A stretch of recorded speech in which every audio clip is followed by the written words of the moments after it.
The Number of the Beast, by Robert A. Heinlein. Copyright 1980, Robert A. Heinlein. Narrated by George Guidall. This book was originally created for audio cassette playback. Any announcements concerning cassettes do not apply to this recording. This version contains markers allowing direct access to major portions of the book. From the Book Jacket. The wickedest, most wonderful science fiction story ever created in our, or any, time. Anything can begin at a party in California, and everything does in this bold new masterwork by the author of Stranger in a Strange Land. When four very sensual geniuses suddenly find themselves the target of alien hostilities, they are forced to flee their universe, and their adventures ravish the imagination with unparalleled excitement. About the author. Robert Anson Heinlein was born in Butler, Missouri in 1907. A graduate of the U.S. Naval Academy, he was retired disabled in 1934. He studied mathematics and physics at the Graduate School of the University of California and owned a silver mine before beginning to write science fiction in 1939. In 1947, his first book of fiction, Rocket Ship Galileo, was published. His novels include Double Star, 1956, Starship Troopers, 1959, Stranger in a Strange Land, 1961, and The Moon is a Harsh Mistress, 1966, all winners of the Hugo Award. Heinlein was guest commentator for the Apollo 11 first lunar landing. In 1975, he received the Grand Master Nebula Award for Lifetime Achievement. Other books by Robert A. Heinlein. Assignment in Eternity. The Best of Robert Heinlein. Between Planets. Beyond This Horizon. Citizen of the Galaxy. The Door into Summer. Expanded Universe. More Worlds of Robert A. Heinlein. Farmer in the Sky. Farnham's Freehold. Glory Road. The Green Hills of Earth. Have Spacesuit, Will Travel. I Will Fear No Evil. The Man Who Sold the Moon. The Menace from Earth. Methuselah's Children. The Notebooks of Lazarus Long. Orphans of the Sky. The Past Through Tomorrow, Future History, Stories. Podcane of Mars. The Puppet Masters. Red Planet. Revolt in 2100. The Rolling Stones. Sixth Column. Space Cadet. The Star Beast. Starman Jones. 3 by Heinlein. Time Enough for Love. Time for the Stars. Tomorrow the Stars. Editor. Tunnel in the Sky. The Unpleasant Profession of Jonathan Hoag. Waldo and Magic, Incorporated. The Worlds of Robert A. Heinlein. For Walter and Marion Minton. Contents. Part 1. The Mandarin's Butterfly. Chapter 1. It is better to marry than to burn. Saul of Tarsus. Side 1. Chapter 2. This universe never did make sense. Side 1. Chapter 3. Professor Moriarty isn't fooled. Side 1. Chapter 4. Because two things equal to the same thing are never equal to each other. Side 1. Chapter 5. A wedding ring is not a ring in my nose. Side 1. Chapter 6. Are men and women one race? Side 1. Chapter 7. Avete, alieni, nos morituri, vos spernimus. Side 2. Chapter 8. Let us all preserve our illusions. Side 2. Chapter 9. Most males have an unhealthy tendency to obey laws. Side 2. Chapter 10. And he had 2 horns like a lamb, and he spake as a dragon. Side 3. Chapter 11. Citizens must protect themselves. Side 3. Chapter 12. They might fumigate this planet and take it. Side 3. Chapter 13. Being too close to a fireball can worry a man. Side 3. Chapter 14. Quit worrying and enjoy the ride. Side 3. Chapter 15. We'll hit so hard we'll hardly notice it. Side 4. Chapter 16. A maiden knight eager to break a lance. Side 4. Chapter 17. The world wobbled. Side 4. Chapter 18. The whole world is alive. Side 4. Part 2. The butterfly's mandarin. Chapter 19. Something is gained in translation. Side 4. Chapter 20. Right theory, wrong universe. Side 5. Chapter 21. 3 seconds is a long time. Side 5. Chapter 22. From each according to his ability, to each according to his needs. Side 5. Chapter 23. The farce is over. Side 5. Chapter 24. Captains aren't supposed to cry. Side 6. Chapter 25. Leave bad enough alone. Side 6. Chapter 26. The keys to the city. Side 6. Chapter 27. Are you open to a bribe? Side 7.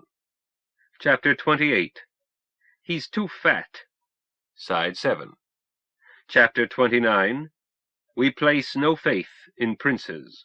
Side 7. Chapter 30. Different physical laws, a different topology. Side 8. Chapter 31. The first ghosts ever to search for an obstetrician. Side 8. Chapter 32. Where cat is civilization. Side 8. Chapter 33. Solipsism is a buzzword. Side 8. Chapter 34. All my dreams do come true. Side 9. Chapter 35. It's a disturbing idea. Side 9. Chapter 36. Pipe down and do your job. Side 9. Chapter 37. The first law of biology. Side 9. Chapter 38. Under his vine and under his fig tree, and none shall make them afraid. Side 9. Part 3. Death and Resurrection. Chapter 39. Random Numbers. Side 10. Chapter 40. Is there a mathematician in the house? Side 10. Chapter 41. A cat can be caught in almost any trap once. Side 10. Chapter 42. You're a figment of imagination. Side 10. Chapter 43. To pull a hat out of a rabbit. Side 10. Chapter 44. Where do we get the corpse? Side 11. Chapter 45. A Stitch in Time. Side 11. Chapter 46. I'm gifted with second sight. Side 11. Chapter 47. There are no tomorrows. Side 11. L'Envoy. Chapter 48. Revelations 22, verse 13. Side 12. Part 1. The Mandarin's Butterfly. Chapter 1. It is better to marry than to burn. Saul of Tarsus. He's a mad scientist and I'm his beautiful daughter. That's what she said. The oldest cliché in pulp fiction. She wasn't old enough to remember the pulps. The thing to do with a silly remark is to fail to hear it. I went on waltzing while taking another look down her evening formal. Nice view. Not foam rubber. She waltzed well. Today most girls who even attempt ballroom dancing drape themselves around your neck and expect you to shove them around the floor. She kept her weight on her own feet, danced close without snuggling, and knew what I was going to do a split second before I led it. A perfect partner, as long as she didn't talk. "Well?" she persisted. My paternal grandfather, an unsavory old reactionary, the femme-libbers would have lynched him, used to say, "Zebediah, the mistake we made was not in putting shoes on them or in teaching them to read. We should never have taught them to talk." I signaled a twirl by pressure. She floated into it and back into my arms right on the beat. I inspected her hands and the outer corners of her eyes. Yes, she really was young. Minimum 18. Hilda Corners never permitted legal infants at her parties. Maximum 25. First approximation 22. Yet she danced like her grandmother's generation. "Well?" she repeated more firmly. This time I openly stared. "Is that cantilevering natural? Or is there an invisible bra, you being in fact the sole support of two dependents?" She glanced down, looked up, and grinned. "They do stick out, don't they? Your comment is rude, crude, unrefined, and designed to change the subject." "What subject?" I made a polite inquiry. You parried it with amphigory. "Amphigory, my tired feet," I answered. "Precisely." Amphigory, I repeated. The operative symbols were mad, scientist, beautiful, and daughter. The first has several meanings, the others denote opinions. Semantic content 0. She looked thoughtful rather than angry. "Pop isn't rabid, although I did use mad in ambivalent mode. Scientist and beautiful each contain descriptive opinions, I stipulate, but are you in doubt as to my sex? If so, are you qualified to check my 23rd chromosome pair? With transsexual surgery so common, I assume that anything less would not satisfy you." "I prefer a field test." "On the dance floor?" "No, the bushes back of the pool. Yes, I'm qualified, laboratory or field. But it was not your sex that lay in the area of opinion. That is a fact that can be established. Although the gross evidence is convincing, 95 centimeters isn't gross, not for my height. 170 barefooted, 180 in these heels. It's just that I'm wasp-waisted for my mass, 48 centimeters versus 59 kilos. And your teeth are your own, and you don't have dandruff. Take it easy, Dee-Dee. I didn't mean to shake your aplomb. Or those twin glands that are not gross but delicious. I have an infantile bias, and have known it since I was 6 months, that is. But the symbol daughter encompasses two statements, one factual, sex, and the other a matter of opinion, even when stated by a forensic genetohematologist." "Gosh, what big words you know, Doctor." "Mister is correct. On this campus it is swank to assume that everyone holds a doctorate. Even I have one, Ph.D. Do you know what that stands for?" "Doesn't everybody? I have a Ph.D. too. Piled higher and deeper." I raised that maximum to 26 and assigned it as second approximation. "Phys ed?" "Mr. Doctor, you are trying to get my goat. Won't work. I had an undergraduate double major, one being phys ed with teacher's credentials in case I needed a job, but my real major was math, which I continued in graduate school." And here I had been assuming that Dee-Dee meant Doctor of Divinity. "Go wash out your mouth with soap. My nickname is my initials, D.T., or Dee-Dee. Dr. D.T. Burroughs, if being formal, as I can't be Mr. and refuse to be Ms. or Miss. See here, mister, I'm supposed to be luring you with my radiant beauty, then hooking you with my feminine charm, and not getting anywhere. Let's try another tack. Tell me what you piled higher and deeper." Let me think. Fly casting? Or was it basket weaving? It was one of those transdisciplinary things in which the committee simply weighs the dissertation. Tell you what, I've got a copy around my digs. I'll find it and see what title the researcher who wrote it put on it. Don't bother. The title is Some Implications of a Six-Dimensional Non-Newtonian Continuum. Pop wants to discuss it. I stopped waltzing. Huh? He'd better discuss that paper with the bloke who wrote it. Nonsense. I saw you blink. I've hooked you. Pop wants to discuss it, then offer you a job. Job? I just slipped off the hook. Oh, dear, Pop will be really mad. Please, please, sir. You said that you had used mad in ambivalent mode. How? Oh, mad angry, because his colleagues won't listen to him.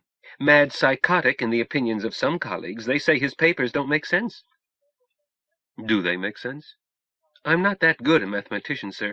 My work is usually simplifying software, child's play, compared with n-dimensional spaces. I wasn't required to express an opinion. The trio started Blue Tango. Dee melted into my arms. You don't talk if you know tango. Dee knew. After an eternity of sensual bliss, I swung her out into position, precisely on coda. She answered my bow and scrape with a deep curtsy. Thank you, sir. Phew. After a tango like that, the couple ought to get married. All right, I'll find our hostess and tell Pop. 5 minutes, front door aside. She looked serenely happy. I said, Dee, do you mean what you appear to mean?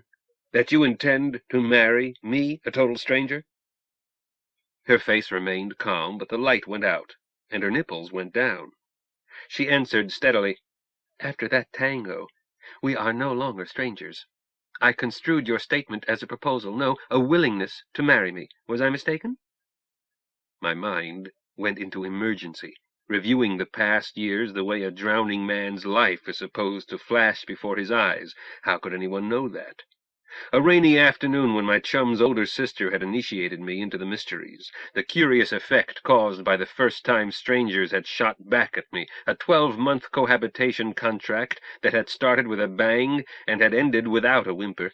Countless events which had left me determined never to marry. I answered instantly. I meant what I implied. Marriage, in its older meaning. I'm willing, but why are you willing? I'm no prize. She took a deep breath, straining the fabric, and, thank Allah, her nipples came up. Sir, you are the prize I was sent to fetch, and when you said that we really ought to get married, hyperbole, and I knew it, I suddenly realized with a deep burst of happiness that this was the means of fetching you that I wanted above all. She went on.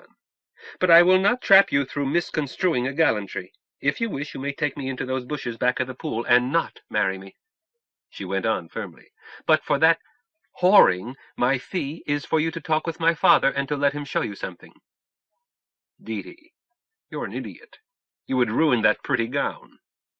Mussing a dress is irrelevant, but I can take it off. I will. There's nothing under it. There's a great deal under it. That fetched a grin, instantly wiped away. Thank you. Shall we head for the bushes? Wait a half. I'm about to be noble and regret it the rest of my life. You've made a mistake. Your father doesn't want to talk to me. I don't know anything about n-dimensional geometry. Why do I get these attacks of honesty? I've never done anything to deserve them. Pop thinks you do. That is sufficient. Shall we go? I want to get Pop out of here before he busts somebody in the mouth. Don't rush me. I didn't ask you to wrestle on the grass. I said I wanted to marry you, but wanted to know why you were willing to marry me. Your answer concerned what your father wants. I'm not trying to marry your father. He's not my type. Speak for yourself, Dee, or drop it. Am I a masochist? There's a sunbathing couch back of those bushes. Solemnly, she looked me over, from my formal tights to my crooked bow tie, and on up to my thinning brush cut, 194 centimeters of big, ugly galoot. I like your firm lead in dancing. I like the way you look. I like the way your voice rumbles. I like your hair-splitting games with words. You sound like Worf debating Korzybski, with Shannon as referee. She took another deep breath, finished almost sadly. Most of all, I like the way you smell. It would have taken a sharp nose to whiff me. I had been squeaky clean 90 minutes earlier, and it takes more than one waltz and a tango to make me sweat. But her remark had that skid in it that Dee put into almost anything. Most girls, when they want to ruin a man's judgment, squeeze his biceps and say, "Goodness, you're strong." I grinned down at her. You smell good, too. Your perfume could rouse a corpse. I'm not wearing perfume. Oh, correction. Your natural pheromone. Enchanting. Get your wrap, side door, 5 minutes. Yes, sir.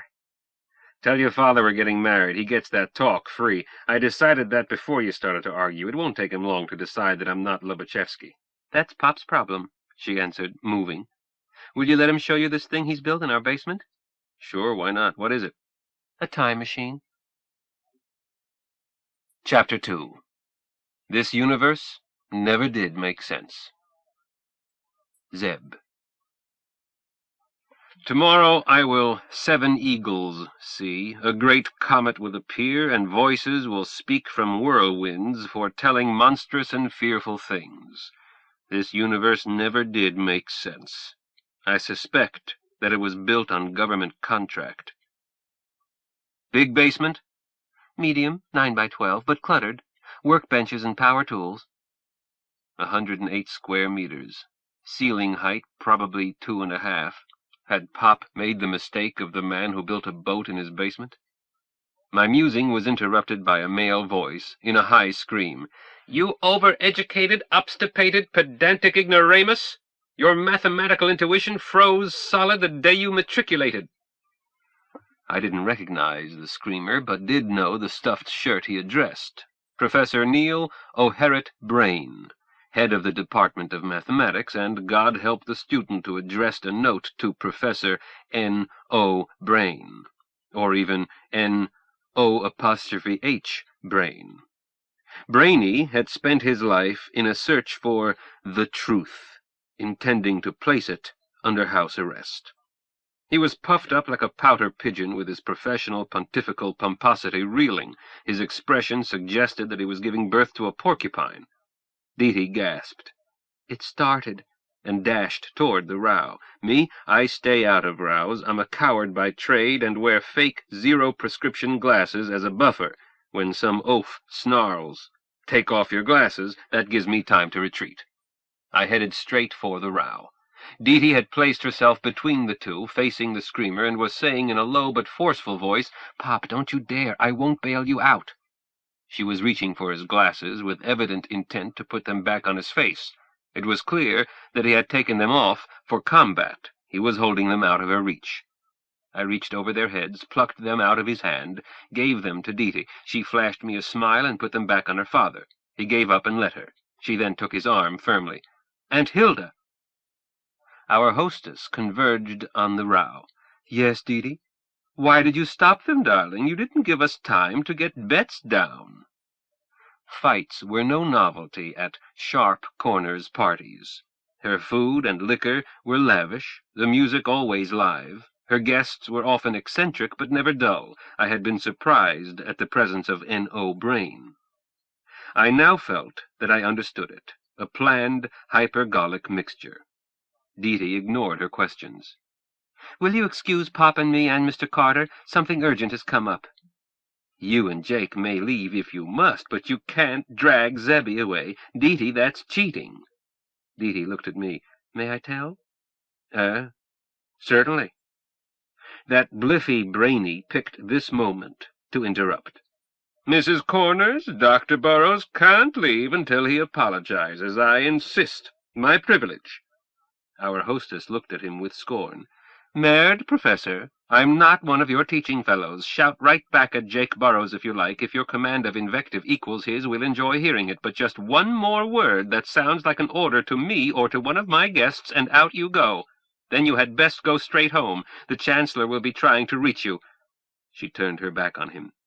"Deety, you started to add something."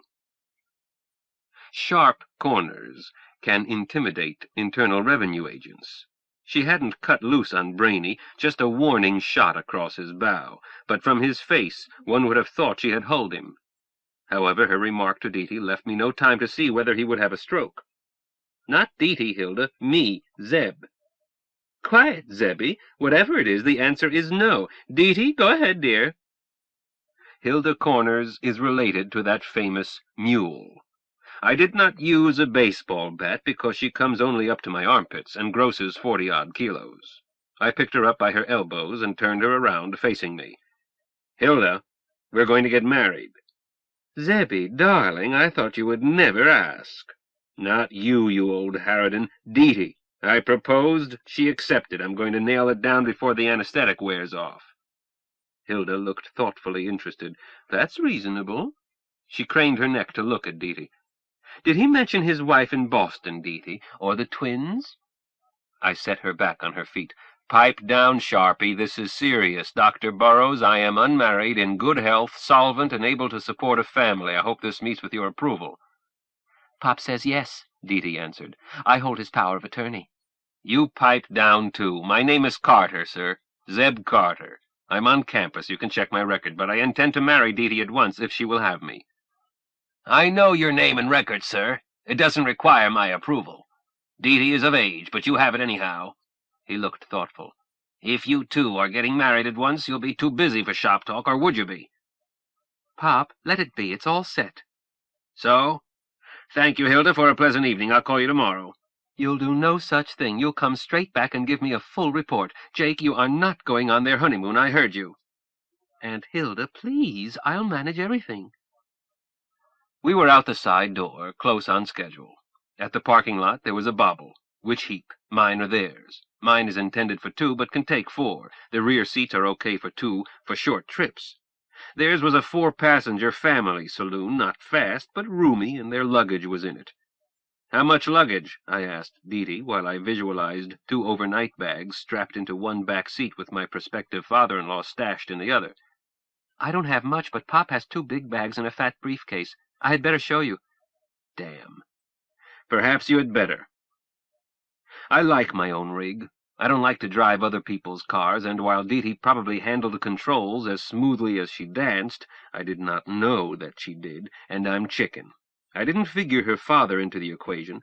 Trusting my skin to his temper did not appeal. Maybe Dee would settle for letting him trail us, but my bride-to-be was going to ride with me. "Where?" "Over in the far corner. I'll unlock it and turn on the lights." She reached into her father's inside jacket pocket, took out a magic wand. "Wait for baby." The shout was from our hostess. Hilda was running down the path from her house, purse clutched in one hand and about 8,000 new dollars of sunset mink flying like a flag from the other, so the discussion started over. Seems Sharpie had decided to come along to make certain that Jake behaved himself and had taken just long enough to tell Max, her bouncer butler driver, when to throw the drunks out or cover them with blankets as needed. She listened to Dee's summary, then nodded. "Got it. I can handle yours, Dee. Jake and I will go in it. You ride with Zebby, dear." She turned to me. "Hold down the speed, Zebby, so that I can follow. No tricks, Buster. Don't try to lose us, or you'll have cops busting out of your ears." I turned my sweet, innocent eyes toward her. "Why, Sharpie, darling, you know I wouldn't do anything like that." "You'd steal City Hall if you could figure a way to carry it. Who dumped that load of lime jello into my swimming pool?" "I was in Africa at that time, as you know." "So you say. Dee, darling, keep him on a short leash and don't feed him meat. But marry him, he's loaded. Now, where's that radio link? And your car?" "Here," said Dee, pointed the magic wand and pressed the switch. I gathered all 3 into my arms and dived. We hit the ground as the blast hit everything else, but not us. The blast shadow of other cars protected us. Chapter 3. Professor Moriarty Isn't Fooled. Zeb. Don't ask me how. Ask a trapeze artist how he does a triple salt. Ask a crapshooter how he knows when he's hot, but don't ask me how I know it's going to happen just before it hits the fan. It doesn't tell me anything I don't need to know. I don't know what's in a letter until I open it, except the time it was a letter bomb. I have no precognition for harmless events. But this split-second knowledge when I need it has kept me alive and relatively unscarred in an era when homicide kills more people than does cancer, and the favorite form of suicide is to take a rifle up some tower and keep shooting until the riot squad settles it. I don't see the car around the curve on the wrong side. I automatically hit the ditch. When the San Andreas fault cut loose, I jumped out a window and was in the open when the shock arrived and didn't know why I had jumped. Aside from this, my ESP is erratic. I bought it cheap, from a war surplus outlet. I sprawled with 3 under me. I got up fast, trying to avoid crushing them. I gave a hand to each woman, then dragged Pop to his feet. No one seemed damaged. Dee stared at the fire blazing where their car had been, face impassive. Her father was looking at the ground, searching. Dee stopped him. "Here, Pop." She put his glasses back on him. "Thank you, my dear." He started toward the fire. I grabbed his shoulder. "No, into my car, fast." "Eh? My briefcase could have blown clear." "Shut up and move, all of you." "Do it, Pop!" Dee grabbed Hilda's arm. We stuffed the older ones into the afterspace. I shoved Dee into the front passenger seat and snapped "Seat belts!" as I slammed the door, then was around to the left so fast that I should have caused a sonic boom. "Seat belts fastened?" I demanded as I fastened my own and locked the door. "Jake's is fastened, and so is mine, Zebby dear," Hilda said cheerfully. "Belt tight, door locked," Dee reported. The heap was hot. I had left it on trickle. What use is a fast car that won't go scat? I switched from trickle to full, did not turn on lights, glanced at the board, and released the brake. It says here that duos must stay grounded inside city limits, so I was lifting her nose before she had rolled a meter, and she was pointed straight up as we were clearing the parking lot. Half a click straight up while the G-meter climbed. 2, 3, 4. I let it reach 5 and held it, not being sure what Pop's heart would take. When the altimeter read 4 clicks, I cut everything, power, transponder, the works, while hitting a button that dropped chaff and let her go ballistic. I didn't know that anyone was tracking us. I didn't want to find out. When the altimeter showed that we had topped out, I let the wings open a trifle. When I felt them bite air, I snap-rolled onto her belly, let wings crawl out to subsonic aspect, and let her glide. "Everybody okay?" Hilda giggled. "Whoops, dearie, do that again. This time somebody kiss me." "Pipe down, you shameless old strumpet. Pop?" "I'm okay, son." "Dee? "Okay here." "Did that fall in the parking lot hurt you?" "No, sir. I twisted in the air and took it on one buttock while getting Pop's glasses. But next time put a bed under me, please, or a wrestling mat." "I'll remember." I switched on radio, but not transponder, tried all police frequencies. If anyone had noticed our didos, they weren't discussing it on the air. We were down to 2 clicks. I made an abrupt wing over to the right, then switched on power. "Dee, where do you and your pop live?" "Logan, Utah." "How long does it take to get married there?" "Zebby," Hilda cut in, "Utah has no waiting time." "So we go to Logan, but does require blood test. Dee, do you know Zebby's nickname around campus? The Wasp, for Wasserman Positive. Zebby, everybody knows that Nevada is the only state that offers 24-hour service, no waiting time, no blood test. So point this bomb at Reno and sign off." "Sharpie, darling," I said gently, "would you like to walk home from 2,000 meters?" "I don't know. I've never tried it." "That's an ejection seat, but no parachutes." "Oh, how romantic. Jake, darling, we'll sing the Liebestod on the way down. You sing tenor, I'll force a soprano, and we'll die in each other's arms. Zebby, could we have more altitude for the timing?"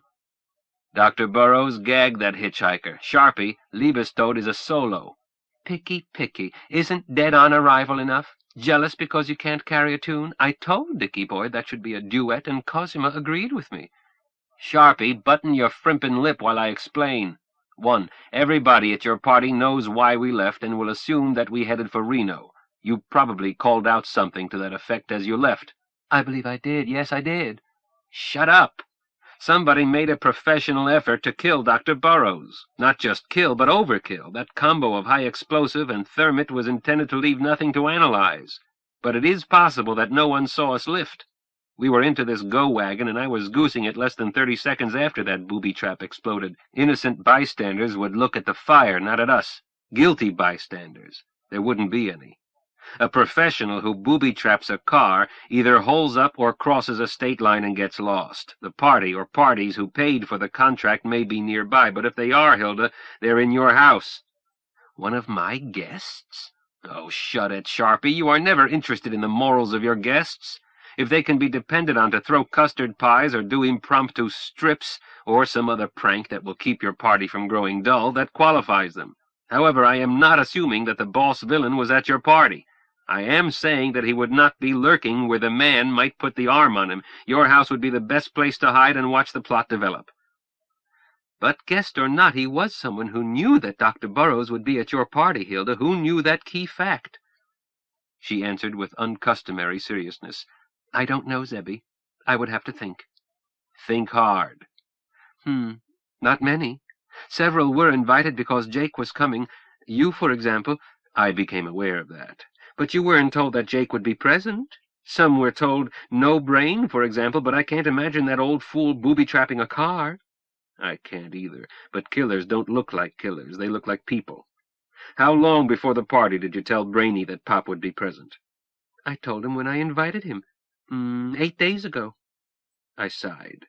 The possibles include not only the campus, but the entire globe, so we must try to figure probables. Dr. Burroughs, can you think of anyone who would like to see you dead? Several. Let me rephrase it. Who hates your guts so bitterly that he would not hesitate to kill your daughter as long as he got you? And also bystanders such as Hilda and me. Not that we figure, save to show that he didn't give a hoot who caught it. A deficient personality, amoral. Who is he? Pop Burroughs hesitated. Dr. Carter, disagreement between mathematicians can be extremely heated, and I am not without fault. You're telling me, Pop. But these quarrels rarely result in violence. Even the death of Archimedes was only indirectly related to our profession. To encompass my daughter as well, no, even Dr. Brain, much as I despise him, does not fit the picture. Deedee said, Zeb, could it have been me they were shooting at? You tell me. Whose dolly have you busted? I can't think of anyone who dislikes me even enough to snub me. Sounds silly, but it's true. It's the truth, put in Sharpie. Deedee is just like her mother was. When Jane, Deedee's mother, and my best friend until we lost her, when Jane and I were roommates in college, I was always getting into jams, and Jane was always getting me out, and never got into one herself. A peacemaker. So is Deedee. Okay, Deedee, you're out of it. So is Hilda, and so am I, as whoever placed that booby trap could not predict that either Hilda or I would be in blast range. So, it's Pop they're gunning for. Who, we don't know. Why, we don't know. When we figure out why, we'll know who. Meantime, we've got to keep Pop out of range. I'm going to marry you as fast as possible, not only because you smell good, but to give me a legitimate interest in this fight. So, we go first to Reno. Shut up, Sharpie. We've been on course for Reno since we leveled off. I flipped on the transponder, but to the left, not right. It would now answer with a registered legal signal, but not one registered to my name. This cost me some shekels I did not need, but were appreciated by a tight-lipped family man in Indio. Sometimes it is convenient not to be identified by sky cops every time one crosses a state line. But we aren't going to Reno. Those cowboy maneuvers were intended to deceive the eye, radar, and heat-seekers. The evasion against the heat-seekers, that rough turn while we were still in glide, either worked or was not needed, as we haven't had a missile up the tail. Probably wasn't needed. People who booby-trap cars aren't likely to be prepared to shoot a duo out of the sky, but I couldn't be certain, so I ducked. We may be assumed to be dead in the blast and fire, and that assumption may stand up until the mess has cooled down and there is daylight to work by. Even later it may stand up, as the cops may not tell anyone that they were unable to find organic remains. But I must assume that Professor Moriarty isn't fooled, that he is watching by repeater scope in his secret HQ, that he knows we are headed for Reno, and that hostiles will greet us there, so we won't go there. Now, quiet, please. I must tell this baby what to do. The computer pilot of my car can't cook, but what she can do, she does well. I called for display map, changed scale to include Utah, used the light pen to trace route, complex as it curved around Reno to the south, back north again, made easting over some very empty country, and passed north of Hill Air Force Range in approaching Logan. I fed in height above ground while giving her leeway to smooth out bumps, and added one change in speed over ground once we were clear of Reno radar. "Got it, girl?" I asked her. Got it, Zeb. 10-minute call, please. Call you 10 minutes before end of routing. Right. You're a smart girl, Gay. Boss, I bet you tell that to all the girls. Over. Roger and out, Gay. The display faded. Certainly, I could have programmed my autopilot to accept a plan in response to a punched execute. But isn't it pleasanter to be answered by a warm contralto? But the smart girl aspect lay in the fact that it took my voice to make a flight plan operative.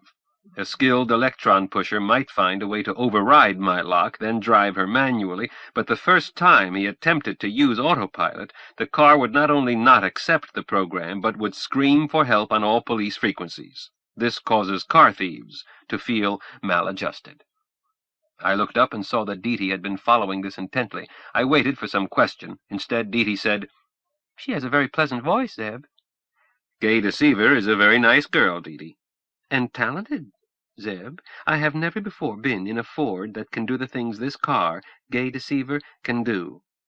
After we're married, I'll introduce you to her more formally. It will require reprogramming. I look forward to knowing her better. You will. Gay is not exactly all Ford. Her external appearance was made by Ford of Canada, but most of the rest of her once belonged to Australian Defence Forces. But I added a few doodads, the bowling alley, the powder room, the veranda, little homey touches. I'm sure she appreciates them, Zeb. I know I do. I suspect that, had she not had them, we would all be as dead as canasta. You may be right. If so, it would not be the first time Gay has kept me alive. You have not seen all her talents. I'm beyond being surprised. So far as I could see, you didn't tell her to land at Logan. Logan seems to be the next most likely place for a reception committee. Who in Logan knows that you and your father were going to visit Hilda? No one, through me. Mail, milk cartons, newspapers? No deliveries to the house, Zeb. She turned her head. Pop, does anyone in Logan know where we went? Dr. Carter, to the best of my knowledge, no one in Logan knows that we left. Having lived many years in the buzzing gossip of academe, I have learned to keep my life as private as possible. Then I suggest that you all ease your belts and sleep. Until 10 minutes before reaching Logan, there is little to do. Dr. Carter, better call me Zeb, Pop. Get used to it. Zeb it is, son. On page 87 of your monograph, after the equation numbered 121 in your discussion of the rotation of six-dimensional spaces of positive curvature, you said, "From this it is evident that," and immediately write your equation 122. How did you do it? I'm not disagreeing, sir, on the contrary, but in an unpublished paper of my own, I used a dozen pages to arrive at the same transformation. Did you have a direct intuition? Or did you simply omit publishing details? No criticism. I am impressed either way. Sheer curiosity. Doctor, I did not write that paper. I told Deety so. That is what he claimed, Pop. Oh, come now. 2 doctors, Zebulon E. Carter, on one campus? No, but that's not my name. I'm Zebediah J. Carter. Zebulon E. for Edward Carter, and called Ed, is my cousin. While he is probably listed as being on campus, in fact, he is doing an exchange year in Singapore. It's not as improbable as it sounds. All male members of my family have first names starting with Z. It has to do with money, and a will, and a trust fund, and the fact that my grandfather and his father were somewhat eccentric. Whereas you aren't, Hilda said sweetly. Quiet, dear. I turned toward Deety. Deety, do you want to be released from our engagement? I did try to tell you that you had trapped the wrong bird. Zebediah? Yes, Deety? I intend to marry you before this night is over, but you haven't kissed me. I want to be kissed. I unfastened my seat-belt, started to unfasten hers, found that she had done so. Deety kisses. Even better. Then she tangos.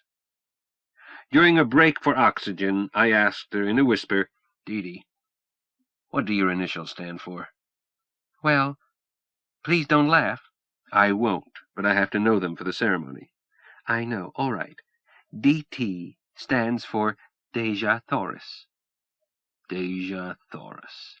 Deja Thoris Burroughs. Deja Thoris Carter. I cracked up. I got it under control after 2 whoops. Too many. Deety said sadly, You said you wouldn't laugh. Deety, darling, I wasn't laughing at your name. I was laughing at mine. I don't think Zebediah is a funny name. I like it. So do I. It keeps me from being mixed up with the endless Bobs and Eds and Toms, but I didn't tell my middle name. What's a funny name starting with J? I won't guess. Let me lead up to it. I was born near the campus of the university Thomas Jefferson founded. The day I graduated from college, I was commissioned a 2nd Louis Aerospace Reserve. I've been promoted twice. My middle initial stands for John. It took not quite a second for her to add it up. Captain John Carter of Virginia. A clean-limbed fighting man, I agreed. K.R. Deja Thoris. At your service, my princess, now and forever. K.R. Captain John Carter. Helium is proud to accept. We fell on each other's shoulders, howling. After a bit, the howling died down and turned into another kiss. When we came up for air, Hilda tapped me on the shoulder. Would you let us in on the joke? Do we tell her, Deety? I'm not sure. Aunt Hilda talks. Oh, nonsense. I know your full name, and I've never told anyone. I held you at your christening. You were wet, too, at both ends. Now give. All right. We don't have to get married. We already are. For years. More than a century. Pop spoke up. Hey, what's this? I explained to him.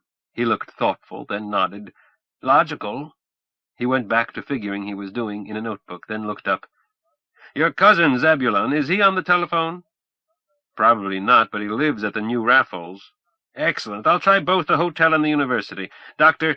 Son Zeb, would you be so kind as to place the call? My credit code is Nero Aleph 801-752-3932 Z*Z. Z*Z credit rating. I was not going to have to support my prospective father-in-law. Dee cut in. Pop, you must not call Professor Carter, Zebulon Carter, at this hour. But, my dear daughter, it is not late at night, and— Of course it isn't. I can count. You want a favor from him, so don't interrupt his after-lunch nap. Mad dog's an Englishman. It isn't noon in Singapore. It's siesta time, even hotter than noon, so wait. Dee is right, Pop, I interrupted, but for the wrong reasons. It doesn't seem to be a matter of life and death to call him this minute, whereas it might be a matter of life and death, hours, I mean, to make a call from this car, especially with your credit code. Until we find out who the boys in the black hats are, I advise that you place calls from the ground and from public phones that you can feed with new dollars instead of your code. Say a phone in Peoria or Paducah. Can it wait? Since you put it that way, sir, yes, it can wait. Although I have trouble believing that anyone wishes to kill me. Available data indicate it. Agreed, but I have not yet grasped it emotionally. Takes a baseball bat, said Hilda. I had to sit on him while Jane proposed to him. Why, Hilda, my dear, that is utterly unfactual. I wrote my late beloved a polite note saying— I let them argue while I tried to add to available data. Gay deceiver. Yes, boss? News, dear. Ready, boss. Retrieval parameters. Time, since 2100. Area, California, Nevada, Utah. Persons, your kindly boss, dear. Dr. Jacob Burroughs, Dr. D.T. Burroughs, Ms. Hilda Corners. I hesitated. Professor Neil O'Harriet Brain. I felt silly adding Brainy, but there had been a row between Pop and him, and years earlier my best teacher had said, never neglect the so-called trivial roots of an equation, and had pointed out that 2 Nobel Prizes had derived from trivial roots. Parameters complete, boss? Dr. Burroughs touched my shoulder. Can your computer check the news, if any, on your cousin? Maybe. She stores 60 million bytes, then wipes last in, last out everything not placed on permanent. But her news storage is weighed 60-40 in favor of North America. I'll try. Smart girl. Holding, boss.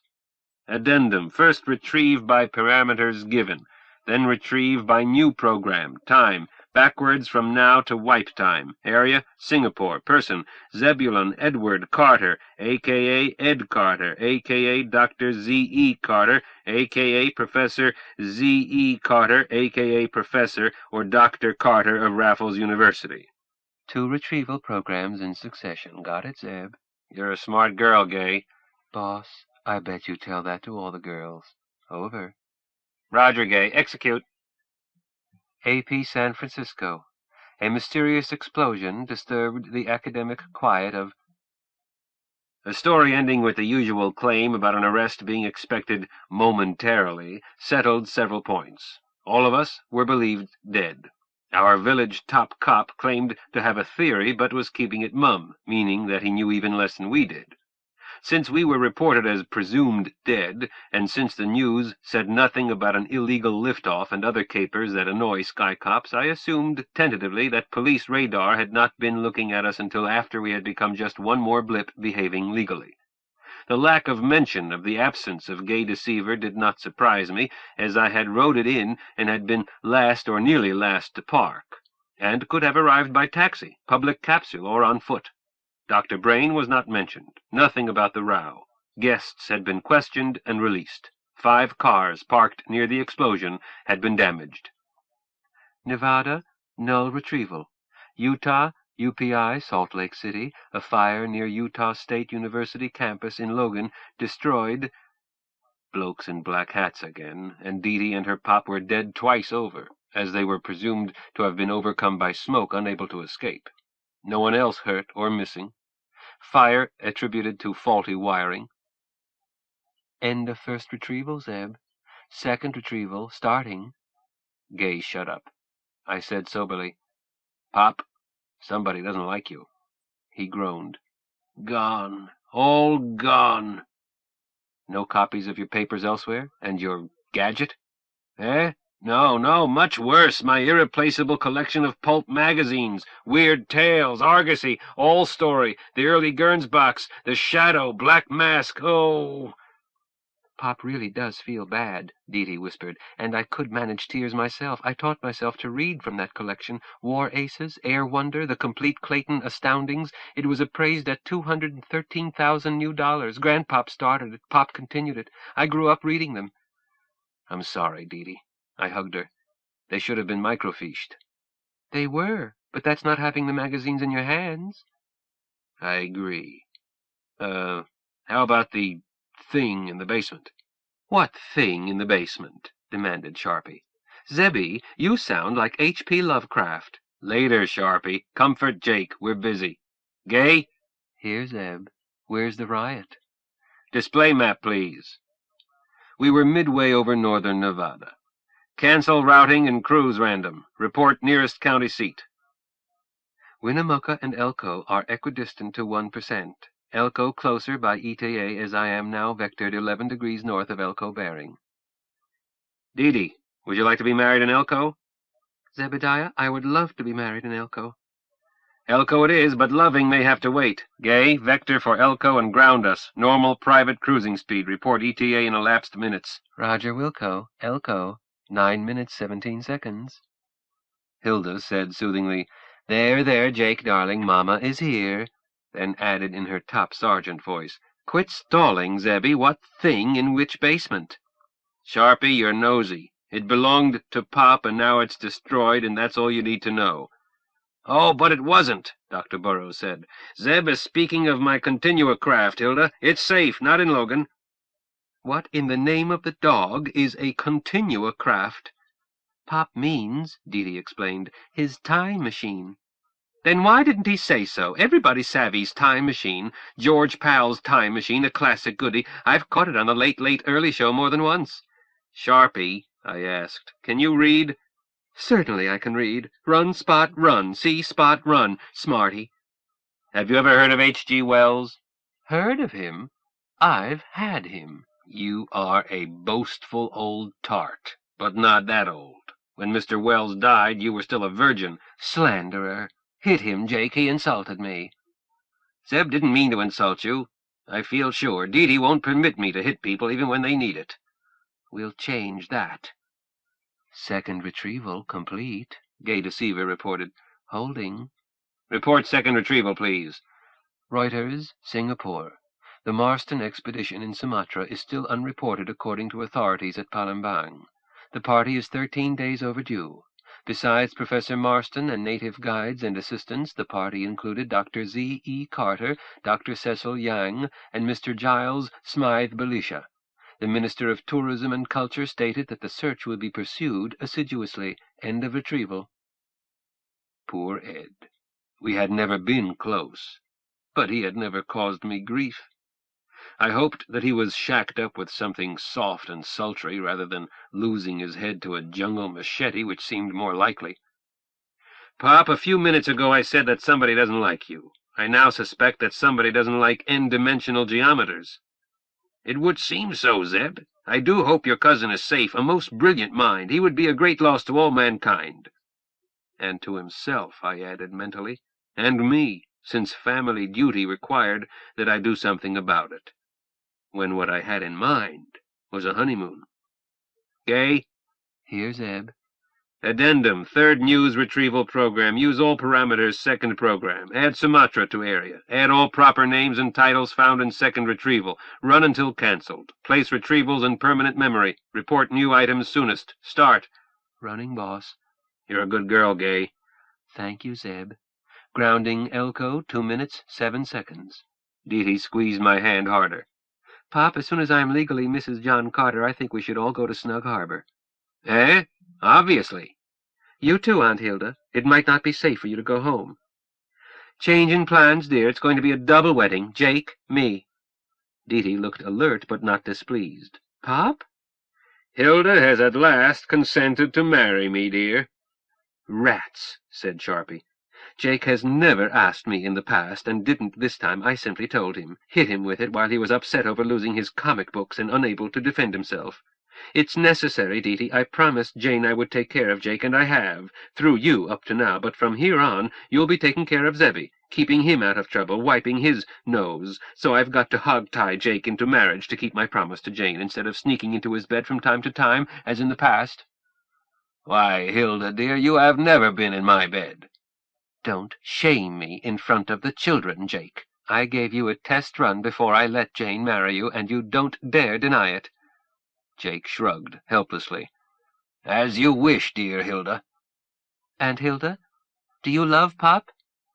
Would I marry him if I didn't? I could carry out my promise to Jane more simply by having him committed to a shrink factory. Deedee, I've loved Jake longer than you have. Much. But he loved Jane, which shows that he is basically rational despite his weird ways. I shan't try to change him, Deedee.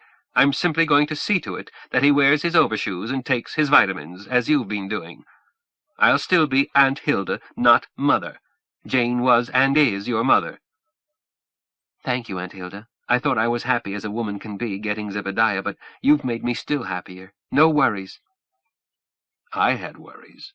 Blokes with black hats and no faces. But I didn't say so, as Deedee was snuggling closer and assuring me that it was all right because Aunt Hilda wouldn't fib about loving Pop, but I should ignore that guff about her sneaking into Pop's bed, on which I had no opinion and less interest. Deedee, where and what is Snug Harbor? It's a nowhere place, a hideout. Land Pop leased from the government when he decided to build his time twister instead of just writing equations. But we may have to wait for daylight unless... Can Gay Deceiver home on a given latitude and longitude? She certainly can, precisely. Then it's all right. I can give it to you in degrees, minutes, and fractions of a second. Grounding, Gay warned us. The Elko County clerk did not object to getting out of bed and seemed pleased with the century note I slipped him. The county judge was just as accommodating and pocketed her honorarium without glancing at it. I stammered, but managed to say, I, Zebediah John, take thee, Deja Thoris. Deedee went through it as solemnly and perfectly as if she had rehearsed it, while Hilda sniffled throughout. A good thing that Gay can home on a pinpoint. I was in no shape to drive even in daylight. I had her plan her route, too, a dogleg for minimum radar and no coverage at all for the last 100-odd kilometers to this place in the Arizona Strip north of the Grand Canyon. But I had her hover before grounding, I being scared silly until I was certain there was not a third fire there. A cabin, fireproof, with underground parking for Gay. I relaxed. We split a bottle of Chablis. Pop seemed about to head for the basement. Sharpie tromped on it, and Deedee ignored it. I carried Deedee over the threshold into her bedroom, put her gently down, faced her. Deja Thoris. Yes, John Carter? I did not have time to buy you a wedding present. I need no present from my captain. Hear me out, my princess. My uncle Zamir did not have as fine a collection as your father had, but may I gift you with a complete set of Clayton Astoundings? She suddenly smiled. And first editions of the first 6 Oz books, quite worn out, but with the original color plates, and a first in almost mint condition of A Princess of Mars. The smile became a grin, and she looked 9 years old. Yes. Would your father accept a complete set of Weird Tales? Would he? Northwest Smith and Jarrell of Joyery? I'm going to bar them, or he can't look at my Oz books. I'm stubborn, I am, and selfish, and mean. Stubborn stipulated, the others denied. Deedee stuck out her tongue. You'll find out. Suddenly her face was solemn. But I sorrow, my prince, that I have no present for my husband. But you have. I do? Yes. Beautifully wrapped, and making me dizzy with heavenly fragrance. Oh. She looked solemn, but serenely happy. Will my husband unwrap me, please? I did. That is all anyone is ever going to know about our wedding night. Chapter 4. Because two things equal to the same thing are never equal to each other. Deity. I woke early as I always do at Snug Harbor, wondered why I was ecstatically happy, then remembered and turned my head. My husband, what a heart-filling word. My husband was sprawled face down beside me, snoring softly and drooling onto his pillow. I held still, thinking how beautiful he was, how gently strong and gallantly tender. I was tempted to wake him, but I knew that my darling needed rest, so I eased out of bed and snuck noiselessly into my bath, our bath, and quietly took care of this and that. I did not risk drawing a tub, although I needed one. I have a strong body odor that calls for at least one sudsy bath a day, 2 if I'm going out that evening, and this morning I was certainly whiff as a polecat. I made do with a stand-up bath by letting water run in a noiseless trickle into the basin. I would grab that proper bath after my captain was awake. Meanwhile, I would stay downwind. I pulled on briefs, started to tie on a halter, stopped and looked in the mirror. I have a face-shaped face and a muscular body that I keep in top condition. I would never reach semifinals in a beauty contest, but my tits are shapely, exceptionally firm, stand out without sagging, and look larger than they are because my waist is small for my height, shoulders, and hips. I've known this since I was 12, from mirror and from comments by others. Now I was acutely aware of them from what Zebediah calls his infantile bias. I was awfully glad I had them. My husband liked them so much, and had told me so again and again, making me feel warm and tingly inside. Tits get in the way, and I once found out painfully why Amazons are alleged to have removed their starboard ones to make archery easier. Today I was most pleased that Mamma had required me to wear a bra for tennis and horseback and such, no stretch marks, no Cooper's droop, no sag, and my husband called them wedding presents. Hooray! Doubtless they would become baby-chewed and soft, but by then I planned to have Zebediah steadfastly in love with me for better reasons. You hear that, Dee-Dee? Don't be stubborn. Don't be bossy. Don't be difficult. And above all, don't sulk. Mamma never sulked, although Pop wasn't and isn't easy to live with. For example, he dislikes the word T-E-A-T, even though I spell it correctly and pronounce it correctly as if spelled T-I-T. Pop insists that tits are on cows, not women. After I started symbolic logic and information theory, I became acutely conscious of precise nomenclature, and tried to argue with Pop, pointing out that breast denoted the upper frontal torso of male and female alike, that mammary gland was medical argot, but tit was correct English. He had slammed down a book. I don't give a damn what the Oxford English Dictionary says. As long as I am head of this house, language used in it will conform to my notions of propriety. I never argued such points with Pop again. Mamma and I went on calling them tits between ourselves, and did not use such words in Pop's presence. Mamma told me gently that logic had little to do with keeping a husband happy, and that anyone who won a family argument had, in fact, lost it. Mamma never argued, and Pop always did what she wanted, if she really wanted it. When at 17 I had to grow up and try to replace her, I tried to emulate her, not always successfully. I inherited some of Pop's temper, some of Mamma's calm. I tried to suppress the former and cultivate the latter. But I'm not Jane. I'm Dee-Dee. Suddenly I wondered why I was putting on a halter. The day was going to be hot. While Pop is so cubical about some things that he turns up at the corners, skin is not one of them. Possibly he had been, then Mamma had gently gotten her own way. I like to be naked, and usually am at Snug Harbor, weather permitting. Pop is almost as casual. Aunt Hilda was family by choice. We had often used her pool, and never with suits, screened for the purpose. That left just my lovely new husband, and if there was a square centimeter of me he had not examined and praised, I could not recall it. Zebediah is easy to be with in bed or out. After our hasty wedding, I was slightly tense lest he ask me when and how I had mislaid my virginity, but when the subject could have come up, I forgot it, and he apparently never thought about it. I was the lusty wench I have always been, and he seemed pleased. I know he was. So why was I tying on this tit-hammock? I was, but why?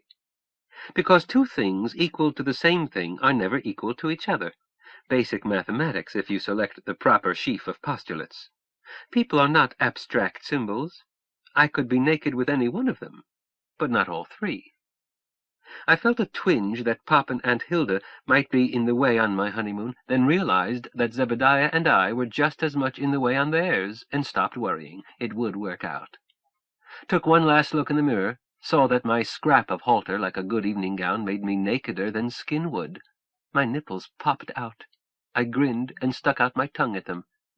They stayed up. I was happy. I started to catfoot through our bedroom when I noticed Zebediah's clothes, and stopped. The darling would not want to wear evening dress to breakfast. Dee-Dee, you are not being wifely. Figure this out. Are any of Pop's clothes where I can get them without waking the others?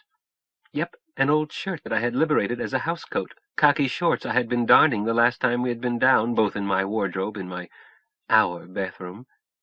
I crept back, got them, laid them over my darling's evening clothes, so that he could not miss them. I went through and closed after me 2 soundproof doors, then no longer had to keep quiet.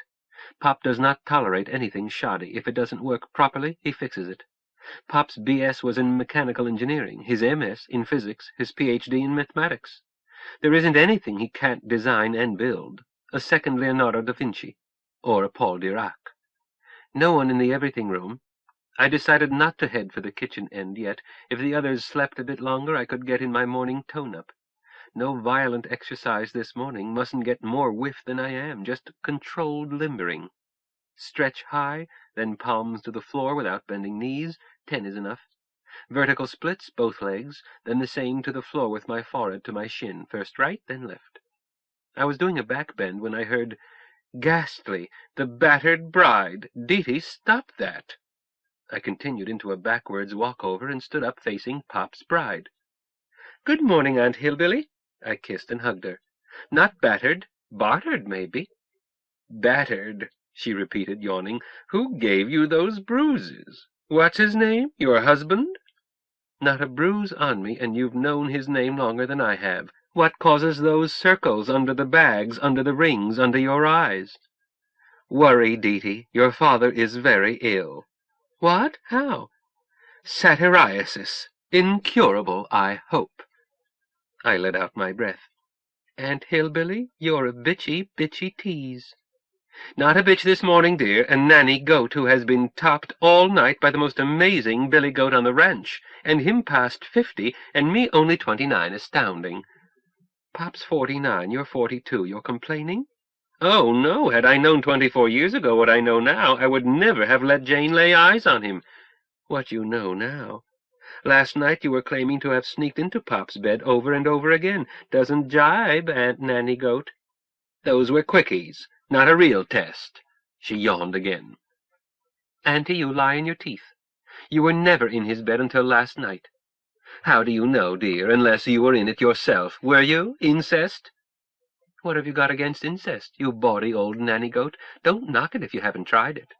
"Oh, so you have. How fascinating. Tell, Auntie." "I'll tell you the truth, Aunt Hilda. Pop has never laid a hand on me. But if he had, I would not have refused. I love him." Hilda stopped to kiss me more warmly than before. "So do I, dear one. I honor you for what you just told me. He could have had me too, but never did, until last night.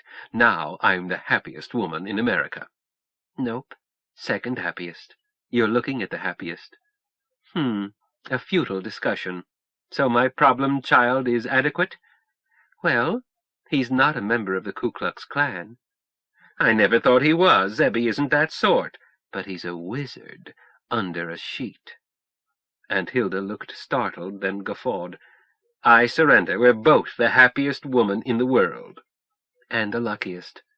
Aunt Nanny Goat, That robe of Pop's is too hot. I'll get something of mine. How about a tie-on fit-anybody bikini? Thanks, dear, but you might wake Zebby. Aunt Hilda opened Pop's robe and held it wide, fanning it. I looked at her with new eyes. She's had 3 or 4 term contracts, no children. At 42 her face looks 35, but from her collarbones down she could pass for 18. Little bitty tits. I had more at 12. Flat belly and lovely legs. A china doll. Makes me feel like a giant. She added, "If it weren't for your husband, I would simply wear this old hide. It is hot." "If it weren't for your husband, so would I." "Jacob? Deedee, he's changed your diapers. I know how Jane reared you. True modesty, no false modesty." "It's not the same, Aunt Hilda, not today." "No, it's not. You always did have a wise head, Deedee. Women are tough-minded, men are not. We have to protect them, while pretending to be fragile ourselves to build up their fragile egos, but I've never been good at it. I like to play with matches." "Aunt Hilda, you are very good at it in your own way. I'm certain Mamma knows what you've done for Pop, and blesses it, and is happy for Pop. For all of us, all 5 of us." "Don't make me cry, Deedee. Let's break out the orange juice. Our men will wake any time. First secret of living with a man, feed him as soon as he wakes." "So I know." "Yes, of course you know, ever since we lost Jane. Does Zebby know how lucky he is?" "He says so. I'm going to try hard not to disillusion him." Chapter 5. A wedding ring is not a ring in my nose. Jake. I woke in drowsy euphoria, became aware that I was in bed in our cabin that my daughter calls Snug Harbor, then woke completely and looked at the other pillow, the dent in it. Not a dream. Euphoric for the best of reasons. Hilda was not in sight. I closed my eyes and simulated sleep as I had something to do. "Jane," I said in my mind. "I hear you, dearest one. It has my blessing. Now we are all happy together." We couldn't expect Deedee to become a sour old maid just to take care of her crotchety old father. This young man, he's okay, to the nth power. I felt it at once, and Hilda is certain of it. He is. Don't worry, Jacob. Our Deedee can never be sour, and you will never be old. This is exactly as Hilda and I planned it more than 5 of your years ago. Predestined. She told you so last night. Okay, darling. Get up and brush your teeth and take a quick shower. Don't dawdle. Breakfast is waiting. Call me when you need me. Kiss. So I got up feeling like a boy on Christmas morning. Everything was Jake with Jake. Jane had put her stamp of approval on it. Let me tell you, you non-existent reader sitting there with a tolerant sneer, don't be smug. Jane is more real than you are. The spirit of a good woman cannot be coded by nucleic acids arranged in a double helix, and only an overeducated fool could think so. I could prove that mathematically, save that mathematics can never prove anything. No mathematics has any content. All any mathematics can do is sometimes turn out to be useful in describing some aspects of our so-called physical universe. That is a bonus. Most forms of mathematics are as meaning-free as chess. I don't know any final answers. I'm an all-around mechanic and a competent mathematician, and neither is of any use in unscrewing the inscrutable. Some people go to church to talk to God, whoever he is. When I have something on my mind, I talk to Jane. I don't hear voices, but the answers that come into my mind have as much claim to infallibility, it seems to me, as any handed down by any pope speaking ex cathedra. If this be blasphemy, make the most of it. I won't budge. Jane is, was, and ever shall be worlds without end. I had the priceless privilege of living with her for 18 years, and I can never lose her. Hilda was not in the bath, but my toothbrush was damp. I smiled at this. Logical as any germs I was harboring, Hilda now had, and Hilda, for all her playfulness, is no-nonsense practical. She faces danger without a qualm, had done so last night, but she would say Gesundheit to an erupting volcano even as she fled from it. Jane is equally brave, but would omit the quip. They are alike only in... No, not that way either. Different but equal. Let it stand that I have been blessed in marriage by 2 superb women, and blessed by a daughter whose pop thinks she is perfect. I showered, shaved, and brushed my teeth in 9 minutes, and dressed in under 9 seconds, as I simply wrapped around my waist a terry-cloth sarong Deety had bought for me the day promised to be a scorcher. Even that hip-wrap was a concession to propriety, i.e., I did not know my new son-in-law well enough to subject him abruptly to our casual ways. It might offend Deety. I was last up, and saw that all had made much the same decision. Deety was wearing what amounted to a bikini minimum, indecently decent, and my bride was dressed in a tie-on job belonging to Deety. The tie-ties had unusually large bows. Hilda is tiny, my daughter is not. Zeb was the only one fully dressed, an old pair of working shorts, a worn-out denim shirt Deety had confiscated, and his evening shoes. He was dressed for the street in any western town, save for one thing. I'm built like a pear. Zeb is built like the gray lensman.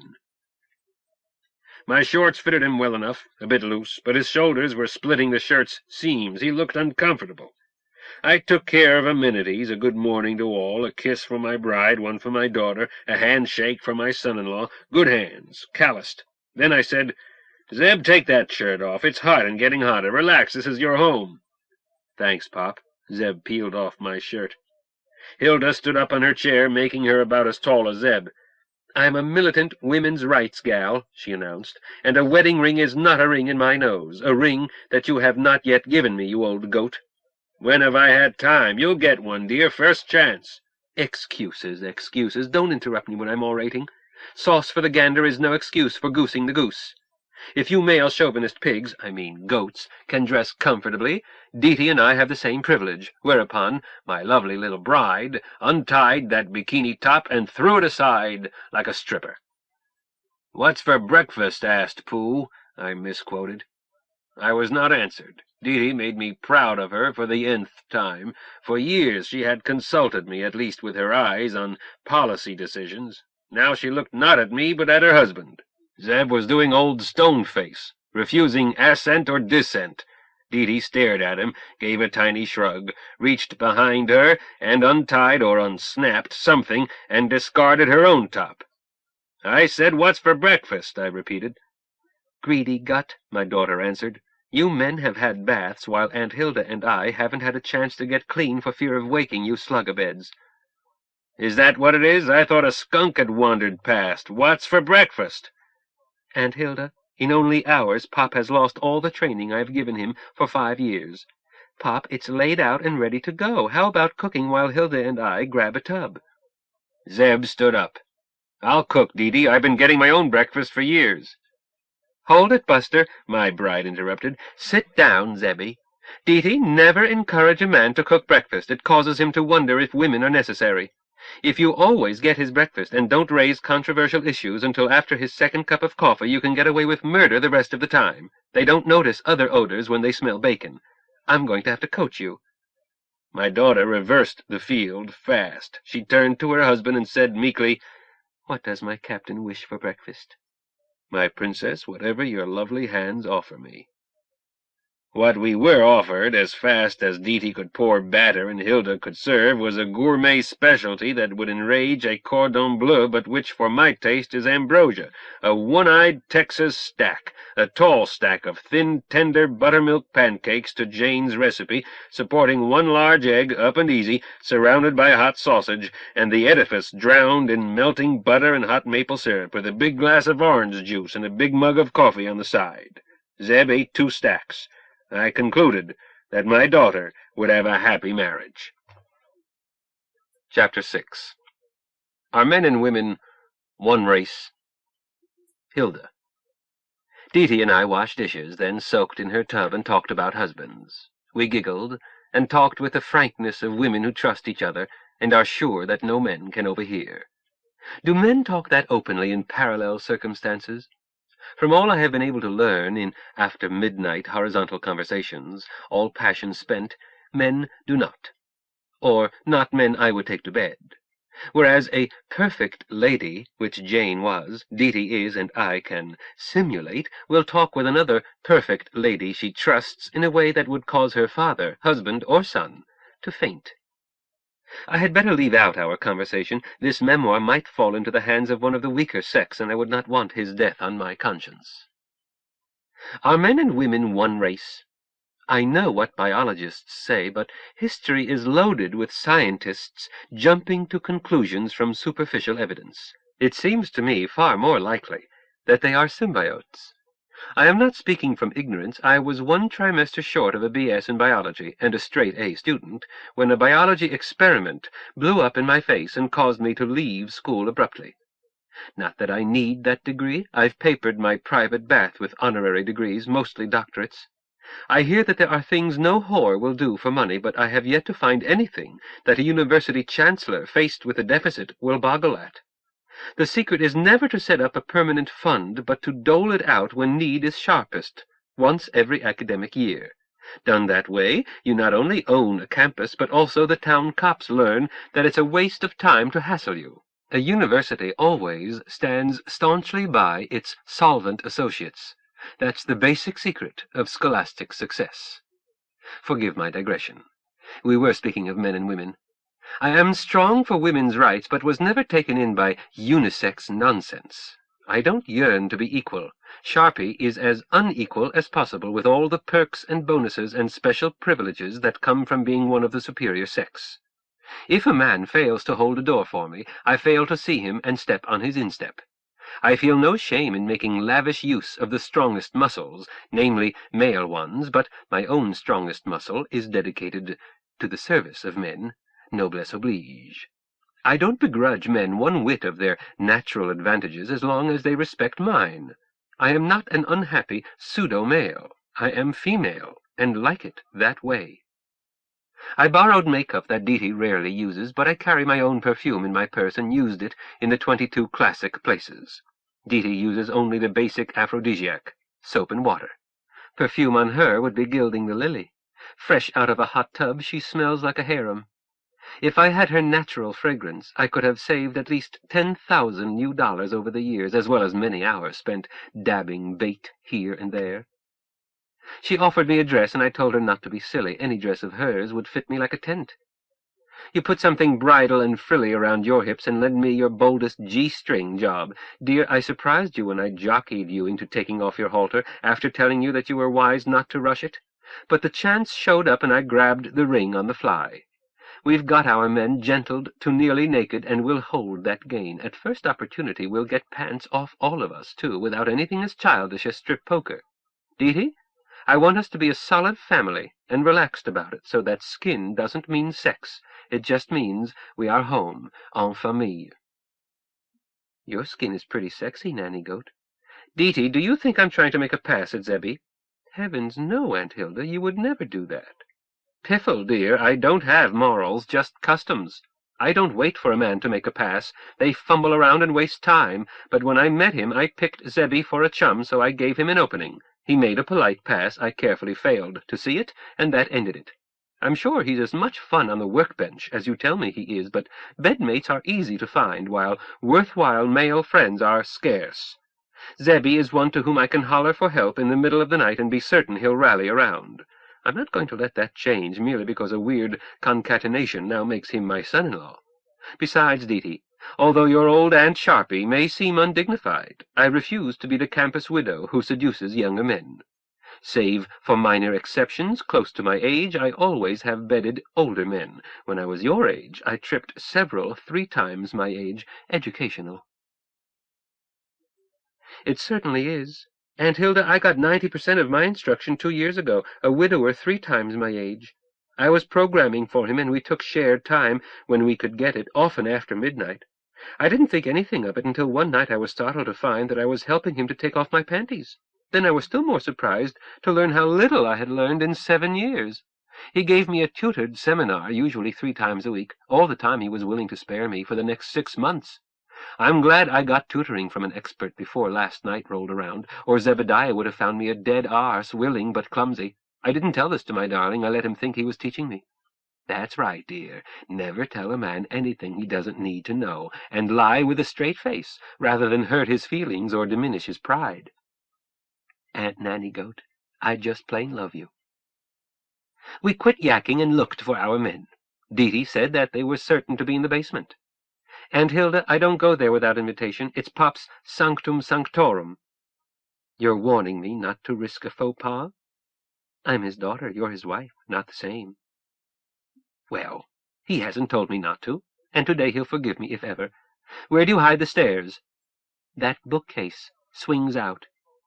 Be darned. For a so-called cabin, this place is loaded with surprises. A bidet in each bath didn't startle me. Jane would have required them. Your walk-in freezer startled me only by being big enough for a restaurant, but a bookcase concealing a priest's hole, as great Aunt Nettie used to say, I do declare. You should see our septic tank. Yours now. I've seen septic tanks. Pesky things. Always need pumping at the most inconvenient time. This one won't have to be pumped. Over 300 meters deep, and even 1,000 feet. For the love of... Why? It's an abandoned mine shaft below us that some optimist dug 100 years back. Here was this big hole, so Pop used it. There is a spring farther up the mountain. Pop cleaned that out, covered it, concealed it, put pipe underground, and we have lavish, pure water under pressure. The rest of Snug Harbor Pop designed mostly from prefab catalogs, fireproof and solid and heavily insulated. You have, I mean, this big fireplace and the little ones in the bedrooms, but you won't need them other than for hominess. Radiant heat makes it skin comfortable even in a blizzard. Where do you get your power? From the nearest town?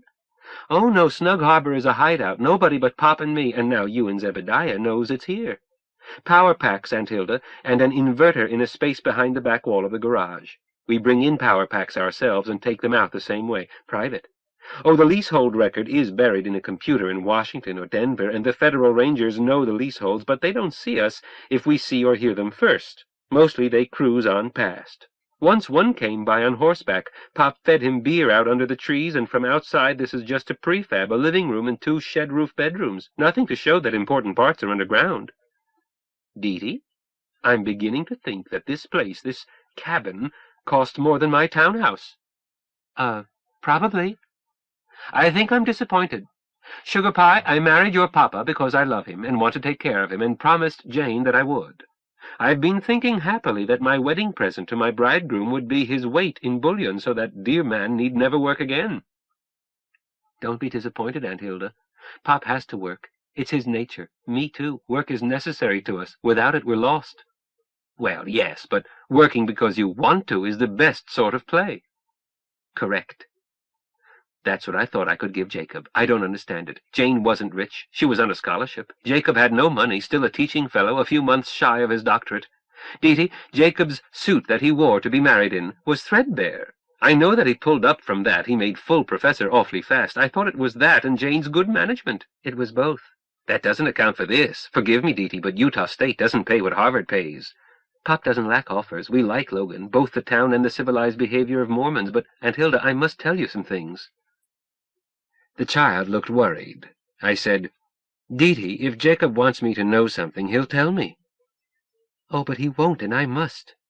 No, Dee. Listen, please. When I said I do, I resigned as Pop's manager. When you said I do, the load landed on you. It has to be that way, Aunt Hilda. Pop won't do it. He has other things to think about, things that take genius. Mama did it for years, then I learned how, and now it's your job because it can't be farmed out. Do you understand accountancy? Well, I understand it. I took a course in it. Have to understand it or the government will skin you alive, but I don't do it. I have accountants for that, and smart shysters to keep it inside the law. Would it bother you to be outside the law, on taxes? What? Heavens, no, but Sharpie wants to stay outside of jail. I detest an institutional diet. You'll stay out of jail, don't worry, Aunt Hilda. I'll teach you double-entry bookkeeping. They don't teach in school. Very double. One set for the revenuers, and another set for you and Jake. It's that second set that worries me. That one puts you in the pokey. Fresh air, alternate Wednesdays. Nope, the second set is not on paper. It's in the campus computer at Logan. Worse! Aunt Hilda, please. Certainly my computer address code is in the department's vault, and an IRS agent could get a court order. It wouldn't do him any good. It would spill out our first set of books while wiping every trace of the second set. Inconvenient, but not disastrous. Aunt Hillbilly, I'm not a champion at anything else, but I'm the best software artist in the business. I can make a computer sit up and beg, or roll over and play dead, and I'll be at your elbow until you are sure of yourself. Now, about how Pop got rich. All the time he's been teaching, he's also been inventing gadgets as automatically as a hen lays eggs.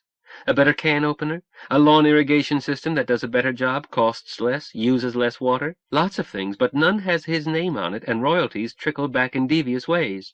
But we aren't freeloaders.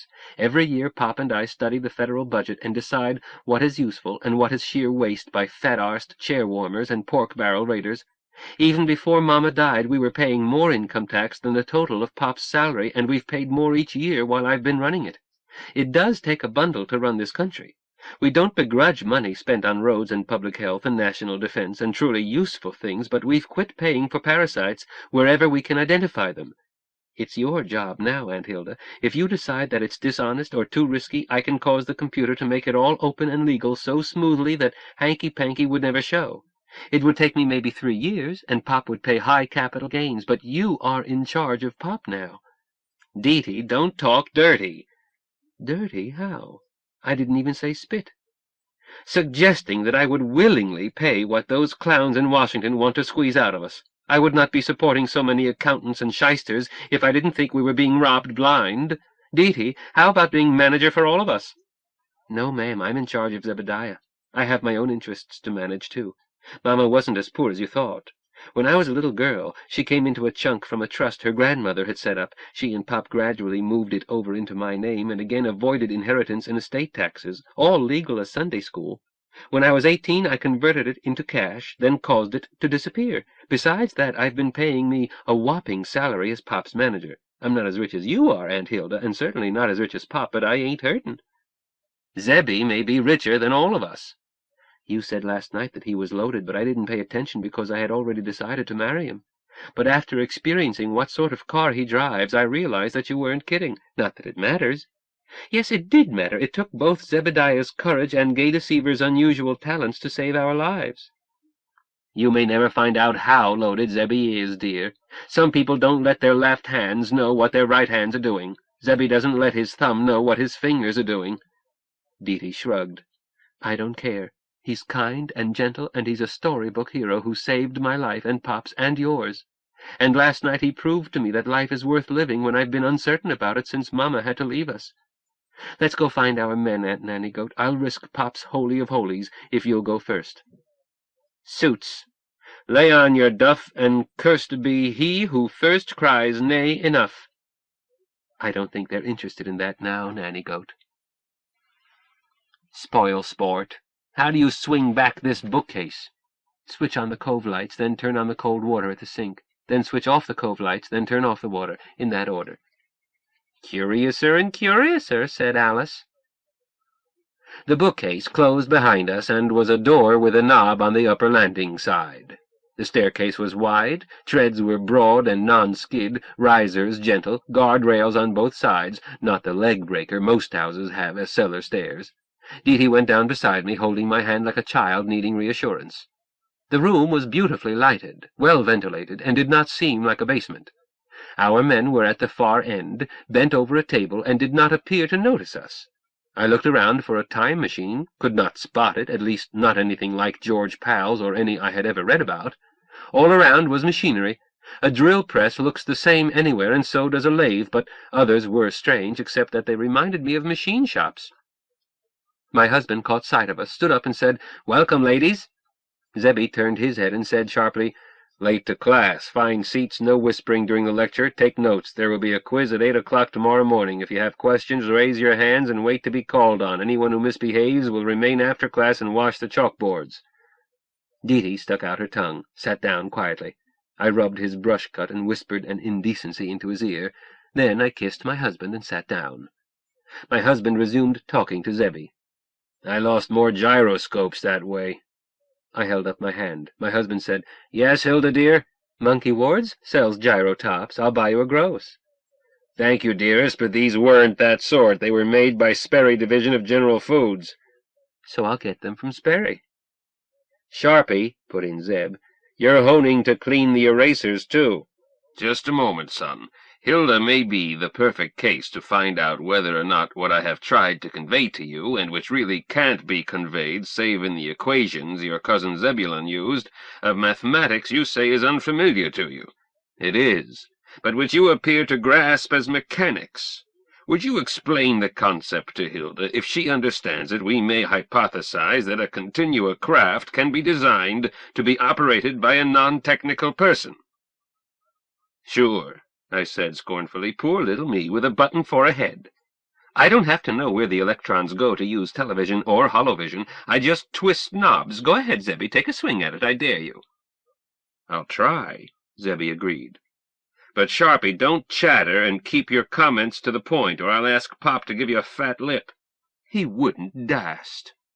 So, I'm going to give him a horsewhip for a wedding present, besides the weird tales. Jake, you get those too, but you need a whip. Attention, Sharpie. Yes, Zebby, and the same to you, doubled. Do you know what precess means? Certainly. Precession of the equinoxes. Means that Vega will be the North Star when I'm a great-grandmother, 30,000 years or some such. Correct in essence, but you're not even a mother yet. You don't know what happened last night. I'm an expectant mother. Jacob doesn't dare use a whip on me. My husband looked startled but pleased, and I felt relieved. Zebby looked at his own bride. Deety said solemnly, It is possible, Zebediah. Neither of us was protected. Each was on or close on ovulation. Hilda is blood type B rhesus positive, and my father is AB positive. I am ARH positive. May I inquire yours, sir? I'm an O positive. I may have shot you down the first salvo. It would seem likely, but does this meet with your approval? Approval? Zebby stood up, knocking over his chair. Princess, you could not make me happier. Jake, this calls for a toast. My husband stopped kissing me. Unanimous. Daughter, is there champagne chilled? Yes, Pop. Hold it, I said. Let's not get excited over a normal biological function. Deety and I don't know that we caught. We just hope so. And— So we try again, Zebby interrupted. What's your calendar? 28.5 days, Zebediah. My rhythm is pendulum steady. Mine's 27. Deety and I just happen to be in step, but I want that toast at dinner and a luau afterwards. It might be the last for a long time. Deety, do you get morning sick? I don't know. I've never been pregnant before. I have, and I do, and it's miserable. Then I lost the naked little grub after trying hard to keep it, but I'm not going to lose this one. Fresh air and proper exercise and careful diet and nothing but champagne for me tonight. Then not another drop until I know. In the meantime, professors, may I point out that class is in session? I want to know about time machines, and I'm not sure I could understand with champagne buzzing my button-head. Sharpie, sometimes you astound me. Zebby, sometimes I astound myself. Since my husband builds time machines, I want to know what makes them tick, or at least which knobs to turn. He might be clawed by the bandersnatch, and I would have to pilot him home. Get on with your lecture. I read you loud and clear. But we wasted a few moments because everybody had to kiss everybody else. Even Zebby and my husband pounded each other on the back and kissed both cheeks Latin style. Zebby tried to kiss me as if I were truly his mother-in-law, but I haven't kissed that way since junior high. Once I was firm with him, he gave in and kissed me better than he ever had before. Phew, I'm certain Deety is right, but I won't risk worrying my older husband over a younger man, and I'd be an idiot to risk competing with Deety's tits, etc., when all I have is fried eggs, and my wonderful old goat seems so pleased with my etc. Class resumed. Sharpie, can you explain precession in gyroscopes? Well, maybe. Physics 1 was required, but that was a long time ago. Push a gyroscope, and it doesn't go the way you expect, but 90 degrees from that direction, so that the push lines up with the spin, like this. I pointed a forefinger like a little boy going, bang, you're dead. My thumb is the axis, my forefinger represents the push, the other fingers show the rotation. Go to the head of the class. Now, think hard. Suppose we put a gyroscope in a frame, then impress equal forces at all 3 spatial coordinates at once. What would it do? I tried to visualize it. I think it would either faint or drop dead. A good first hypothesis. According to Jake, it disappears. They do disappear, Aunt Hilda. I watched it happen several times. But where do they go? I can't follow Jake's math. I have to accept his transformations without proof. But it is based on the notion of 6 space-time coordinates. 3 of space, the usual 3 that we see, marked X, Y, and Z, and 3 time coordinates, one marked T, like this, T, and one marked tau, Greek alphabet, tau, and the third from the Cyrillic alphabet, te. Looks like an M with a macron over it. So it does, but it's what the Russians use for tea. No, the Russians use chai for tea, in thick glasses with strawberry jam. Stow it, Sharpie. So we have X, Y, and Z, T, tau, and te, 6 dimensions. It is basic to the theory that all are at right angles to each other, and that any one may be swapped for any of the others by rotation, or that a new coordinate may be found, not a 7th, but replacing any of the 6 by translation, say tau to tau prime by displacement along X. Zebby, I think I fell off about 4 coordinates back. My husband suggested, show her the caltrop, Zeb. Good idea. Zeb accepted a widget from my husband, placed it in front of me. It looked like jacks I used to play with as a little girl, but not enough things sticking out, 4 instead of 6. 3 touched the table, a tripod. The 4th stuck straight up. Zeb said, "This is a weapon, invented centuries ago. The points should be sharp, but these have been filed down." He flipped it, let it fall to the table. "No matter how it falls, one prong is vertical. Scatter them in front of cavalry, the horses go down. Discouraging. They came into use again in Wars I and II against anything with pneumatic tires, bicycles, motorcycles, lorries, and so forth. Big enough they disable tanks and tracked vehicles. The small sort can be whittled from thorn bushes for guerrilla warfare, usually poisoned and quite nasty. But here this lethal toy is a geometrical projection, a drawing of the coordinates of a 4-dimensional space-time continuum. Each spike is exactly 90 degrees from every other spike." "But they aren't," I objected. "Each angle is more than a right angle." "I said it was a projection. Sharpie, it's an isometric projection of 4-dimensional coordinates in 3-dimensional space. That distorts the angles, and the human eye is even more limited. Cover one eye and hold still, and you see only 2 dimensions. The illusion of depth is a construct of the brain." "I'm not very good at holding still." "No, she isn't," agreed my bridegroom, whom I love dearly, and at that instant could have choked. "But I can close both eyes and feel 3 dimensions with my hands." "A good point. Close your eyes and pick this up and think of the prongs as the 4 directions of a 4-dimensional space. Does the word tesseract mean anything to you?" My high school geometry teacher showed us how to construct them. Projections with modeling wax and toothpicks. Fun. I found other 4-dimensional figures that were easy to project and a number of ways to project them. Sharpie, you must have had an exceptional geometry teacher. In an exceptional geometry class. Don't faint, Sebby, but I was grouped with what they called overachievers, after it became undemocratic to call them gifted children. Be derned. Why do you always behave like a fritterhead? Why don't you ever look beneath the surface, young man? I laugh because I dare not cry. This is a crazy world, and the only way to enjoy it is to treat it as a joke. That doesn't mean I don't read and can't think. I read everything from Giblet to Hoyle, from Sartre to Pauling. I read in the tub, I read on the john, I read in bed, I read when I eat alone, and I would read in my sleep if I could keep my eyes open. Deety, this is proof that Zebby has never been in my bed. The books downstairs are display. The stuff I read is stacked in my bedroom. Deety, did you think I had been sleeping with Sharpie? No, Zebediah, and you never will. Deety told me what a sex maniac you are. You lay your lecherous hands on me, and I'll scream for Jacob, and he'll beat you to a pulp. Don't count on it, dear one, my husband said mildly. Zeb is bigger and younger and stronger than I, and if I found it needful to try, Deety would cry and beat me to a pulp. Son, I should have warned you. My daughter is vicious at karate, the killer instinct. Thanks. Forewarned, forearmed.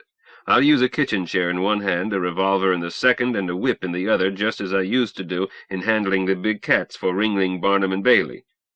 "That's 3 hands," said Deety.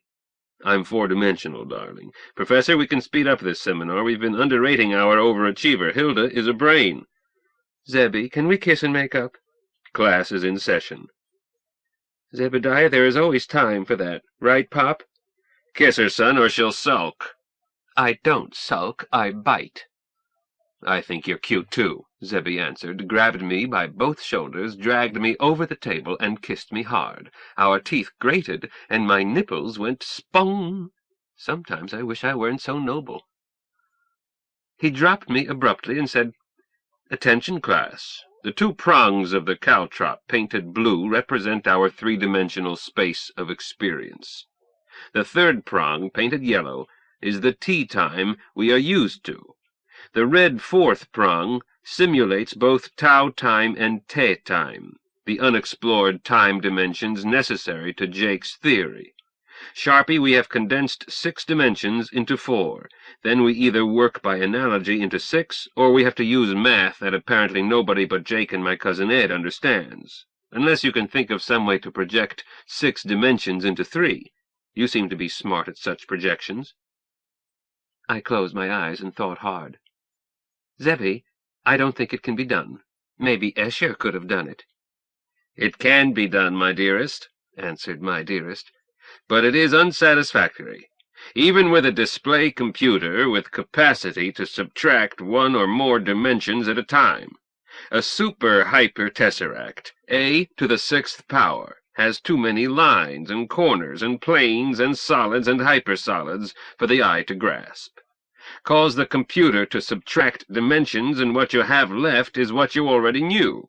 I fear it is an innate incapacity of visual conception in the human brain."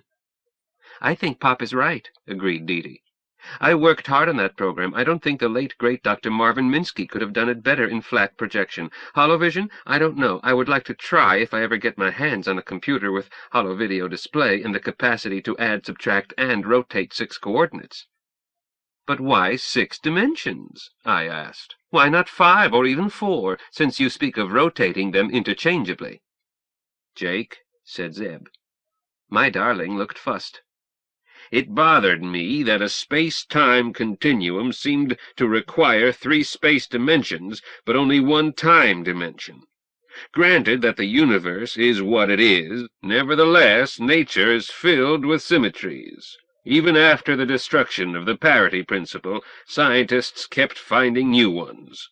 Philosophers stay wedded to symmetry, but I don't count philosophers." "Of course not," agreed Zeb. "No philosopher allows his opinions to be swayed by facts. He would be kicked out of his guild. Theologians, the lot of them." "I concur. Hilda, my darling, after I found a way to experiment, it turned out that 6 dimensions existed, possibly more, but I see no way to reach them." "Let me see," I said. "If I understood earlier, each dimension can be swapped for any other." "By 90-degree rotation, yes." "Wouldn't that be the combinations taken 4 at a time out of a set of 6? How many is that?" 15, Zebby answered. "Goodness!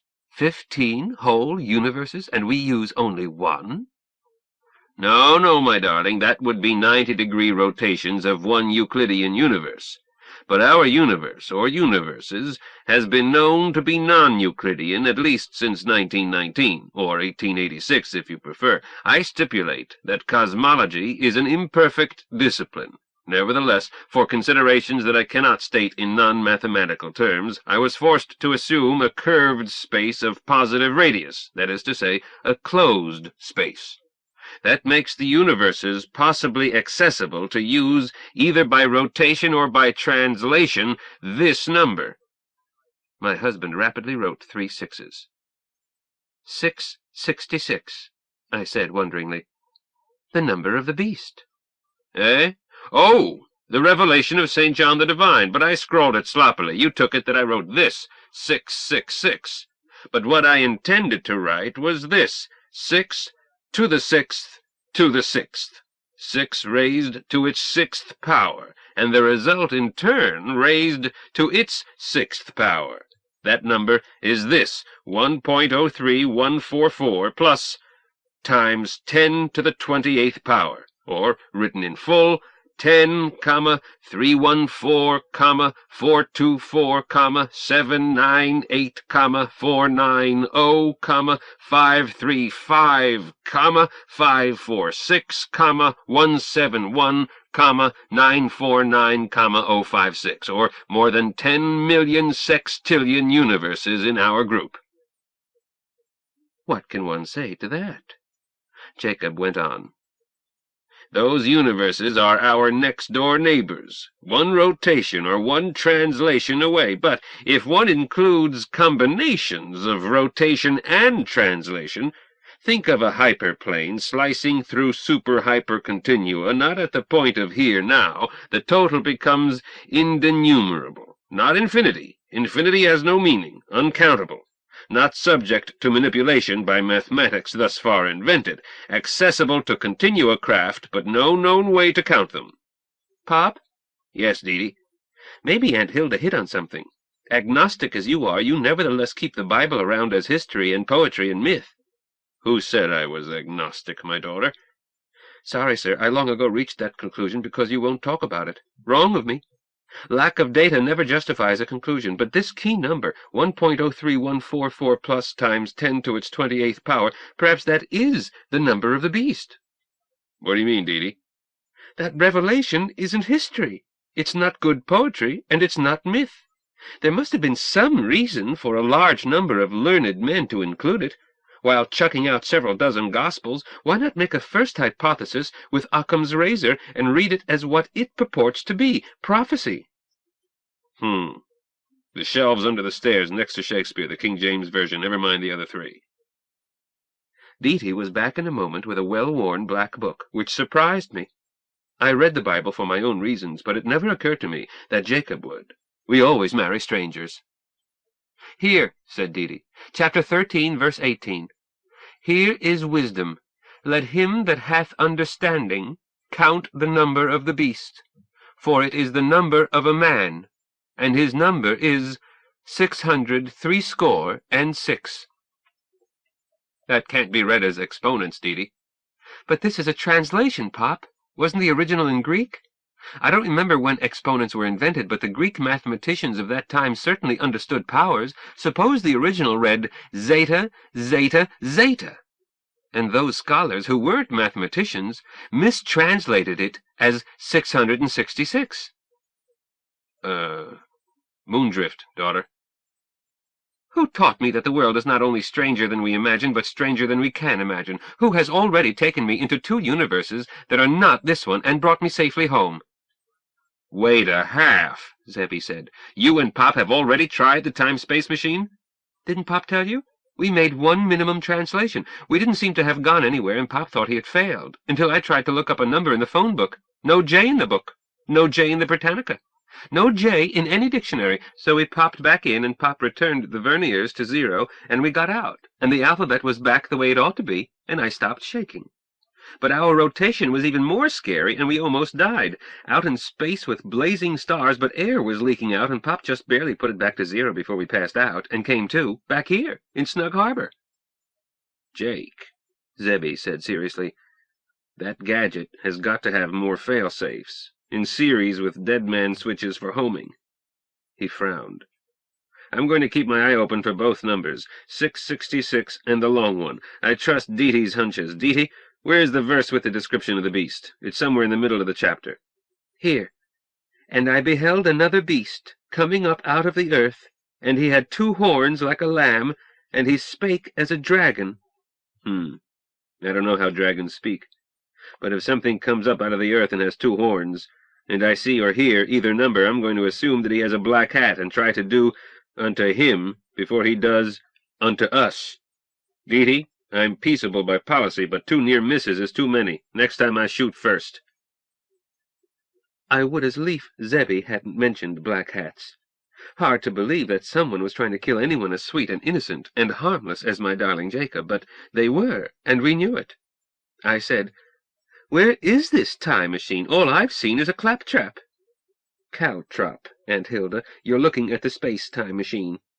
Huh? Where? Why, aren't we in it, and going somewhere fast? I don't want my husband killed. He's practically brand new. I expect to get years of wear out of him. Sharpie, stop the chatter, Zebby put in. It's on that bench across the table from you. All I see is a portable sewing machine. That's it. What? How do you get inside? Or do you ride it, like a broom? Neither. You mount it rigidly in a vehicle, one airtight and watertight by strong preference. Pop had it mounted in their car, not quite airtight, and now kaput. Pop and I are going to mount it in Gay Deceiver, which is airtight, with better fail-safes.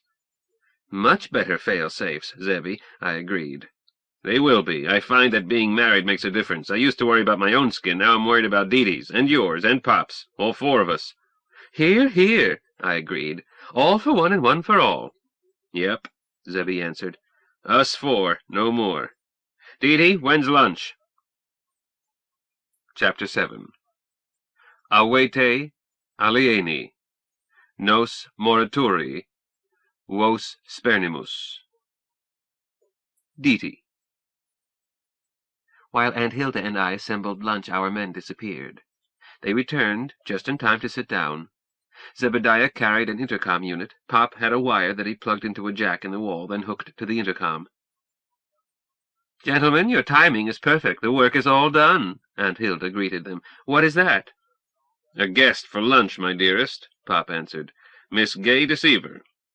Plenty for all, Aunt Hilda agreed. I'll set another place. She did so. Zebediah placed the intercom on the fifth plate. Does she take coffee or tea?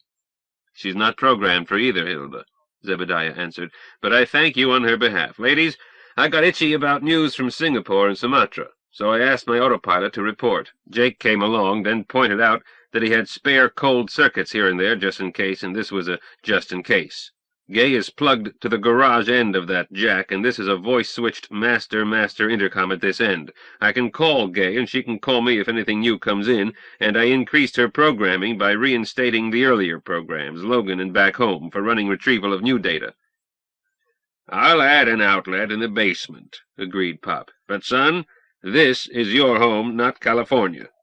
Well... Don't fight it, Zebby. This is my home since Jacob legalized me, and any step-son-in-law of mine is at home here. You heard Jacob say so, right, Dee-Dee? Of course, I agreed. Aunt Hilda is housewife, and I'm scullery maid. But Snug Harbor is my home, too, until Pop and Aunt Hilda kick me out into the snow, and that includes my husband. Not into snow, Dee-Dee, Aunt Hilda corrected me. Jacob would insist on a sunny day. He's kind and gentle, but that would not leave you with no roof over your head. My California home, mine and Jacob's, has long been your home from home, and Zebby has been dropping in for years whenever he was hungry. I had better put my bachelor flat into the pot. Zebby, you can't put Dee-Dee on your daybed. It's lumpy, Dee-Dee. Broken springs, bruises. Zebby, break your lease and send your furniture back to Goodwill. Sharpie, you're at it again. Dee-Dee, there is no daybed in my digs. An emperor-size bed, big enough for 3, 6 if they are well acquainted. My captain, do you go in for orgies? I asked. No, but you can't tell what may turn up in the future. You always look ahead, Zebediah, I said approvingly. Am I invited? At any orgy of mine, my wife will pick the guests and send the invitations. Thank you, sir. I'll wait until you seem to be bored, then look over the crop and pick out choice specimens for you, assorted flavors and colors. My princess, I will not spank a pregnant woman, but I can think about it.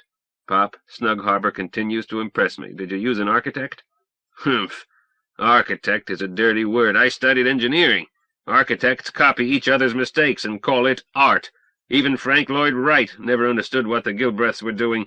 His houses looked great from the outside. Inside, they were hideously inefficient. Dust collectors, gloomy, psych lab rat mazes. Pfui!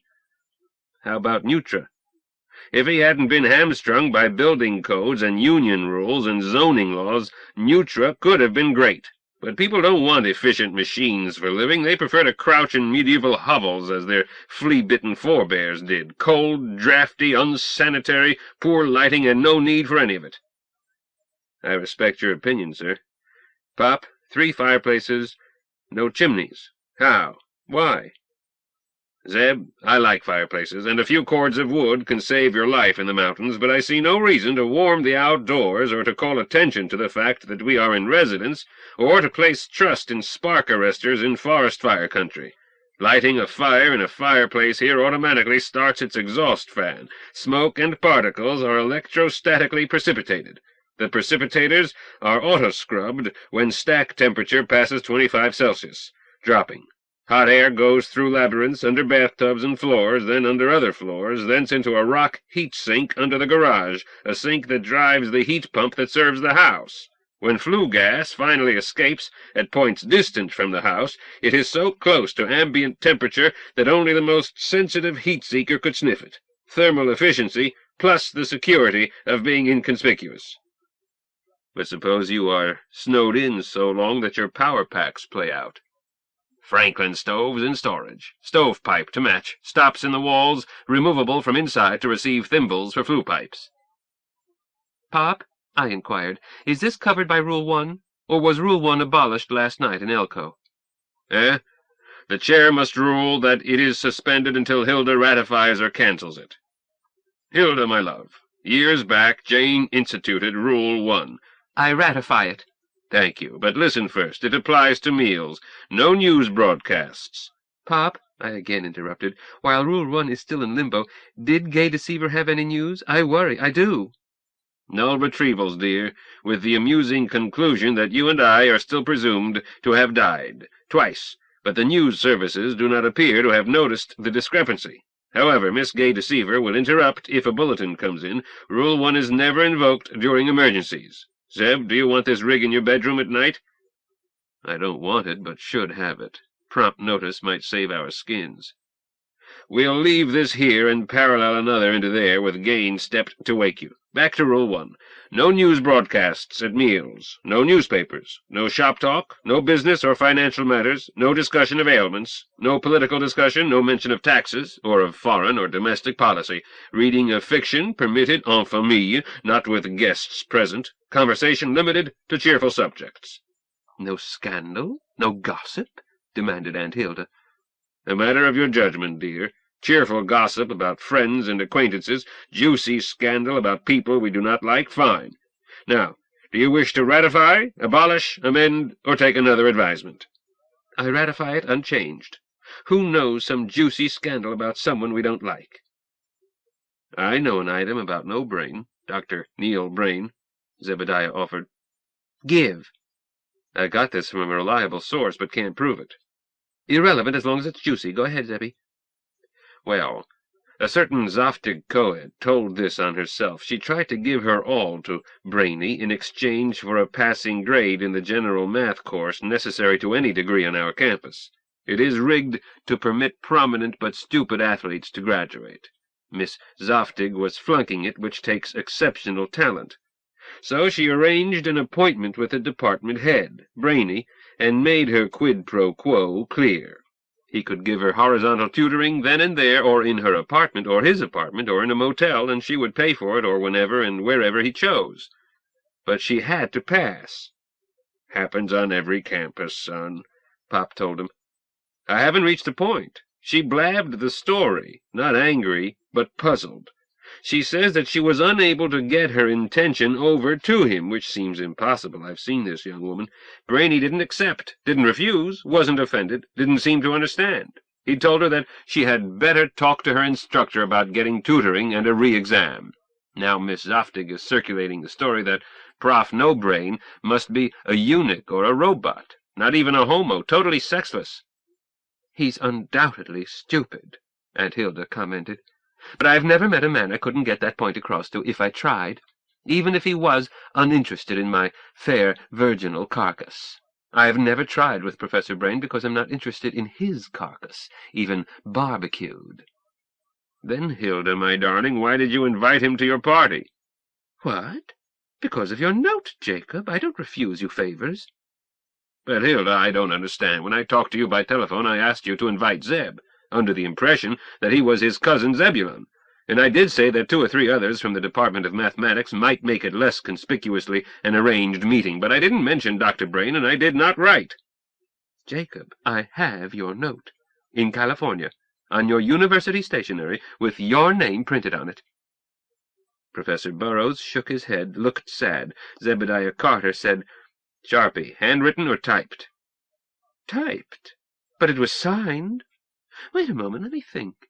It has my name and address down in the lower left.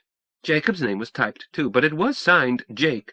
My dear Hilda, a hasty P.S. to my phone call of yesterday. Would you be so kind as to include Dr. Neil O'Brien, chairman of mathematics?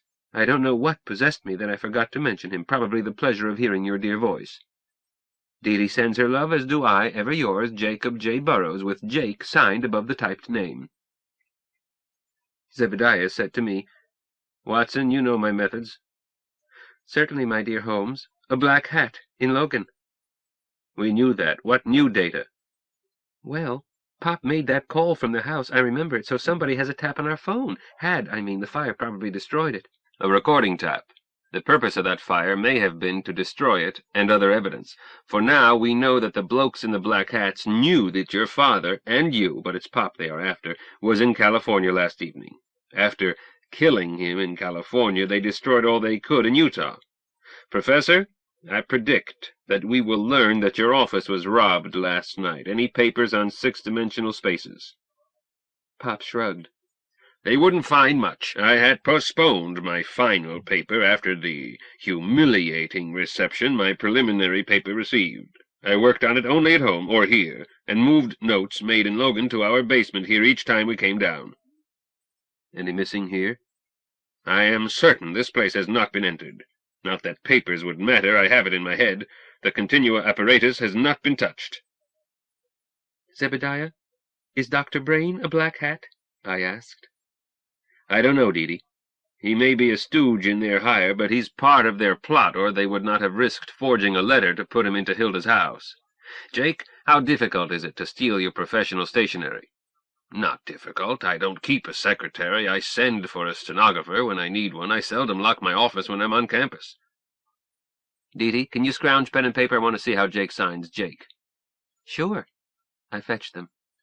"Pop's signature is easy. I often sign it. I hold his power of attorney."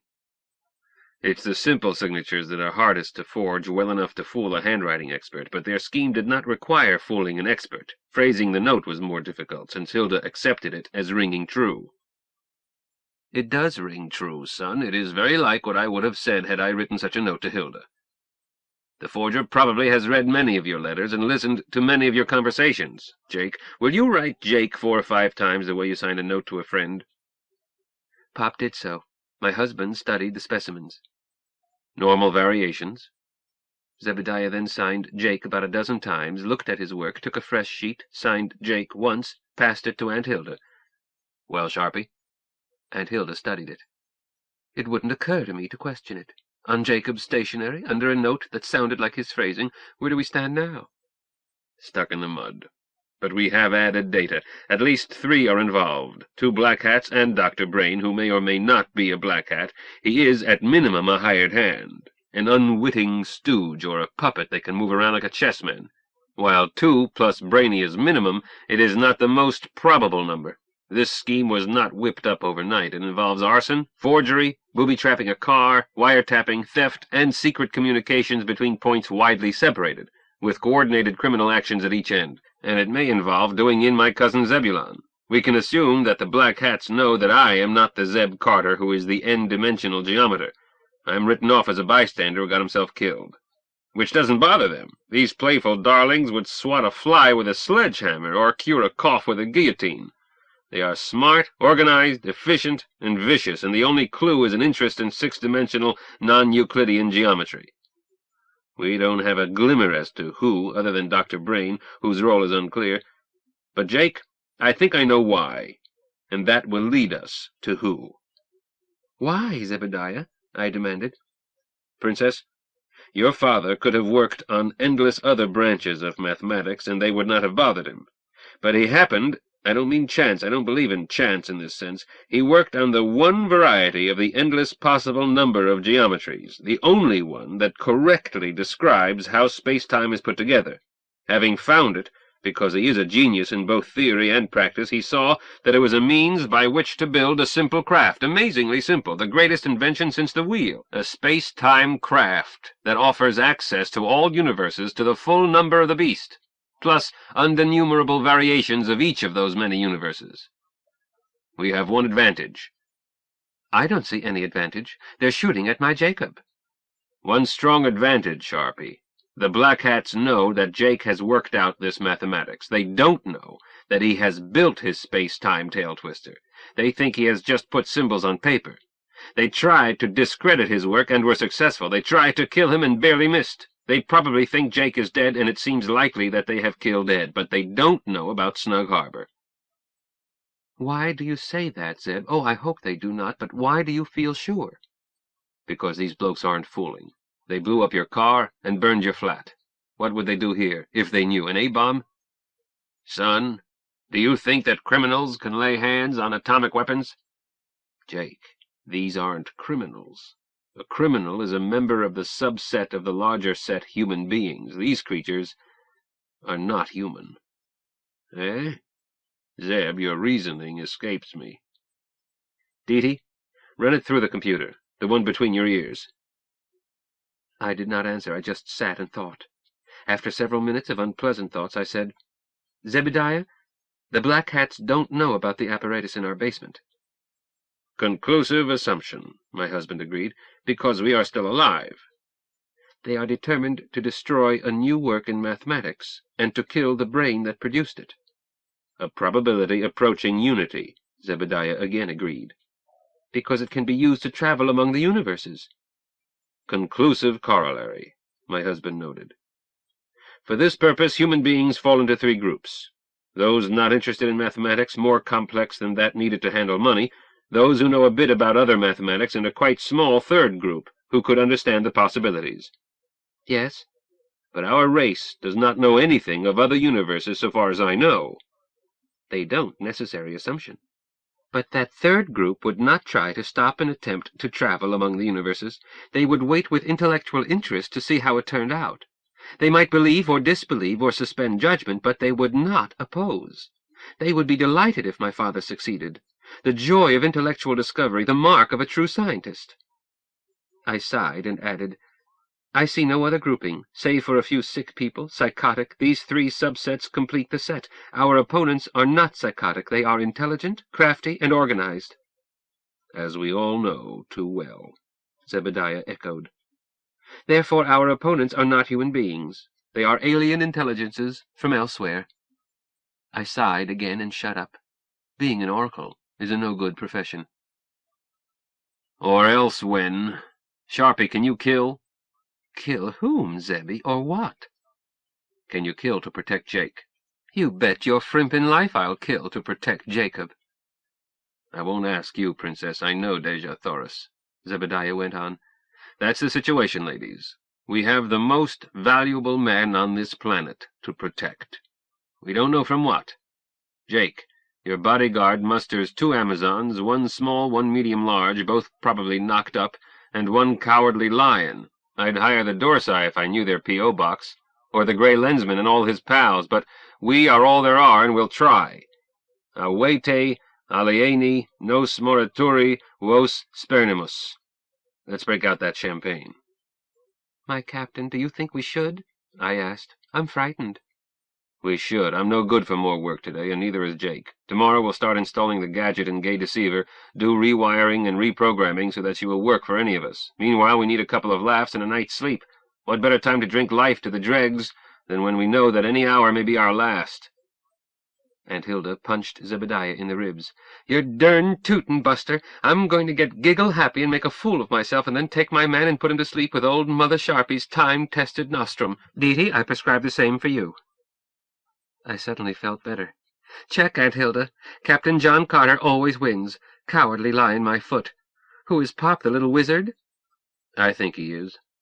Could be. Pop, will you open the bubbly? I always hurt my thumbs. Right away, Deety. I mean, Deja Thoris, royal consort of the warlord. No need to be formal, Pop. This is going to be an informal party. Very. Pop, do I have to keep my pants on? Ask your husband. You're his problem now. Chapter 8. Let us all preserve our illusions. Hilda. In my old age, sucking my gums in front of the fire and living over my misdeeds, I'll remember the next few days as the happiest in my life. I'd had 3 honeymoons earlier, one with each of my term contract husbands. 2 had been good, 1 had been okay, and eventually very lucrative. But my honeymoon with Jacob was heavenly. The whiff of danger sharpened the joy. Jacob seemed unworried, and Zebby has hunches like a horse player. Seeing that Zebby was relaxed, Diti got over being jumpy, and I never was, as I hope to end like a firecracker, not linger on, ugly, helpless, useless. A spice of danger adds zest to life, even during a honeymoon, especially during a honeymoon. An odd honeymoon. We worked hard, but our husbands seemed never too busy for Pat Fanny, squeeze titty, and unhurried kisses. Not a group marriage, but 2 twosomes that were one family, comfortable each with the others. I dropped most of my own sparky bitch ways, and Zebby sometimes called me Hilda rather than Sharpie. Jacob and I moved into marriage like ham and eggs. Jacob is not tall, 178 centimeters, but tall compared with my scant 152, and his hairline recedes, and he has a paunch from years at a desk, but he looks just right to me. If I wanted to look at male beauty, I could always look at Diti's giant, appreciate him without lusting. My own loving goat kept Sharpie quite blunted. I did not decide when Zebby came on campus to make a pet of him for his looks, but for his veering sense of humor. But if there was ever a man who could have played the role of John Carter, warlord of Mars, it was Zebediah Carter, whose middle name just happens to be John.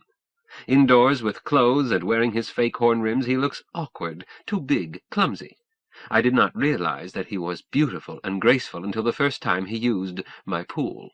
That afternoon I was tempted to seduce him, but as little dignity as I have, I had resolved to stick to older men, so I shut off the thought.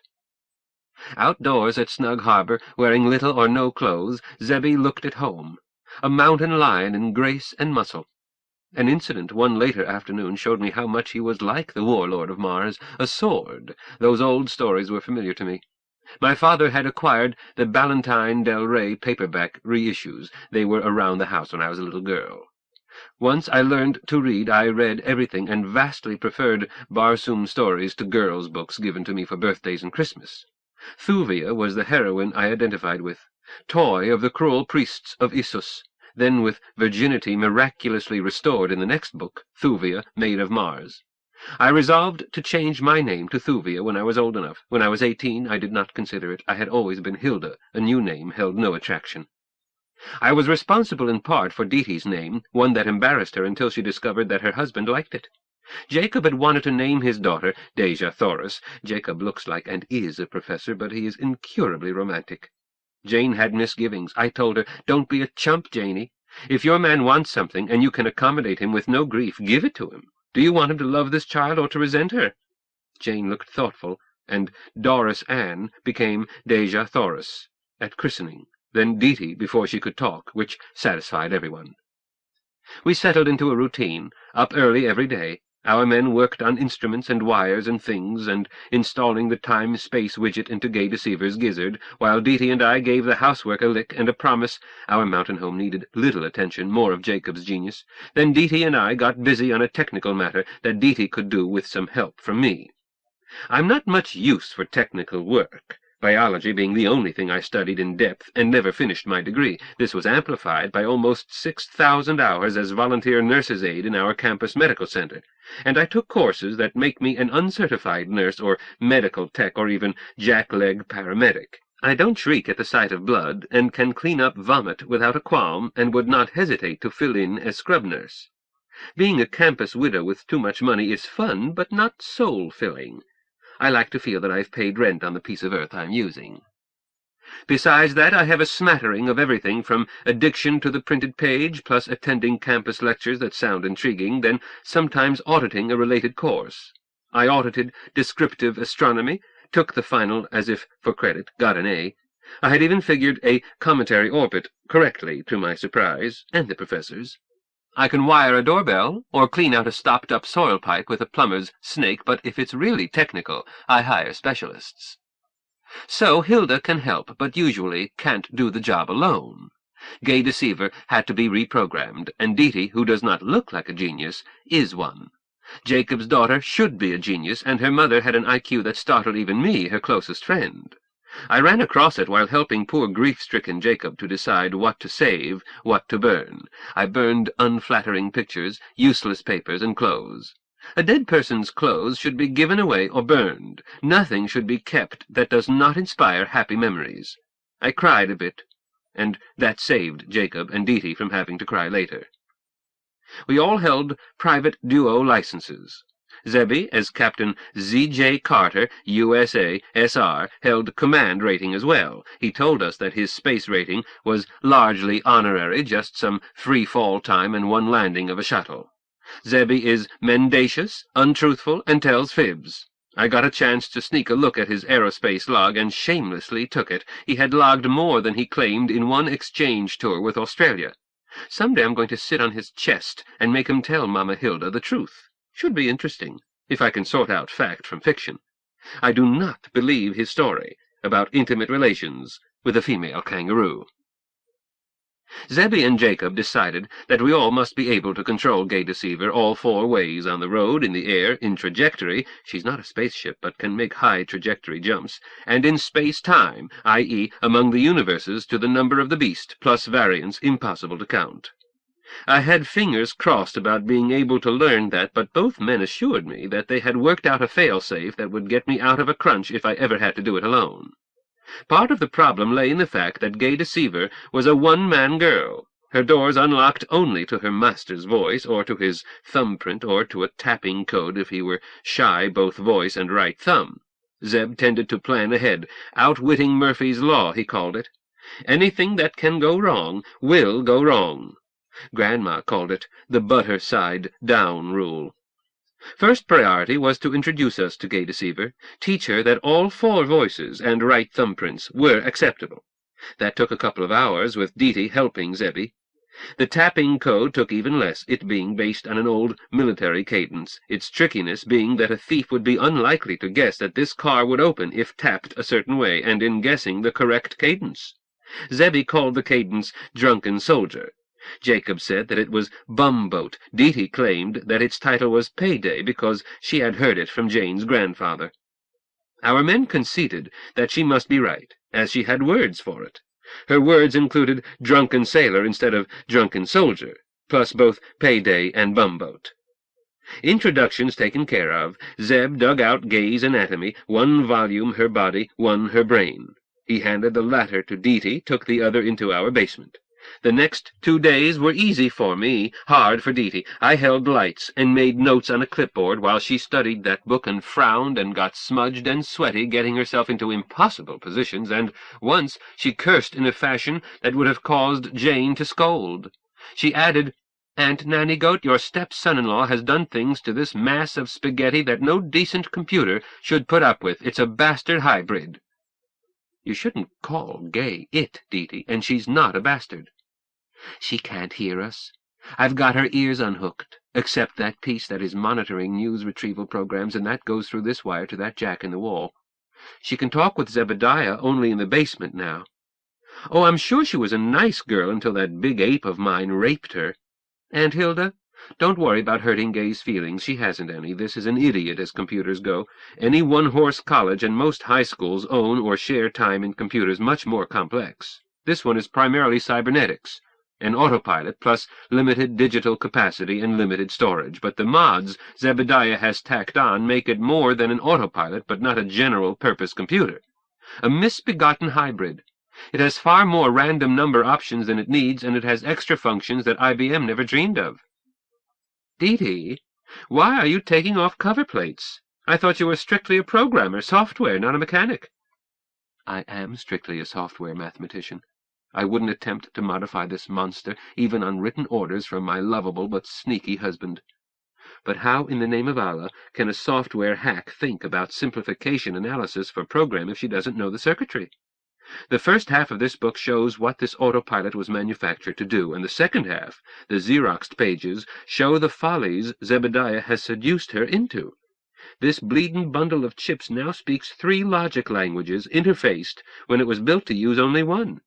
But it won't accept any of them until it has been wheedled with Zebediah's double talk. Even then it rarely answers a code phrase with the same answer twice in a row. What does it say in answer to, "You're a smart girl, Gay"? I remember. Boss, I bet you tell that to all the girls. Over. Sometimes. Oftenest, as that answer is weighted to come up 3 times as often as any of the others. But listen to this. "Zeb, I'm so smart I scare myself." "Then why did you turn me down for that raise?" "Never mind the compliments. Take your hand off my knee." "Not so loud, dear. I don't want my boyfriend to hear." And there are more. There are at least 4 answers to any of Zebediah's code phrases. He uses just 1 list, but the autopilot answers several ways for each of his phrases. And all any of them mean is either Roger or null program rephrase. I like the idea. Fun. Well, I do myself. I animize a computer. I think of them as people. And this semi-random answer list makes Gay Deceiver feel much more alive, when she isn't. Not even versatile compared with a ground-based computer, but— Dee gave a quick smile. I'm going to hand my husband some surprises. How, Dee? You know how he says, "Good morning, Gay, how are you?" when we sit down for breakfast? Yes, I like it. Friendly. She usually answers, "I'm fine, Zeb." Yes, it's a test code. It orders the autopilot to run a self-check throughout and to report any running instruction, which takes less than a millisecond. If he didn't get that, or an equivalent answer, he would rush straight here to find out what's wrong, but I'm going to add another answer, or more. I thought you refused to modify anything. Aunt Hillbilly, this is software, not hardware. I'm authorized and directed to amplify the answers to include all of us, by name for each of our voices. This is programming elementary. You say good morning to this gadget, and it will, when I'm finished, answer you and call you either Hilda or Mrs. Burroughs. Oh, let her call me Hilda. All right, but let her call you Mrs. Burroughs now and then for variety. Well, all right. Keep her personality. I could even have her call you, low-waiting, Nanny Goat. I guffawed. Do, Dee, please do, but I want to be around to see Jacob's face. You will be. It won't be programmed to answer that way to any voice but yours. Just don't say good morning, Gay, unless Pop is listening. But here's one for my husband. Zebediah says, "Good morning, Gay, how are you?" And the speaker answers, "I'm fine, Zeb, but your fly is unzipped and your eyes are bloodshot. Are you hung over again?" Dee is so solemn and yet playful. Do it, dear. Poor Zebby, who drinks least of any of us, but he might not be wearing anything zippered. Zebediah always wears something at meals. Even his underwear shorts are zippered. He dislikes elastic. But he'll recognize your voice, Dee. Nope, because it will be your voice, modified. And it was. I'm contralto about the range of the actress or girlfriend who recorded Gay Deceiver's voice originally. I don't think my voice has her sultry bedroom quality, but I'm a natural mimic. Dee borrowed a wigglescope, or oscilloscope, from her father, my Jacob, and I practiced until my patterns for Gay Deceiver's original repertoire matched hers well enough. Dee said she could not tell them apart without close checking. I got into the spirit of it, such as having Dee cause Gay Deceiver occasionally to say to my husband, "Fine, except for my backache, you wicked old billy goat." And Jacob tripped that reply one morning when I did have a backache, and I feel sure he had one too. We didn't put in answers that Dee felt might be too bawdy for Jacob's innocent mind. I didn't even hint how her father actually talked, to me in private. Let us all preserve our illusions. It lubricates social relations. Possibly Dee and Zebby talked the same way to each other in private, and regarded us old folks as hopelessly square. Chapter 9. Most males have an unhealthy tendency to obey laws. Dee.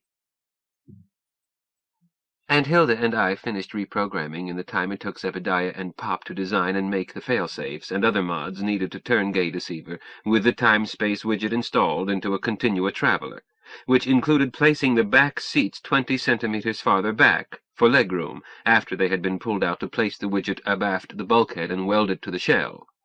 The precessing controls and triple verniers were remoted to the driver's instrument board, with one voice control for the widget, all others manual.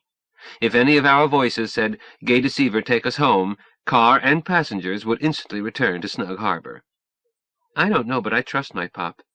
He brought us home safe twice. doing it with no fail-safes and no dead-man switch. The latter paralleled the take-us-home voice order, was normally clamped, closed, and covered, but could be uncovered and held in a fist, closed. There were other fail-safes for temperature, pressure, air, radar collision course, and other dangers. If we wound up inside a star or planet, none of this could save us, but it is easy to prove that the chances of falling downstairs and breaking your neck are enormously higher than the chance of co-occupying space with other matter in our native universe. Space is plentiful. Mass is scarce. We hoped that this would be true of other universes. No way ahead of time to check on the number of the beast spaces, but the cowards never started and the weaklings died on the way. None of us ever mentioned not trying to travel the universes. Besides, our home planet had turned unfriendly. We didn't discuss black hats, but we all knew that they were still here and that we remained alive by lying doggo and letting the world think we were dead. We ate breakfast better each morning after hearing Gay Deceiver offer null report on news retrievals. Zebediah, I am fairly certain, had given up his cousin for dead. I feel sure Zebediah would have gone to Sumatra to follow a lost hope, were it not that he had acquired a wife and a prospective child. I missed my next period. So did Hilda. Our men toasted our not-yet-bulging bellies. Hilda and I smugly resolved to be good girls, yes, sir, and careful. Hilda joined my morning toning up, and the men joined us the first time they caught us at it. Zebediah did not need it, but seemed to enjoy it. Pop brought his waistline down 5 centimeters in 1 week. Shortly after that toast, Zebediah pressure-tested Gay Deceiver's shell, 4 atmospheres inside her and a pressure gauge sticking out through a fitting in her shell. There being little we could do while our space-time rover was sealed, we knocked off early. "Swim, anybody?" I asked. Snug Harbor doesn't have a city-type pool, and a mountain stream is too cold. Pop had fixed that when he concealed our spring. Overflow was piped underground to a clump of bushes and thereby created a natural mountain rivulet that passed near the house. Then Pop had made use of a huge fallen boulder plus biggish ones to create a pool, one that filled and spilled. He had done work with pigments and concrete to make this look like an accident of water flow. This makes Pop sound like Paul Bunyan. Pop could have built Snug Harbor with his own hands, but Spanish-speaking labor from Nogales built the underground and assembled the prefab shell of the cabin. An air crane fetched parts and materials from an Albuquerque engineering company Jane had bought for Pop through a front, lawyers in Dallas. The company's manager drove the air crane himself, having had it impressed on him that this was for a rich client of the law firm and that it would be prudent to do the job and forget it. Pop bossed the work in Tex-Mex, with help from his secretary, me, Spanish being one language I had picked up for my doctorate. Laborers and mechanics never got a chance to pinpoint where they were, but they were well paid, well fed, comfortably housed in prefabs brought in by crane, and the back-breaking labor was done by power, who cares what locos gringos do. 2 pilots had to know where we were building, but they homed in on a radar beacon that is no longer there. Blokes in black hats had nothing to do with this secrecy. It was jungle caution I had learned from Mama. Never let the revenuers know anything. Pay cash, keep your lips closed, put nothing through banks that does not appear later in tax returns, pay taxes greater than your apparent standard of living, and declare income accordingly. We had been audited 3 times since Mama died. Each time the government returned a small overpayment. I was building a reputation of being stupid and honest. My inquiry of swim anybody was greeted with silence. Then Pop said, "Zeb, your wife is too energetic. Dee-Dee, later the water will be warmer and the trees will give us shade. Then we can walk slowly down to the pool. Zeb?" I agreed, Jake. I need to conserve ergs. "Nap? I don't have the energy to take one. What were you saying this morning about re-engineering the system?" Aunt Hilda looked startled. "I thought Miss Gay Deceiver was already engineered. Are you thinking of changing everything?" "Take it easy, Sharpie, darlin'. Gay Deceiver is finished. A few things to stow that have been weighed and their moment arms calculated." I could have told her. In the course of figuring what could be stowed in every nook and cranny and what they would do to Gay's balance, I had discovered that my husband had a highly illegal laser cannon. I said nothing, merely included its mass and distance from optimum center of weight in my calculations. I sometimes wonder which of us is the outlaw, Zebediah or I. Most males have an unhealthy tendency to obey laws, but that concealed L-cannon made me wonder. "Why not leave well enough alone?" Aunt Hilda demanded. "Jacob and God know I'm happy here, but you all know why we should not stay here longer than we must." We weren't talking about gay deceiver. Jake and I were discussing re-engineering the solar system. "The solar system? What's wrong with it the way it is?" "Lots of things," Zebediah told Aunt Hilda. "It's untidy. Real estate going to waste. This tired old planet is crowded and sort of worn in spots. True, industry in orbit and power from orbit have helped, and both Lagrange 4 and 5 have self-supporting populations. Anybody who invested in space stations early enough made a pile, including Pop Zebediah. But these are minor compared with what can be done, and this planet is in worse shape each year. Jake's six-dimensional principle can change that." "Move people into another universe? Would they go?" "We weren't thinking of that, Hilda. We're trying to apply Clark's law." "I don't recall it. Maybe it was while I was out with mumps." "Arthur C. Clark," Pop told her. "Great man, too bad he was liquidated in the purge. Clark defined how to make a great discovery or create a key invention. Study what the most respected authorities agree cannot be done. Then do it. My Continua craft is a godchild of Clark via his law. His insight inspired my treatment of six-dimensional continua. But this morning Zeb added corollaries." "Jake, don't kid the ladies. I asked a question. You grabbed the ball and ran." We heterodyned. Hilda, you know that the time-space traveler doesn't require power." "I'm afraid I don't know, darling man. Why were you installing power packs in Gay Deceiver?" "Auxiliary uses, so that you won't have to cook over an open fire, for example." "But the pretzel bender doesn't use power," agreed Zebediah. "Don't ask why. I did, and Jake started writing equations in Sanskrit, and I got a headache." "It doesn't use power, Aunt Hilda," I agreed. "Just parasitic power. A few microwatts so that the gyros never slow down, milliwatts for instrument readouts and for controls, but the widget itself uses none. What happened to the law of conservation of energy?" "Sharpie," my husband answered. "As a fairish mechanic, an amateur electron pusher, and as a bloke who has herded unlikely junk through the sky, I never worry about theory as long as machinery does what it is supposed to do. I worry when a machine turns and bites me. That's why I specialize in fail-safes and backups and triple redundancy. I try never to get a machine sore at me. There's no theory for that, but every engineer knows it." "Hilda, my beloved, the law of conservation of mass energy is not broken by our Continua craft. It is simply not relevant to it. Once Zeb understood that—" "I didn't say I understood it." "Well, once Zeb stipulated that, he raised interesting questions. For example, Jupiter doesn't need Ganymede, whereas Venus does, although Titan might be better." Possible."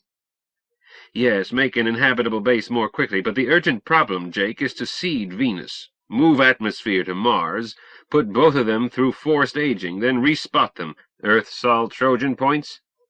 "Certainly. We've had millions of years of evolution this distance from the sun. We had best plan on living neither closer nor farther, with careful attention to stratospheric protection. But I still have doubts about anchoring in the Venerian crust. We wouldn't want to lose the planet on Tau axis." "Near R&D, Jake.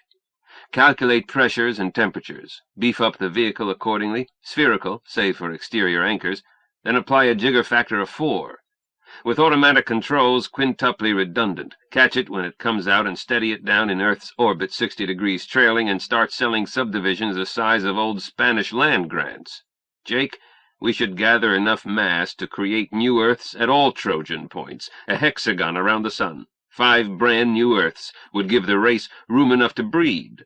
On this maiden voyage, let's keep our eyes open." Aunt Hilda looked at Zebediah with horror.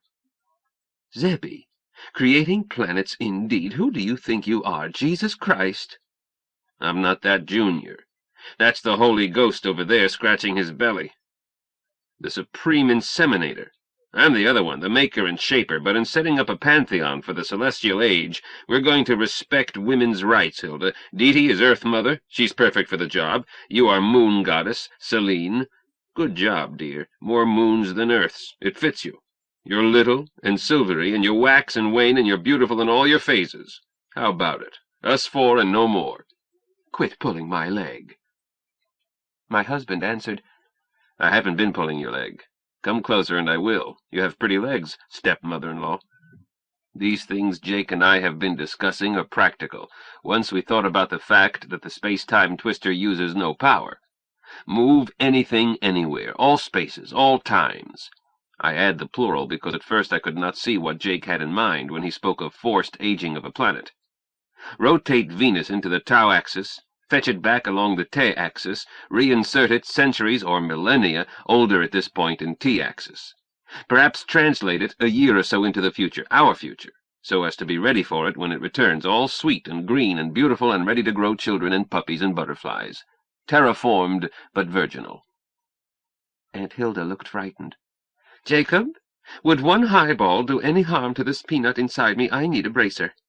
I don't think so. Jane often had a drink with me while she was pregnant. Her doctor did not have her stop until her 3rd trimester. Can't see that it hurt Deety. Deety was so healthy she drove Jane home from the hospital. Pop, that's a fib. I didn't learn to drive until I was 3 months old, but I need one too, I added. Zebediah? Certainly, Princess. A medicinal drink should be by body mass. That's half a jigger for you, Sharpie dear, a jigger for Deety, a jigger and a half for Jake, 2 jiggers for me. Oh, how unfair. It certainly is, I agreed. I outweigh Pop. He's been losing. I've been gaining. Pick us up and see. My husband took us each around the waist, crouched, then straightened and lifted us. Close to a standoff, he announced. Pop may be a trifle heavier, but you're more cuddly. Kissed me and put us down. There is no one more cuddly than Jacob. Hilda, you're prejudiced. Let's each mix our own drinks at the strength required for our emotional and physical conditions. So we did. It wound up with Hilda and me each taking a jigger with soda, Pop taking a jigger and a half over ice, and Zebediah taking a half jigger of vodka and drowning it with Coke. While we were sipping our medicine, Zebediah sprawled out, looked up over the fireplace. Pop, you were in the Navy?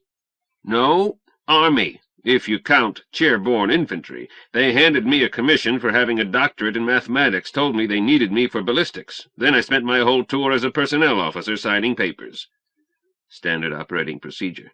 That's a Navy sword and belt up there. Thought it might be yours. It's Deety's. Belonged to Jane's grandfather Rogers. I have a dress saber. Belonged to my dad, who gave it to me when the Army took me. Dress blues, too. I took them with me. Never had occasion to wear, either. Pop got up and went into his bedroom, calling back, I'll show you the saber. My husband said to me, Deety, would you mind my handling your sword? My captain, that sword is yours. Heavens, dear, I can't accept an heirloom. If my warlord will not permit his princess to gift him with a sword, he can leave it where it is. I've been wanting to give you a wedding present, and did not realize that I had the perfect gift for Captain John Carter. My apologies, Dejathoris. I accept and will keep it bright. I will defend my princess with it against all enemies. Helium is proud to accept. If you make a cradle of your hands, I can stand in them and reach it down. Zebediah grasped me, a hand above each knee, and I was suddenly 3 meters tall. Sword and belt were on hooks. I lifted them down, and myself was placed down. My husband stood straight while I buckled it around him. Then he dropped to one knee and kissed my hand. My husband is mad north-northwest, but his madness suits me. I got tears in my eyes, which Deety doesn't do much, but Dejathoris seems prone to, since John Carter made her his. Pop and Aunt Hilda watched, then imitated, including, I saw, tears in Hilda's eyes after she buckled on Pop's saber when he knelt and kissed her hand. Zebediah drew sword, tried its balance, sighted along its blade. Handmade and balanced close to the hilt. Deety, your great-grandfather paid a pretty penny for this. It's an honest weapon. I don't think he knew what it cost. It was presented to him. For good reason, I feel certain. Zebediah stood back, went into hanging guard, made fast moulinaise vertically, left and right, then horizontally, clockwise and counterclockwise, suddenly dropped into swordsman's guard, lunged and recovered fast as a striking cat. I said softly to Pop. "Did you notice?" Pop answered quietly, "No saber. Sword, too." Hilda said loudly, "Zebby, you never told me you went to Heidelberg." "You never asked, Sharpie. Around the Red Ox they called me the Scourge of the Neckar." "What happened to your scars?" "Never got any, dear. I hung around an extra year hoping for one, but no one got through my guard, ever. Hate to think about how many German faces I carved into checkerboards." "Zebediah, was that where you took your doctorate?" My husband grinned and sat down, still wearing sword. "No, another school." "MIT?" inquired Pop. "Hardly. Pop, this should stay in the family. I undertook to prove that a man can get a doctorate from a major university without knowing anything and without adding anything whatever to human knowledge." "I think you have a degree in aerospace engineering," Pop said flatly. "I'll concede that I have the requisite hours. I hold 2 degrees. A baccalaureate in humane arts, meaning I squeaked through, and a doctorate from an old and prestigious school, a Ph.D. in education." "Zebediah, you wouldn't!" I was horrified.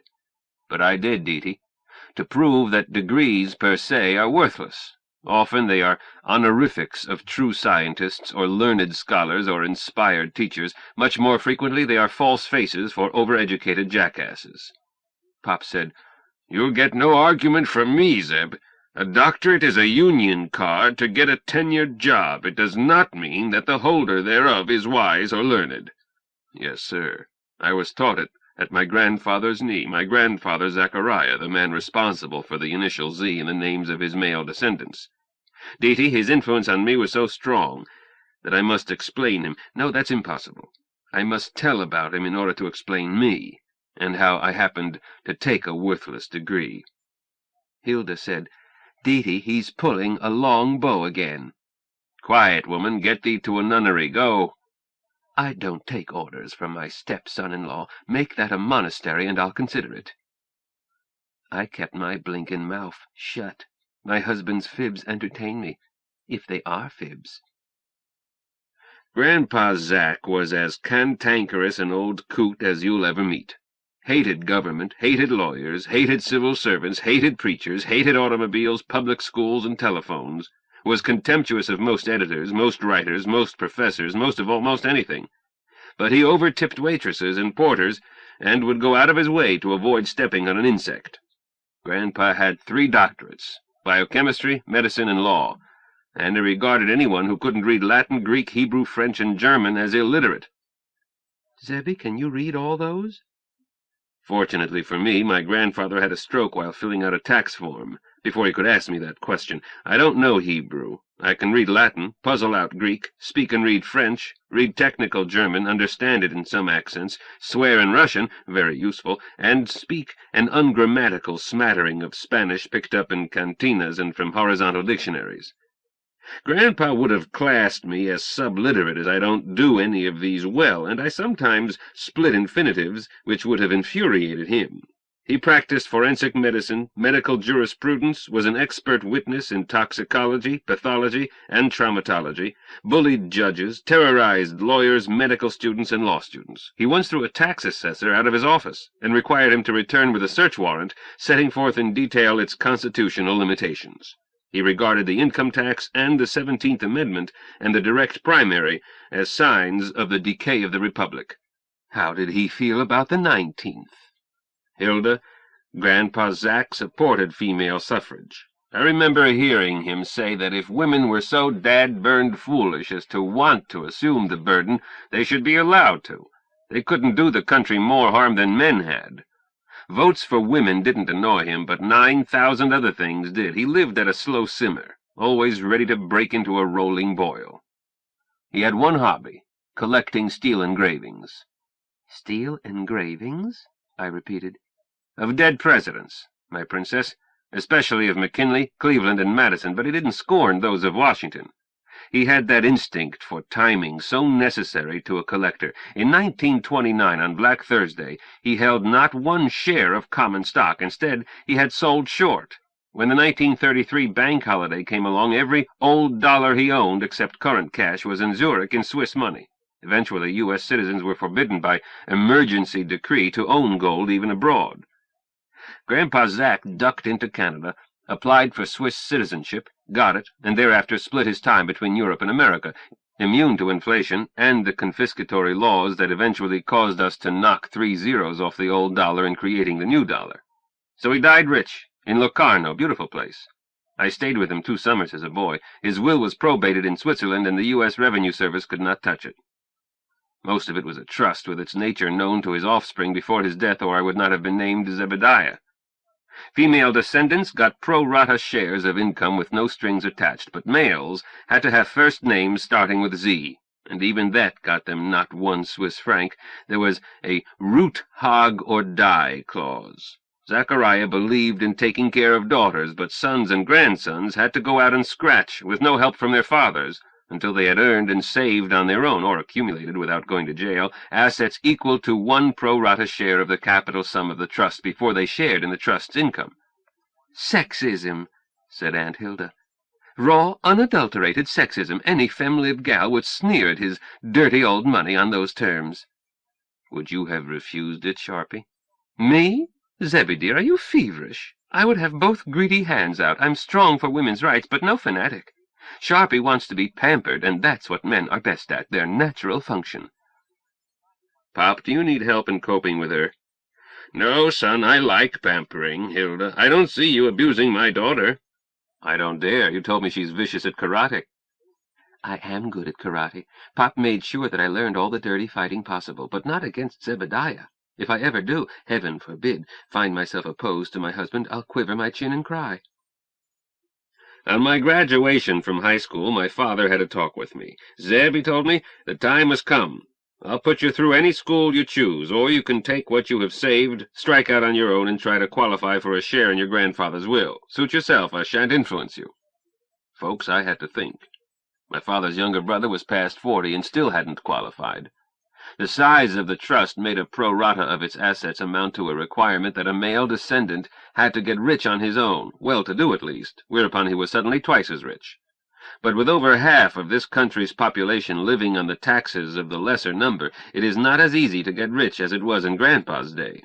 Turn down a paid-for education at Princeton or MIT, or go out and try to get rich with nothing but a high school education? I hadn't learned much in high school. I had majored in girls. So I had to think hard and long, almost 10 seconds. I left home next day with 1 suitcase and a pitiful sum of money. Wound up on campus that had 2 things to recommend it: an aerospace ROTC that would pick up part of my expenses, and a phys ed department willing to award me a jockstrap scholarship in exchange for daily bruises and contusions, plus all-out effort whenever we played. I took the deal. "What did you play?" asked my father. "Football, basketball, and track. They would have demanded more had they been able to figure a way to do it." "I had thought you were going to mention fencing." "No, that's another story. These did not quite close the gap, so I also waited tables for meals. Food so bad the cockroaches ate out. But that closed the gap, and I added to it by tutoring in mathematics. That gave me my start toward piling up money to qualify." I asked, "Did tutoring math pay enough to matter? I tutored math before Mama died. The hourly rate was low." "Not that sort of tutoring, Princess. I taught prosperous young optimists not to draw to inside straights, and that stud poker is not a game of chance, but that craps is, controlled by mathematical laws that cannot be flouted with impunity. To quote Grandfather Zachariah, 'A man who bets on greed and dishonesty won't be wrong too often.' There is an amazingly high percentage of greedy people, and it is even easier to win from a dishonest gambler than it is from an honest one, and neither is likely to know the odds at craps, especially side bets, or all of the odds in poker, in particular how odds change according to the number of players, where one is seated in relation to the dealer, and how to calculate changes as cards are exposed in stud. That was also how I quit drinking, my darling, except for special celebrations. In every friendly game, some players contribute, some take a profit. A player determined to take a profit must be neither drunk nor tired. Pop, the shadows are growing long. I don't think anybody wants to know how I got a worthless doctorate." "I do," I put in. "Me too," echoed Aunt Hilda. "Son, you're outvoted." Okay. 2 years active duty after I graduated. Sky jockeys are even more optimistic than students and have more money. Meanwhile, I learned more math and engineering. Was sent inactive just in time to be called up again for the Spasm War. Didn't get hurt. I was safer than civilians. But that kept me on another year, even though fighting was mostly over before I reported in. That made me a veteran, with benefits. I went to Manhattan and signed up for school again. Doctoral candidate, School of Education. Not serious at first, simply intending to use my veteran's benefits while enjoying the benefits of being a student, and devote most of my time to piling up cash to qualify for the trust. I knew that the stupidest students, the silliest professors, and the worst bull courses are concentrated in schools of education. By signing for large class evening lectures and the unpopular 8 a.m. classes, I figured I could spend most of my time finding out how the stock market ticked. I did, by working there, before I risked a dime. Eventually I had to pick a research problem or give up the advantages of being a student. I was sick of a school in which the pie was all meringue and no filling, but I stuck as I knew how to cope with courses in which the answers are matters of opinion, and the opinion that counts is that of the professor, and how to cope with those large class evening lectures. Buy the lecture notes. Read everything that professor ever published. Don't cut too often, and when you do show up, get there early, sit front row center, be certain the prof catches your eye every time he looks your way by never taking your eyes off him. Ask one question you know he can answer because you've picked it out of his published papers, and state your name in asking a question. Luckily, Zebediah Carter is a name easy to remember.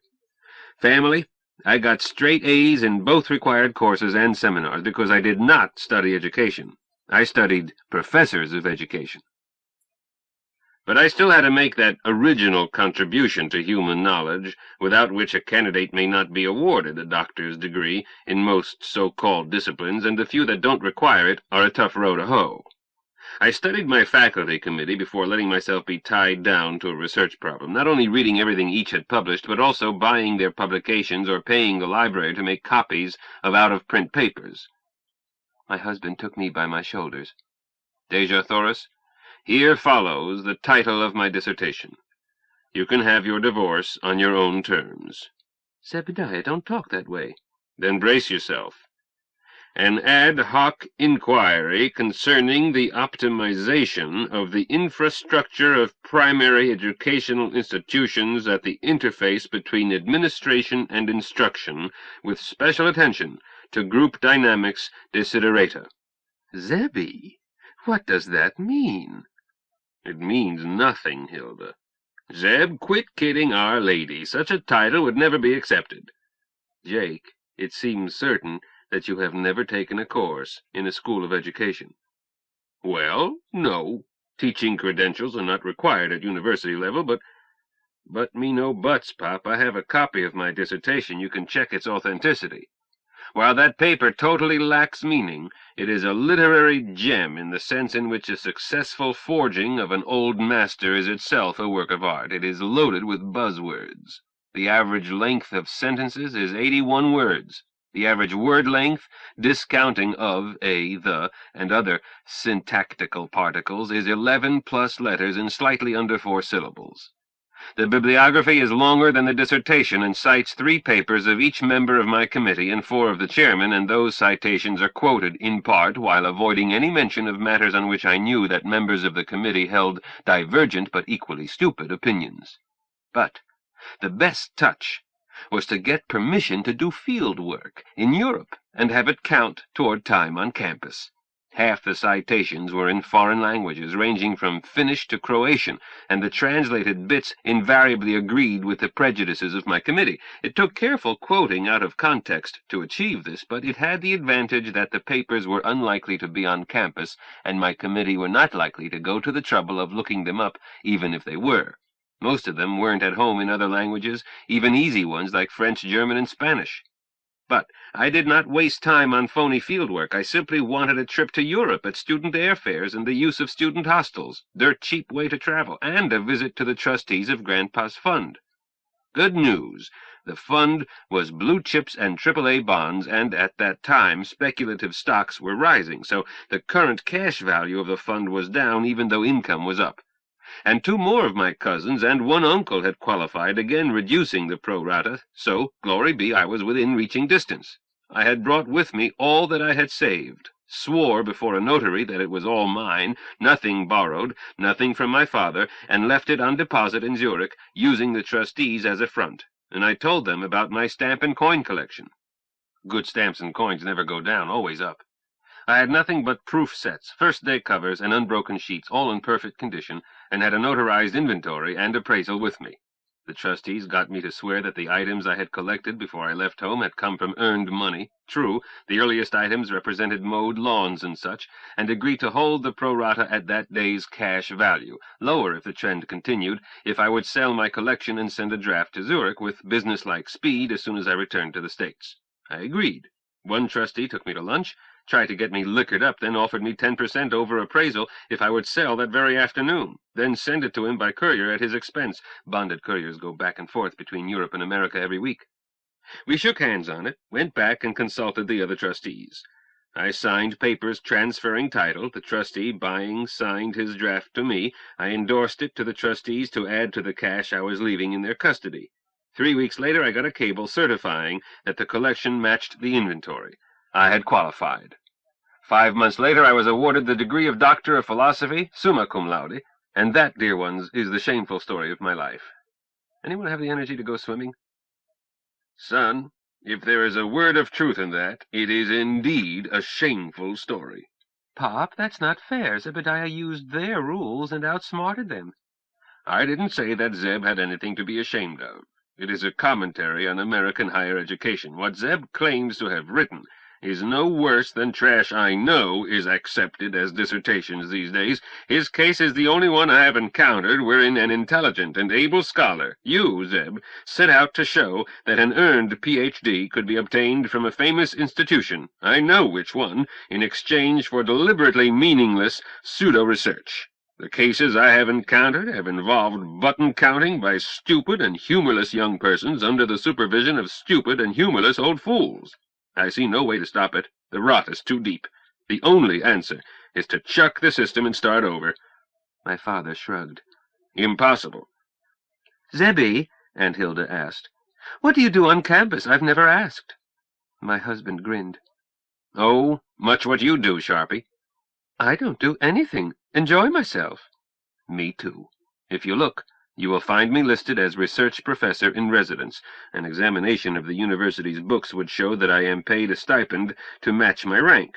Further search would show that slightly more than that amount is paid by some trustees in Zurich to the university's general fund, as long as I remain on campus, a condition not written down. I like being on campus, Sharpie. It gives me privileges not granted the barbarians outside the pale. I teach a course occasionally, as supply for someone on sabbatical or ill. Huh? What courses? What departments?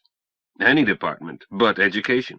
Engineering, mathematics, physics 101, thermogoddamics, machine elements, saber and dueling sword, swimming, and don't laugh, English poetry from Chaucer through the Elizabethans. I enjoy teaching something worth teaching. I don't charge for courses I teach. The Chancellor and I understand each other. I'm not sure I understand you, I said, but I love you anyhow. Let's go swimming. Chapter 10. And he had 2 horns like a lamb, and he spake as a dragon. Zeb. Before heading for the pool, our wives argued over how Barsoomian warriors dress, a debate complicated by the fact that I was the only one fairly sober. While I was telling my shameful story, Jake had refreshed his scotch on rocks and was genially argumentative. Our brides had stuck to 1 highball each, but while 1 jigger gave Dee a happy glow, Sharpie's mass is so slight that the same dosage made her squiffed. Jake and I agreed to wear sidearms. Our princesses had buckled them on. We would wear them, but Dee wanted me to take off the grease-stained shorts I had worn while working. Captain John Carter never wears clothes. He arrived on Barsoom naked, and from then on never wore anything but the leather and weapons of a fighting man. Jeweled leather for state occasions, plain leather for fighting, and sleeping silks at night. Barsoomians don't wear clothes. When John Carter first laid eyes on Deja Thoris, Dee closed her eyes and recited, she was as destitute of clothes as the green Martians. Save for her highly wrought ornaments, she was entirely naked. Dee opened her eyes, stared solemnly. The women never wear clothes, just jewelry. Pretty shilly, said her father with a belch. Excuse me. When they were chilly, they wrapped furs around them. Pop. I mean, Mors Kajak, my revered father. Jake answered with slow precision. Not chilly, silly. With a clash of blades and flash of steel, man doesn't want family treasures swinging in the breeze and banging his knees. Distracts him. Might get him sliced off. Correct, Captain John Carter? Logical, I agreed. Besides, illustrations showed men wearing breech clouts. Probably steel jockstrap underneath. I would. Those pictures were painted early in the 20th century, Pop, censored, but the stories make it clear. Weapons for men, jewelry for women, furs for cold weather. I know how I should dress, put in Sharpie. Thuvia wears jewels on bits of gauze. I remember the book cover. Not clothes. Just something to fasten jewels to. Deja Thoris, I mean, do you have a gauze scarf I can use? Fortunately, I was wearing pearls when Mors Kajak kidnapped me. Sharpie, I objected. You can't be Thuvia. She married Carthoris. Mors Kajak, or Mors Kajake, might be a misspelling, is your husband. Certainly Mors Jake is my husband, but I'm his second wife. That explains everything.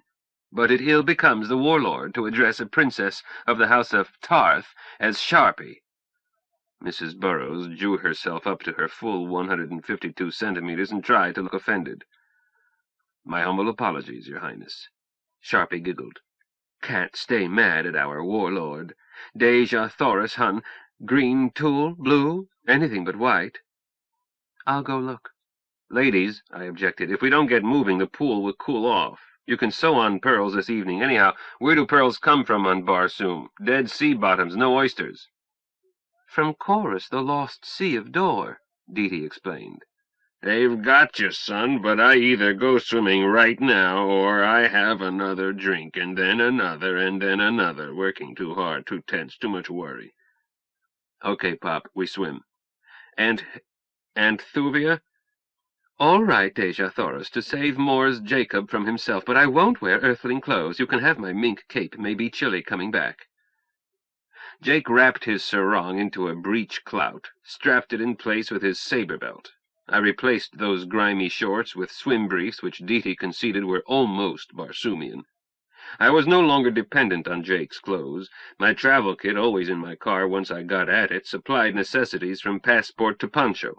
Sharpie wore pearls and rings she had been wearing at her party, plus a scarf around her waist, to which she attached all the costume jewelry Deety could dig up.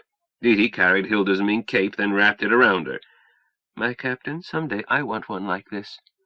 I'll skin the minks personally, I promised her. Oh, dear, I think this is synthetic. I don't. Ask Hilda. I will most carefully not ask her, but I'll settle for synthetic. I said, My beloved princess, you eat meat. Minks are vicious carnivores, and the ones used for fur are raised for no other purpose, not trapped. They are well treated, then killed humanely. If your ancestors had not killed for meat and fur as the last glaciation retreated, you would not be here. Illogical sentiment leads to the sort of tragedy you find in India and Bangladesh. Deety was silent some moments as we followed Jake and Hilda down toward the pool. My captain? Yes, princess. I stand corrected. But your brain works so much like a computer that you scare me. I don't ever want to scare you. I'm not bloodthirsty. Not with minks, not with steers, not with anything, but I'll kill without hesitation. For you. Zebediah? Yes, Deety. I am proud that you made me your wife. I will try to be a good wife, and your princess. You do. You have. You always will. Deja Thoris, my princess and only love. Until I met you, I was a boy playing with oversized toys. Today I am a man, with a wife to protect and cherish, a child to plan for. I'm truly alive at last. Hey, what are you sniffling about? Stop it. I'll cry if I feel like it. Well, don't get it on Hilda's cape. Give me a hanky. I don't even have a Kleenex. I brushed away her tears with my fingers. Sniff hard. You can cry on me tonight, in bed. Let's go to bed early. Right after dinner. Sniffles all gone? I think so. Do pregnant women always cry? So I hear. Well, I'm not going to do it again. No excuse for it. I'm terribly happy. The Polynesians do something they call crying happy. Maybe that's what you do. I guess so. But I'll save it for private. Edie started to shrug the cape off. Too hot, lovely as it feels. She stopped with the cape off her shoulders, suddenly pulled it around her again. Who's coming up the hill? I looked up, saw that Jake and Hilda had reached the pool, and a figure was appearing from below, beyond the boulder that dammed it. I don't know. Stay behind me. I hurried toward the pool. The stranger was dressed as a federal ranger. As I closed in, I heard the stranger say to Jake, "Are you Jacob Burroughs?" "Why do you ask?" "Are you or aren't you? If you are, I have business with you. If you're not, you're trespassing. Federal land, restricted access." "Jake," I called out. "Who is he?" The newcomer turned his head. "Who are you?" "Wrong sequence," I told him. "You haven't identified yourself." "Don't be funny," the stranger said. "You know this uniform. I'm Benny Highball, the ranger hereabouts." I answered most carefully. "Mr. Highball, you are a man in a uniform wearing a gun belt and a shield. That doesn't make you a federal officer. Show your credentials and state your business." The uniformed character sighed. "I got no time to listen to smart talk." He rested his hand on the butt of his gun. "If one of you is Burroughs, speak up. I'm going to search this site and cabin. There's stuff coming up from Sonora. This sure as hell is the transfer point." Dee suddenly came out from behind me, moved quickly, and placed herself beside her father. "Where's your search warrant? Show your authority." She had the cape clutched around her. Her face quivered with indignation. "Another joker!" This clown snapped open his holster. "Federal land, here's my authority." Dee suddenly dropped the cape, stood naked in front of him. I drew, lunged, and cut down in one motion, slashed the wrist, recovered, thrust upward from low line into the belly above the gun belt. As my point entered, Jake's saber cut the side of the neck almost to decapitation. Our target collapsed like a puppet with cut strings, lay by the pool, bleeding at 3 wounds. "Zebediah, I'm sorry." "About what, Princess?" I asked, as I wiped my blade on the alleged ranger's uniform. I noticed the color of the blood with distaste. "He didn't react. I thought my strip act would give you more time." "You did distract him," I reassured her. "He watched you and didn't watch me. Jake, what kind of creature has bluish-green blood?" "I don't know." Sharpie came forward, squatted down, dabbed a finger in the blood, sniffed it. "Hemocyanin, I think," she said calmly. "Dee, you were right. Alien. The largest terrestrial fauna with that method of oxygen transport is a lobster. But this thing is no lobster. It's a black hat. How did you know?" "I didn't, but he didn't sound right. Rangers are polite, and they never fuss about showing their IDs. "I didn't know," I admitted. "I wasn't suspicious, just annoyed." "You moved mighty fast," Jake approved. "I never know why till it's over. You didn't waste time yourself, Tovarish. Drawing saber while he was pulling a gun? That takes guts and speed. But let's not talk now. Where are his pals? We may be picked off getting back to the house." "Look at his pants," Hilda suggested. "He hasn't been on horseback, hasn't climbed far either. Jacob, is there a jeep trail?" "No, this isn't accessible by jeep, just barely by horse."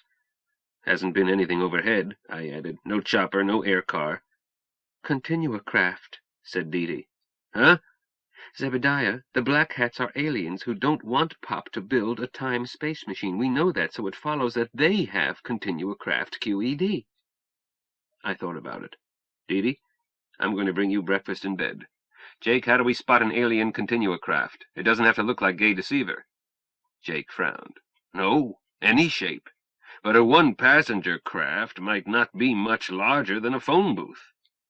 "If it's a one-man, one-alien job, it should be parked down in that scrub," I said, pointing. "We can find it." "Zebediah," protested Dee, "we don't have time to search. We ought to get out of here fast." Jake said, "My daughter is right, but not for that reason. Its craft is not necessarily waiting. It could be parked an infinitesimal interval away along any of 6 axes, and either return automatically, pre-programmed, or by some method of signaling that we can postulate but not describe. The alien craft would not be here now, but will be here later, for pickup. In that case, Jake, you and I and the gal should scram out of here now to there then. Be missing. How long has our pressure test been running? What time is it?" 17:17, Dee answered instantly. I looked at my wife. "Naked as a frog. Where do you hide your watch, dearest? Surely not there." She stuck out her tongue. "Smarty, I have a clock in my head. I never mention it because people give me funny looks." "Dee does have innate time sense," agreed her father. "Accurate to 13 seconds, plus or minus about 4 seconds. I've measured it." "I'm sorry, Zebediah. I don't mean to be a freak." "Sorry about what, Princess? I'm impressed. What do you do about time zones?" "Same as you do. Add or subtract as necessary. Darling, everyone has a built-in circadian. Mine is merely more nearly exact than most people's. Like having absolute pitch. Some do, some don't." "Are you a lightning calculator?" "Yes, but computers are so much faster that I no longer do it much. Except one thing. I can sense a glitch, spot a wrong answer. Then I look for garbage in the program. If I don't find it, I send for a hardware specialist. Look, sweetheart, discuss my oddities later. Pop, let's dump that thing down the septic tank and go. I'm nervous. I am." "Not so fast, Dee. Hilda was still squatting by the corpse. "Zebby, consult your hunches. Are we in danger?" "Well, not this instant." "Good. I want to dissect this creature." "And Hilda." "Take a Milltown, Dee. Gentlemen, the Bible or somebody said, 'Know thy enemy.' This is the only black hat we've seen, and he's not human and not born on Earth. There is a wealth of knowledge lying here, and it ought not to be shoved down a septic tank until we know more about it. Jacob, feel this." Hilda's husband got down on his knees, let her guide his hand through the ranger's hair. "Feel those bumps, dearest?" "Yes." "Much like the budding horns of a lamb, are they not?" "Oh. And I beheld another beast coming up out of the earth, and he had 2 horns like a lamb, and he spake as a dragon." I squatted down, felt for horn buds. Be damned. He did come up out of the earth, up this slope anyhow, and he spake as a dragon.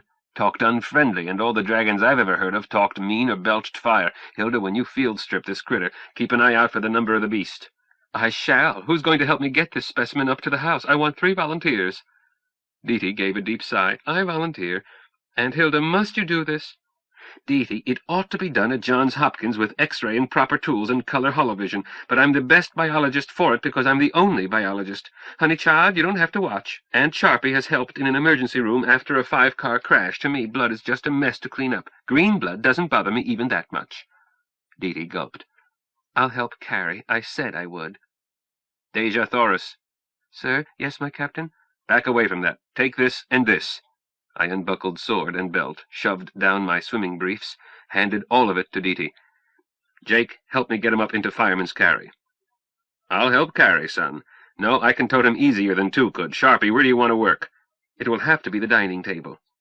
"And, Hilda, I don't want that thing on my—" "I beg your pardon, it's your dining table."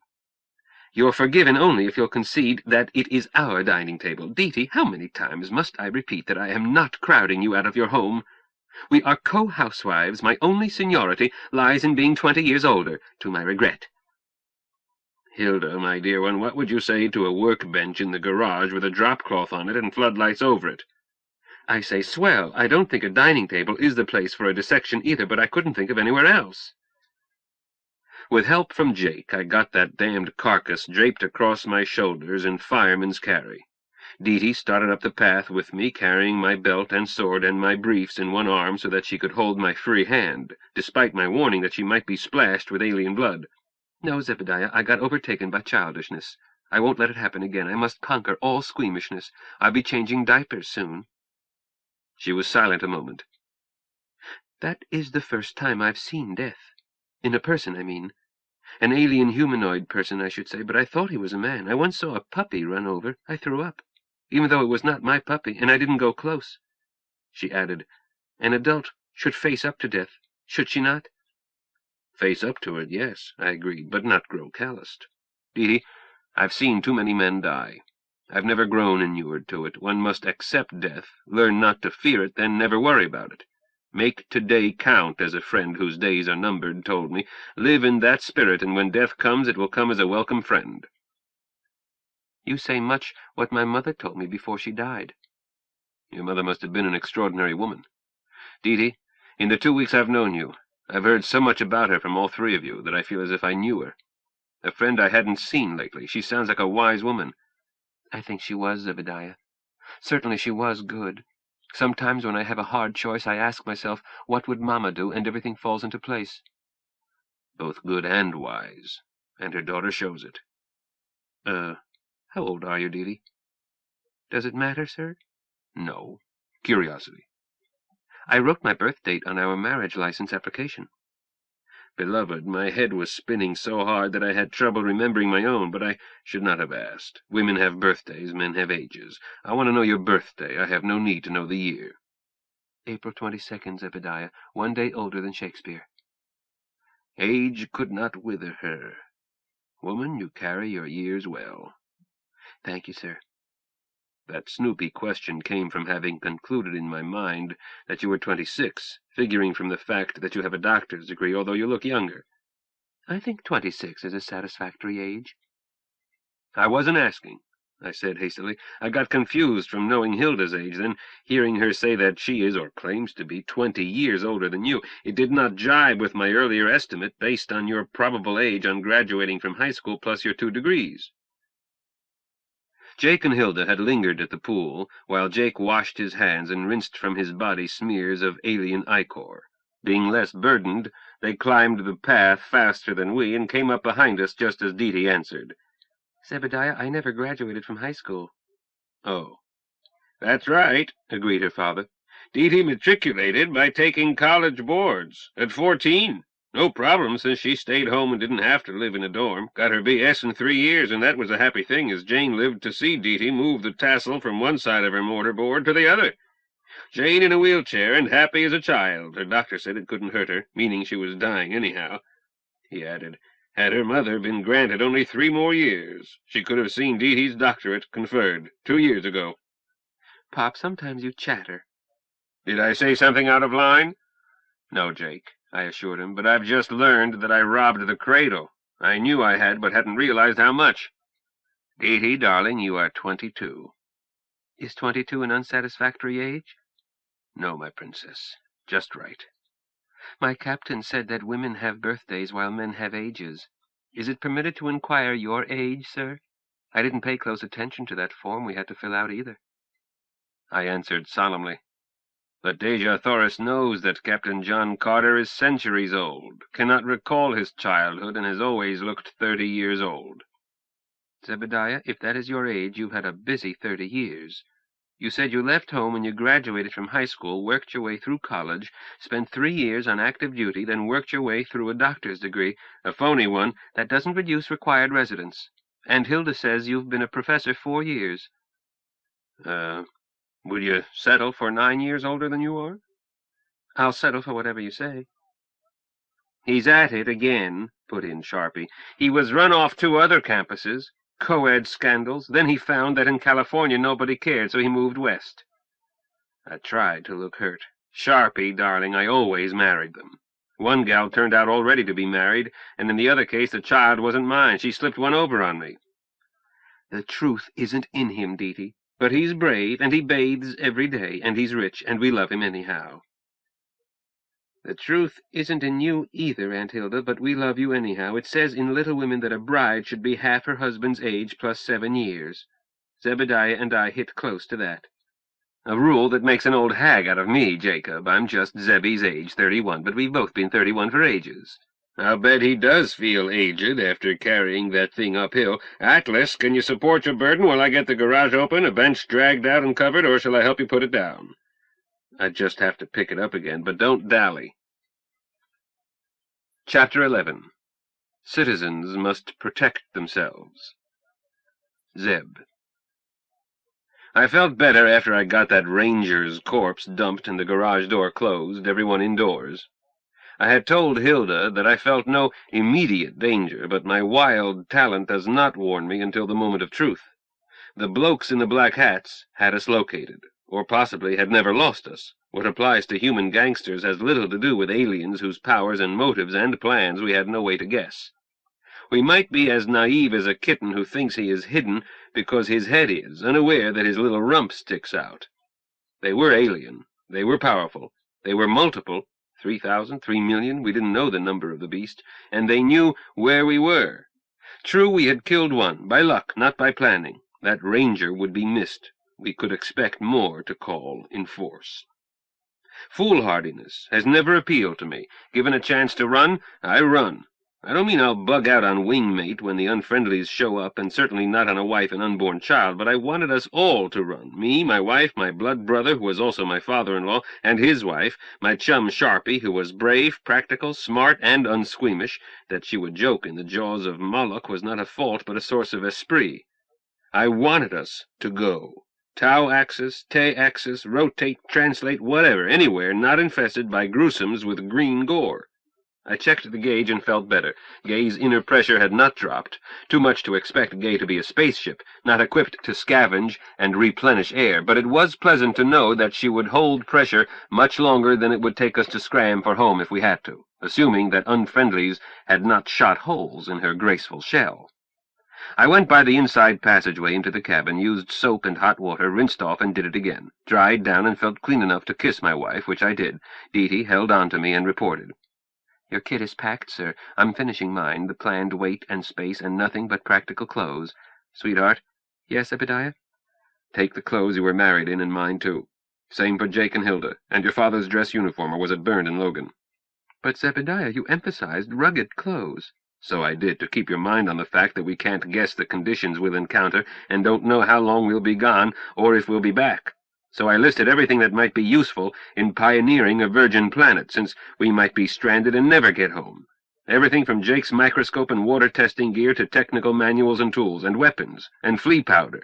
But it's possible that we will have to play the roles of ambassadors for humanity at the court of His Extreme Majesty, Overlord of Galactic Empires, in 1000th and 3rd Continuum.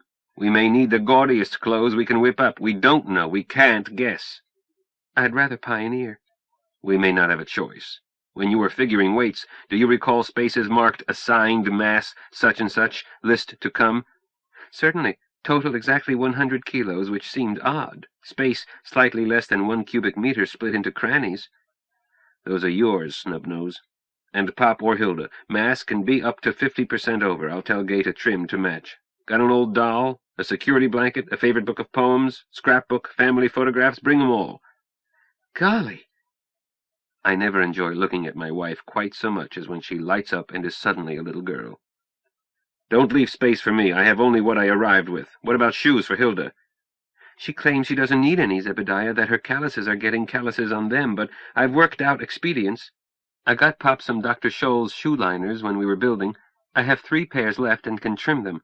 Liners and enough bobby socks make her size 3½ feet fit my clodhoppers pretty well, and I have a sentimental keepsake. Keds Pop bought me when I first went to summer camp at 10. They fit Aunt Hilda."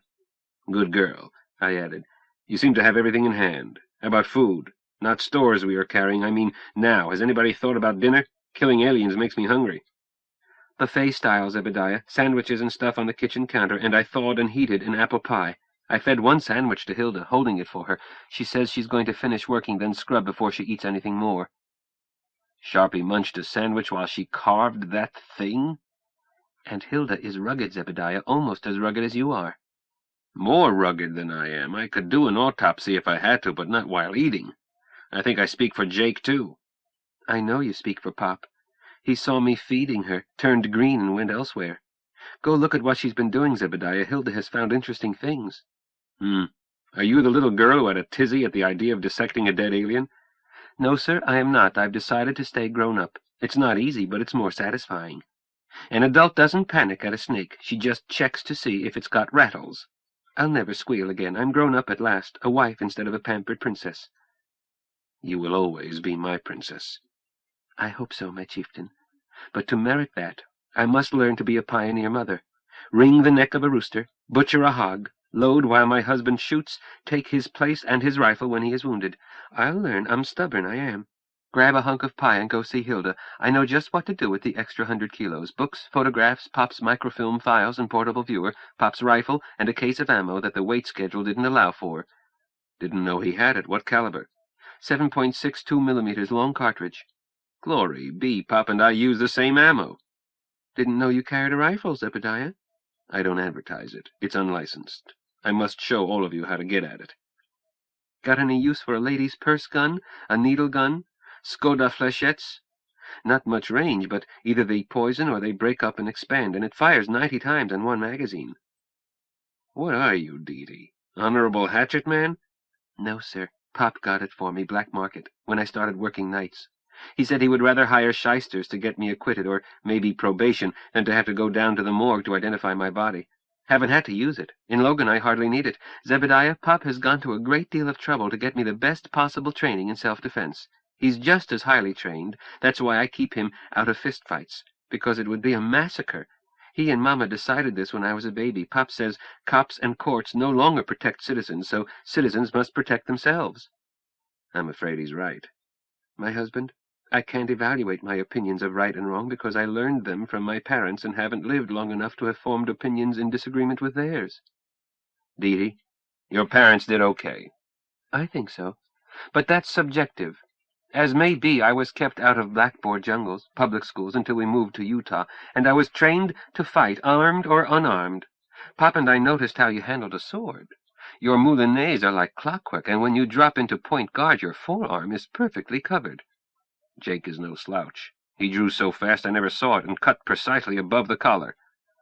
Pop says you are better at it. Longer reach. He's probably faster. Dee, the best sword master I ever had was your height and reach. I couldn't even cross blades with him unless he allowed me to. You never did say where you had taken up swordsmanship. I grinned down at her. YMCA, in downtown Manhattan.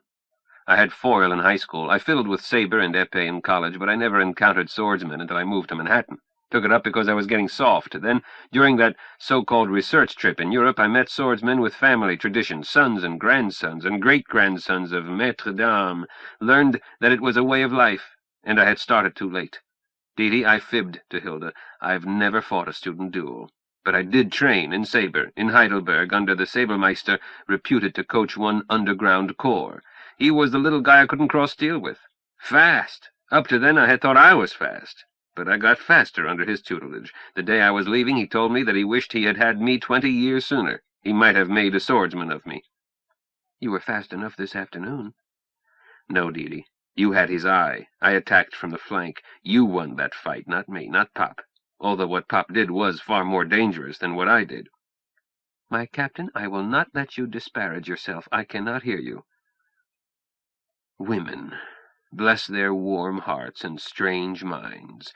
Dee had appointed me her hero. That settled it. I would have to try to measure up. I cut a piece of apple pie, ate it quickly while I walked slowly through the passage into the garage. Didn't want to reach the morgue, still eating. The Ranger was on its back with clothes cut away, open from chin to crotch, and spread. Nameless chunks of gizzard were here and there around the cadaver. It gave off a fetid odor. Hilda was still carving, ice tongs in left hand, knife in her right, greenish goo up over her wrists. As I approached, she put down the knife, picked up a razor blade, did not look up until I spoke. "Learning things, Sharpie?" She put down her tools, wiped her hands on a towel, pushed back her hair with her forearm. "Zebby, you wouldn't believe it." "Try me." "Well, look at this." She touched the corpse's right leg and spoke to the corpse itself. "What's a nice joint like this doing in a girl like you?" I saw what she meant. A long, gaunt leg with an extra knee lower than the human knee. It bent backwards. Looking higher, I saw that its arms had similar extra articulation. "Did you say girl?" "I said girl. Zebby, this monster is either female or hermaphroditic. A fully developed uterus, two-horned like a cat, one ovary above each horn. But there appear to be testes lower down and a dingus that may be a retractable phallus. Female, but probably male as well. Bisexual, but does not impregnate itself. The plumbing wouldn't hook up. I think these critters can both pitch and catch." "Taking turns? Or simultaneously?" "Wouldn't that be something? No, for mechanical reasons I think they take turns. Whether 10 minutes apart or 10 years, deponent saith not. But I'd give a pretty to see two of 'em going to it." "Sharpie, you've got a one-track mind." "It's the main track. Reproduction is the main track. The methods and mores of sexual copulation are the central feature of all higher developments of life." "You're ignoring money and television." "Piffle. All human activities, including scientific research, are either mating dances and care of the young, or the dismal sublimations of born losers in the only game in town. Don't try to kid Sharpie. Took me 42 years to grab a real man and get myself knocked up, but I made it. Everything I've done up to the last 2 weeks has been vamp till ready. How about you, you shameless stud? Am I not right? Careful how you answer. I'll tell Dee Dee. I'll take the 5th. Make mine a quart. Zebby, I hate these monsters. They interfere with my plans. A rose-covered cottage, a baby in the crib, a pot roast in the oven, me in a gingham dress, and my man coming down the lane after a hard day flunking freshman. Me with his slippers and his pipe and a dry martini waiting for him. Heaven! All else is vanity and vexation.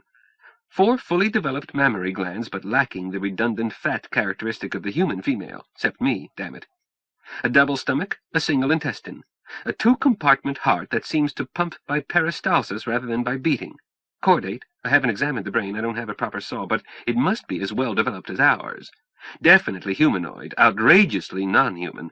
Don't knock over those bottles, they are specimens of body fluids. What are these things?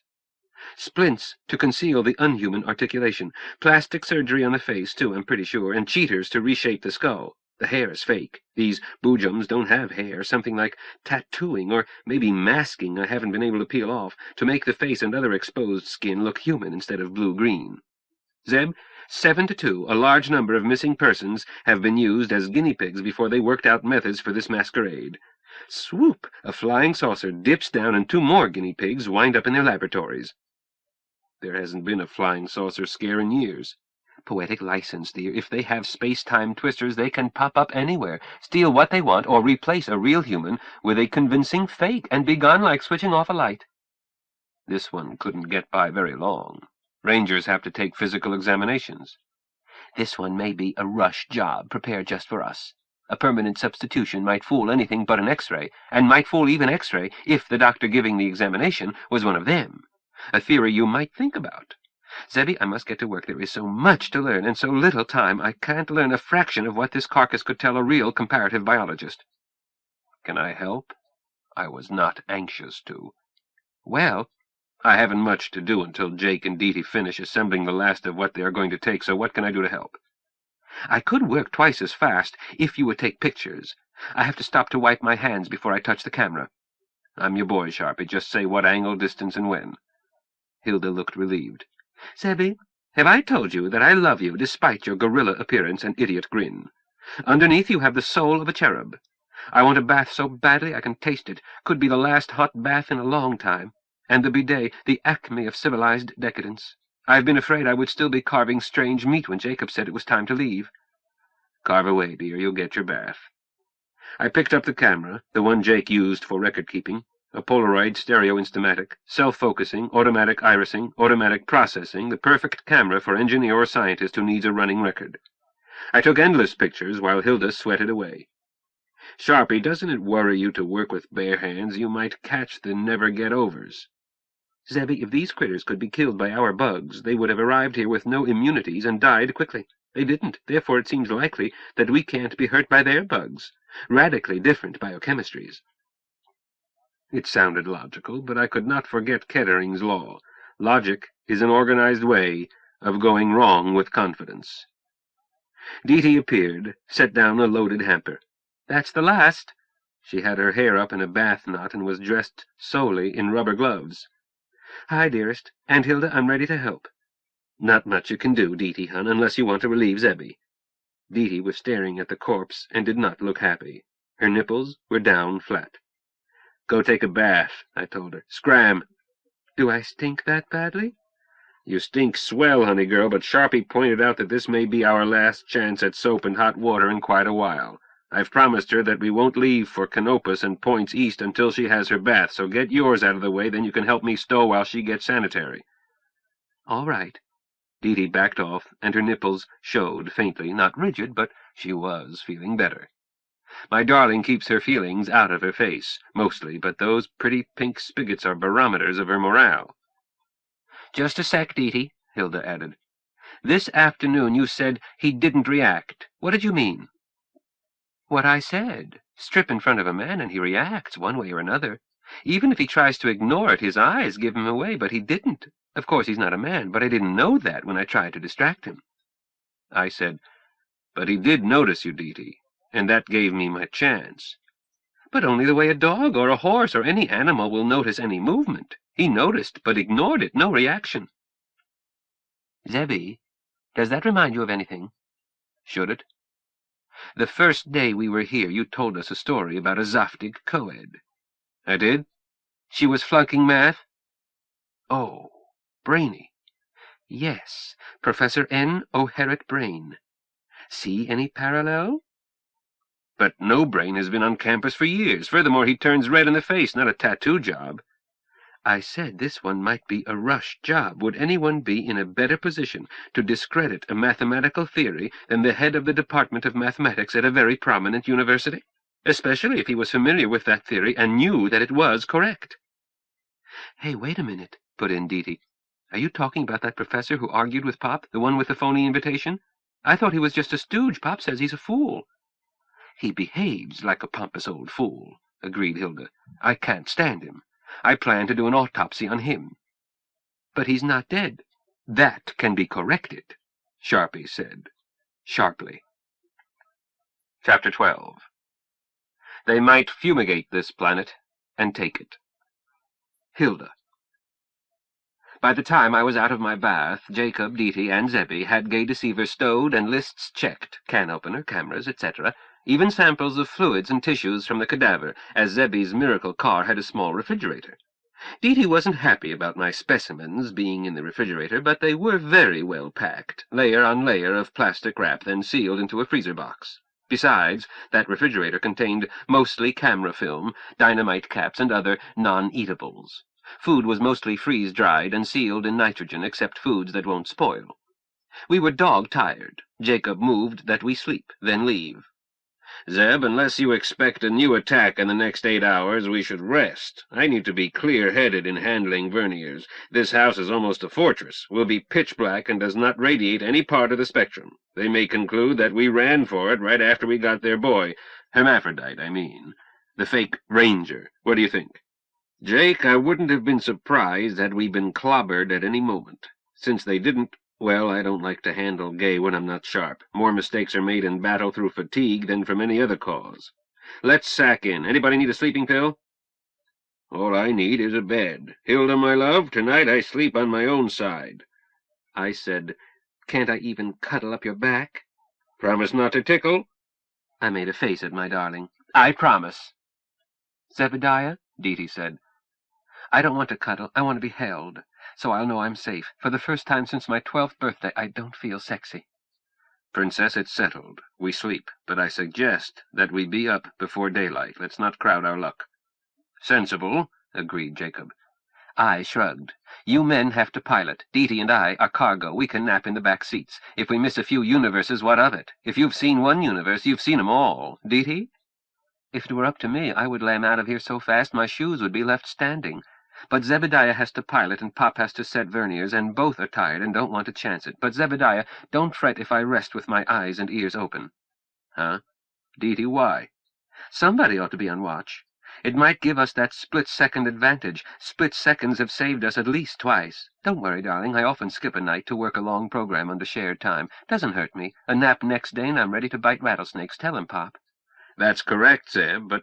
Zebby cut him off. Maybe you gals can split watches and have breakfast ready. Right now, I've got to hook up Gay Deceiver so that she can reach me in our bedroom. Deety, I can add a program so that she can listen around the cabin, too. Properly programmed, Gay's the best watchdog of any of us. Will that satisfy you duty-struck little broads? Deety said nothing, so I kept quiet. Zebby, frowning, turned back to his car, opened the door, and prepared to hook Gay's voice and ears to the 3 house intercoms. Want to shift the basement talkie-talk to your bedroom, Jake? Good idea, Jacob agreed. Wait a half while I ask Gay what she has. Hello, Gay. Howdy, Zeb. Wipe off your chin. Program, running new retrievals. Report new items since last report. No report, boss. Thank you, Gay. You're welcome, Zeb. Program, Gay. Add running news retrieval. Area, Arizona Strip north of Grand Canyon plus Utah. Persons, all persons listed in current running news retrieval programs plus rangers, federal rangers, forest rangers, park rangers, state rangers. End of added program. New program running, boss. Program, add running acoustic report. Maximum gain. New program running, Zeb. You're a smart girl, Gay. Isn't it time you married me? Good night, Gay. Good night, Zeb. Sleep with your hands outside the covers. Deety, You've corrupted Gay. I'll run a lead outdoors for a microphone while Jake moves the basement intercom to the master bedroom, but maximum gain will put a coyote yapping 10 miles away right into bed with you. Jake, I can tell Gay to subtract acoustic report from the news retrieval for your bedroom. Hilda, my love, do you want the acoustic subtracted? I didn't, but didn't say so. Gay interrupted. Running news retrieval, boss. Report. Reuters, Straits Times, Singapore. Tragic news of Marston expedition. Indonesian News Service, Palembang. 2 bodies identified as Dr. Cecil Yang and Dr. Z. Edward Carter were brought by jungle buggy to National Militia Headquarters, Teluk Betong. The district commandant stated that they will be transferred by air to Palembang for further transport to Singapore when the Commandant-in-Chief releases them to the Minister of Tourism and Culture. Professor Marston and Mr. Smythe Belisha are still unreported. Commandants of both districts concede that hopes of finding them alive have diminished. However, a spokesman for the Minister of Tourism and Culture assured a press conference that the Indonesian government would pursue the search more assiduously than ever. Zebby whistled, tunelessly. Finally, he said, "Opinions, anyone?" "He was a brilliant man, son," my husband said soberly. "An irreplaceable loss. Tragic." "Ed was a good Joe, Jake, but that's not what I mean. Our tactical situation. Now, here." My husband paused before answering. "Zeb, whatever happened in Sumatra apparently happened about a month ago. Emotionally, I feel great turmoil. Logically, I am forced to state that I cannot see that our situation has changed." "Hilda, Deety?" "News retrieval report," announced Gay. "Report." AP San Francisco via satellite from Saipan, Marianas.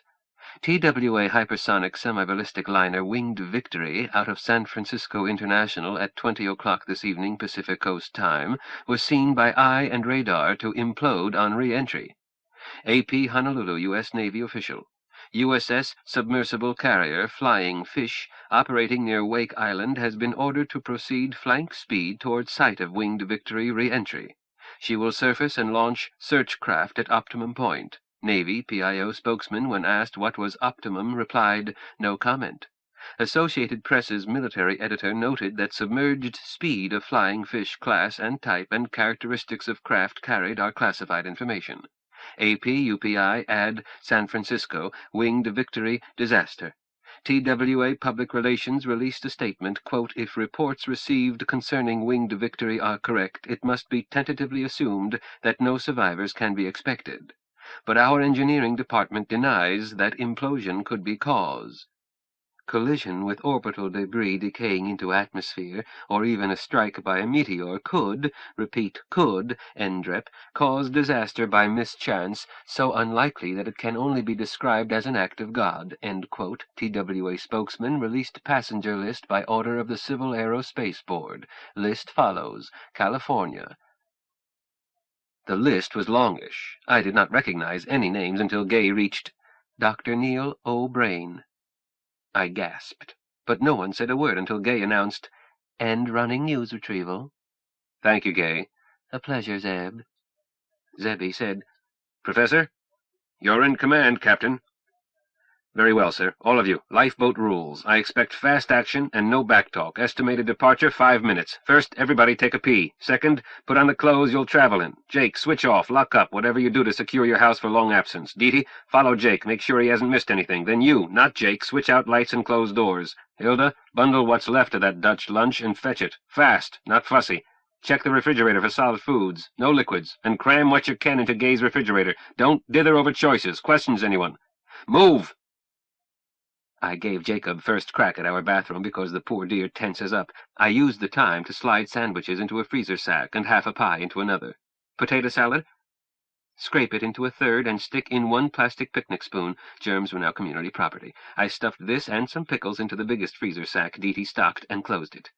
Jake came out of our bedroom. I threw him a kiss en passant, ducked into our john, turned on water in the basin, sat down, and recited mantras. That often works when I'm jumpy. Then used the bidet, patted it, and told it goodbye without stopping. My travel clothes were Deety's baby tennis shoes with a green and gold denim miniskirt dress of hers that came to my knees, but wasn't too dreadful with a scarf to belt it. Panties? I had none.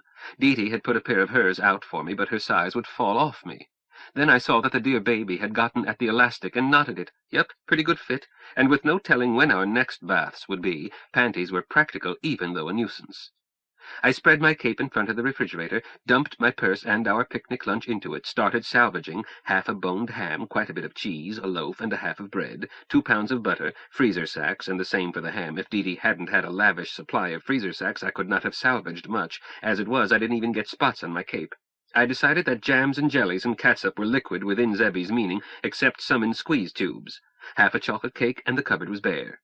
By using my cape as a Santa Claus pack, I carried food into the garage and put it down by Gay, and was delighted to find that I was first. Zebby strode in behind me, dressed in a coverall with thigh pockets, a pilot suit. He looked at the pile on my cape. "Where's the elephant, Sharpie?" "Captain Zebby, you didn't say how much, you just said what. What won't go, she can have." I hooked a thumb at the chopped-up corpse. "Sorry, Hilda, you are correct." Zebby glanced at his wristwatch, the multiple-dial sort they call a navigator's watch. "Captain, this house has loads of gimmicks and gadgets and bells and whistles. You gave them an impossible schedule." "On purpose, dear. Let's see how much food we can stow." Gay's cold chest is set flush in the deck of the driver's compartment. Zebby told Gay to open up, then with his shoulders sideways reached down and unlocked it. "Hand me stuff." I tapped his butt. "Out of there, you overgrown midget, and let Sharpie pack. I'll let you know when it's tight as a girdle." Space that makes Zebby twist and grunt is roomy for me. He passed things in, I fitted them for maximum stowage. The third item he handed me was the leavings of our buffet dinner. "That's our picnic lunch," I told him, putting it on his seat. "Can't leave it loose in the cabin." "Captain, we'll eat it before it can spoil. I will be strapped down. Is it okay if I clutch it to my bosom?" "Sharpie, have I ever won an argument with you?" "Only by brute force, dear. Can the chatter and pass the chow." With the help of God and a shoehorn, it all went in. I was in a back seat with our lunch in my lap and my cape under me before our spouses showed up. "Captain Zebby, why did the news of Brainy's death cause your change of mind?" "Do you disapprove, Sharpie?" "On the contrary, Skipper. Do you want my guess?" "Yes." "Winged Victory was booby-trapped, and dear Dr. Brain, who isn't the fool I thought he was not aboard. Those poor people were killed so that he could disappear." "Go to the head of the class, Sharpie. Too many coincidences. And they, the blokes in the black hats, know where we are." "Meaning that Professor No-Brain, instead of being dead in the Pacific, might show up any second." "He and a gang of green-blooded aliens who don't like geometers." "Zebby, what do you figure their plans are?" "Can't guess. They might fumigate this planet and take it, or conquer us as cattle or as slaves. The only data we have is that they are alien, that they are powerful, and that they have no compunction about killing us. So I have no compunction about killing them. To my regret, I don't know how. So I'm running scared, and taking the 3 I'm certain are in danger with me." "Will we ever be able to find them and kill them?" Zebby didn't answer because Dee Dee and my Jacob arrived, breathless. Father and daughter were in jumpsuits. Dee Dee looked chesty and cute. My darling looked trim but worried. "We're late, sorry." "You're not late," Zeb told them, "but into your seats on the bounce. As quick as I open the garage door and switch out the lights." Jake, Gay is now programmed to do these things herself. In you go, Princess, and strap down. Seat belts, Sharpie. Co-pilot, after you lock the starboard door, check its seal all the way around by touch before you strap down." "Wilco, Captain." It tickled me to hear my darling boning military. He had told me privately that he was a reserve colonel of ordnance, but that Dee Dee had promised not to tell this to our smart young captain, and that he wanted the same promise from me because the T.O. was as it should be. Zeb should command while Jacob handled space-time controls, to each his own. Jacob had asked me to please take orders from Zeb with no back-talk, which had miffed me a little. I was an unskilled crew member. I am not stupid. I knew this. In direst emergency, I would try to get us home, but even Dee Dee was better qualified than I. Chekhov's completed, Gay switched off lights, opened the garage door, and backed out onto the landing flat. "Co-pilot, can you read your verniers?" "Captain, I had better loosen my chest belt." "Do so if you wish, but your seat adjusts forward 20 centimeters. Here, I'll get it." Zeb reached down, did something between their seats. "Say when." "There, that's about right. I can read him and reach him, with chest strap in place. Orders, sir?" "Where was your car when you and Dee Dee went to the space-time that lacked the letter J?" "About where we are now." "Can you send us there?" "I think so. Minimum translation, positive, entropy increasing along tau axis." "Please move us there, sir." My husband touched the controls. "That's it, Captain." I couldn't see any change. Our house was still a silhouette against the sky, with the garage a black maw in front of us. The stars hadn't even flickered. Zebby said, "That's check," and switched on Gay's roding lights, brightly lighting our garage, empty, and looked normal. Zebby said, "Hey, look at that." "Look at what?" I demanded, and tried to see around Jacob. "At nothing, rather. Sharpie, where's your alien?" Then I understood. No corpse, no green blood mess. Workbench against the wall and floodlights not rigged. Zebby said, "Gay deceiver, take us home." Instantly the same scene, but with carved-up corpse. I gulped. Zebby switched out the lights. I felt better, but not much. "Captain," co-pilot, "wouldn't it have been well to have checked for that letter J? It would have given me a check on calibration." "I did check, Jake." "Eh?" "You have bins on the back of your garage neatly stenciled. The one at left center reads junk metal." "Oh! Yes, and your analog in that space, your twin, Jake Prime, or what you will, has your neat habits. The left corner bin read Yunk Metal, spelled with an I. A cupboard above and to the right contained Yugs and Yars, so I told Gay to take us home. I was afraid they might catch us. Embarrassing." Deety said, Captain, embarrassing how, sir?" "Oh, that missing letter in the alphabet scared me, but it no longer does. Now I'm nervous about aliens, black hats." "Deety, you were lucky that first time, because Deety Prime was not at home, but she may be tonight. Possibly in bed with her husband, named Zebediah Prime, unstable cuss, likely to shoot at a strange car shining lights into his father-in-law's garage, a violent character." "You're teasing me." "No, Princess. It did worry me. A parallel space, with so small a difference as the lack of one unnecessary letter, but with house and grounds you mistook for your own, seems to imply a father and daughter named Jacob and Dea Thoris." Captain Zebby pronounced the names Jacob and Dea Thoris. "Zebediah, that scares me almost as much as aliens." "Aliens scare me far more. Hello, Gay." "Howdy, Zeb. Your nose is runny." "Smart girl. 1G vertically to 1 click. Hover." "Roger Dodger, you old codger." We rested on our backs and headrests for a few moments, then, with the stomach-surging swoosh of a fast lift, we leveled off and hovered. Zebby said, "Deety, can the autopilot accept a change in that homing program by voice, or does it take an offset in the verniers?" "What do you want to do?" "Same L and L, 2 clicks above ground." "I think so. Shall I, or do you want to do it, Captain?" "You try it, Deety." "Yes, sir. Hello, Gay." "Hi, Deety." "Program check. Define home." "Home. Cancel any all inertials, transitions, translations, rotations. Return to pre-programmed 0 latitude, longitude, ground level. Report present location. 1 click vertically above home." "Gay, program revision." "Waiting, Deety." "Home program. Cancel ground level. Substitute 2 clicks above ground level, hovering." "Program revision recorded." "Gay deceiver, take us home." Instantly, with no feeling of motion, we were much higher. Zeb said, 2 clicks on the nose. Deety, you're a smart girl." "Zebediah, I bet you tell that to all the girls." "No, just to some." "Gay, you're a smart girl." "Then why are you shacked up with that strawberry blonde with the fat knockers?" Zebby craned his neck and looked at me. "Sharpie, that's your voice." I ignored him with dignity. Zebby drove south to the Grand Canyon, eerie in starlight. Without slowing, he said, "Gay deceiver, take us home." And again we were hovering over our cabin. No jar, no shock, no nothing. Zebby said, "Jake, once I figure the angles, I'm going to quit spending money on juice. How does she do it when we haven't been anywhere? No rotation, no translation." "I may have given insufficient thought to a trivial root in equation 97, but it is analogous to what we were considering doing with planets, a 5-dimensional transform simplified to 3. "I don't know, I just work here," Captain Zebby admitted, "but it looks like we will be peddling gravity and transport as well as real estate and time. Burroughs and Company, Space Warps Unlimited. No job too large, no job too small. Send $1 new for our free brochure." "Captain," suggested Jacob, "would it not be prudent to translate into another space before experimenting further? The alien danger is still with us, is it not?"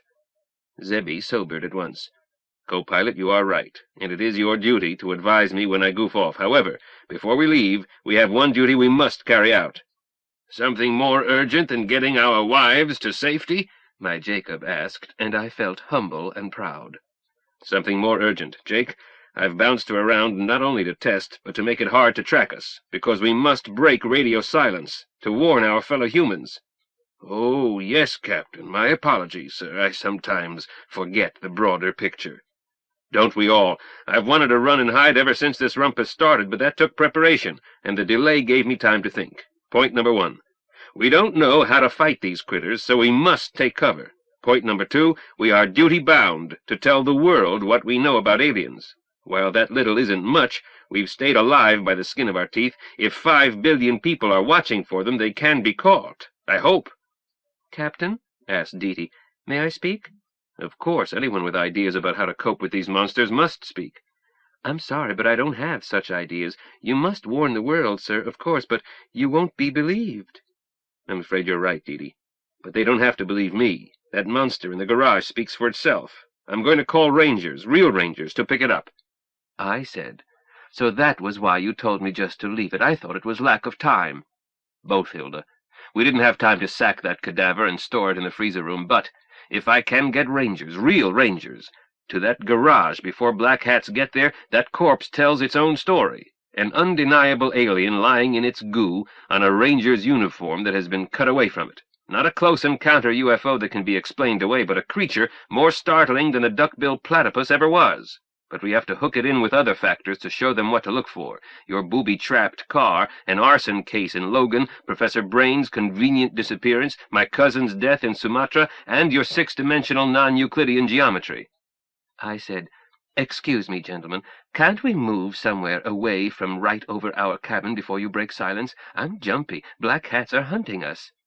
"You're right, Sharpie. I'm about to move us. The story isn't long, all but the math, so I taped a summary while the rest of you were getting ready. Gay will speed zip it 100 to 1. Zebby reached for the controls. "All secure?"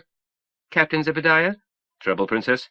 "May I attempt a novel program? It may save time." "Programming is your pigeon, certainly." "Hello, Gay." "Hi, Deety."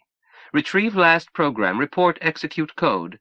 "Reporting, Deety. Gay Deceiver, take us home."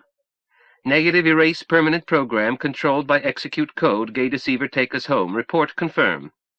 "Confirmation report. Permanent program execute coded. Gay Deceiver, take us home. Negative erase. I tell you 3 times. "Deety," said Zeb, "a neg scrub to Gay tells her to place item in perms 3 places. Redundancy safety factor." "Don't bother me, dear. She and I sling the same lingo. Hello, Gay." "Hello, Deety." "Analyze latest program. Execute coded. Gay Deceiver, take us home. Report." "Analysis complete." "Invert analysis." "No program." Deety sighed. "Typing a program is easier. New program." "Waiting, Deety." "Execute code, new permanent program. Gay Deceiver, countermarch. At new execute code, repeat reversed in real time latest sequence inertials, transitions, translations, rotations before last use of program execute code. Gay Deceiver, take us home." New permanent program accepted. "Gay, I tell you 3 times. Deety, I hear you 3 times. Gay Deceiver, countermarch." Instantly we were over the Grand Canyon, cruising south. I saw Zeb reach for the manual controls. "Deety, that was slick." "I didn't save time, sir. I goofed. Gay, you're a smart girl." "Deety, don't make me blush." "You're both smart girls," said Captain Zebby. "If anyone had us on radar, he must think he's getting cataracts. Vice versa, if anyone picked us up here, he's wondering how we popped up. Smart dodge, dear. You've got Gay Deceiver so deceptive that nobody can home on us. We'll be elsewhere." "Yes, but I had something else in mind, too, my captain." "Princess, I like your ideas. Spill it." "Suppose we used that homing pre-program and went from frying pan into fire. It might be useful to have a pre-program that would take us back into the frying pan, then do something else quickly. Should I try to think up a 3rd escape maneuver pre-program?" "Sure, but discuss it with the court magician, your esteemed father, not me. I'm just a sky jockey." "Zebediah, I will not listen to you disparage yours." "Deety, lifeboat rules. Jake, are your professional papers aboard, both theoretical and drawings?" "Why, no, Zeb, Captain. 2 bulky microfilms I brought. Originals are in the basement vault. Have I erred?" "Not a bit. Is there any geometer who gave your published paper on this 6-way system a friendly reception?" "Captain, there aren't more than a handful of geometers capable of judging my postulate system without long and intensive study. It's too unorthodox. Your late cousin was one, a truly brilliant mind. I now suspect that Dr. Brain understood it and sabotaged it for his own purposes. Jake, is there anyone friendly to you and able to understand the stuff in your vault? I'm trying to figure out how to warn our fellow humans. A fantastic story of apparently unrelated incidents is not enough, not even with the corpse of an extraterrestrial to back it up. You should leave mathematical theory and engineering drawings to someone able to understand them and whom you trust. We can't handle it. Every time we stick our heads up, somebody takes a shot at us, and we have no way to fight back. It's a job that may require our whole race. Well, is there a man you can trust as your professional executor? Well, one, perhaps. Not my field of geometry, but brilliant. He did write me a most encouraging letter when I published my first paper, the paper that was so sneered at by almost everyone, except your cousin, and this one other. Professor Seppo Raikkonen, Turku, Finland. Are you certain he's not an alien? What? He's been on the faculty at Turku for years, over 15. I said, Jacob, that is about how long Professor Brain was around. But, my husband looked around at me and suddenly smiled. Hilda, my love, have you ever taken sauna? Once. Then tell our captain why I am sure that my friend Seppo is not an alien in disguise. Diti and I, attended a professional meeting in Helsinki last year. After the meeting, we visited their summer place in the lake country and took sauna with them. Papa, Mama, and 3 kids, agreed Diti. Unmistakably human. Brainy was a bachelor, I added thoughtfully. Captain Zebby, wouldn't disguised aliens have to be bachelors? Or single women. Or pseudo-married couples. No kids, the masquerade wouldn't hold up. Jake, let's try to phone your friend. Nearly breakfast time in Finland. Or we may wake him. That's better than missing him. Good. My credit number is Nero Aleph. Let's try mine. Yours might trigger something. If black hats are as smart as I think they are. Smart girl? Yes, boss. Don Amici. To hear is to obey, O mighty one.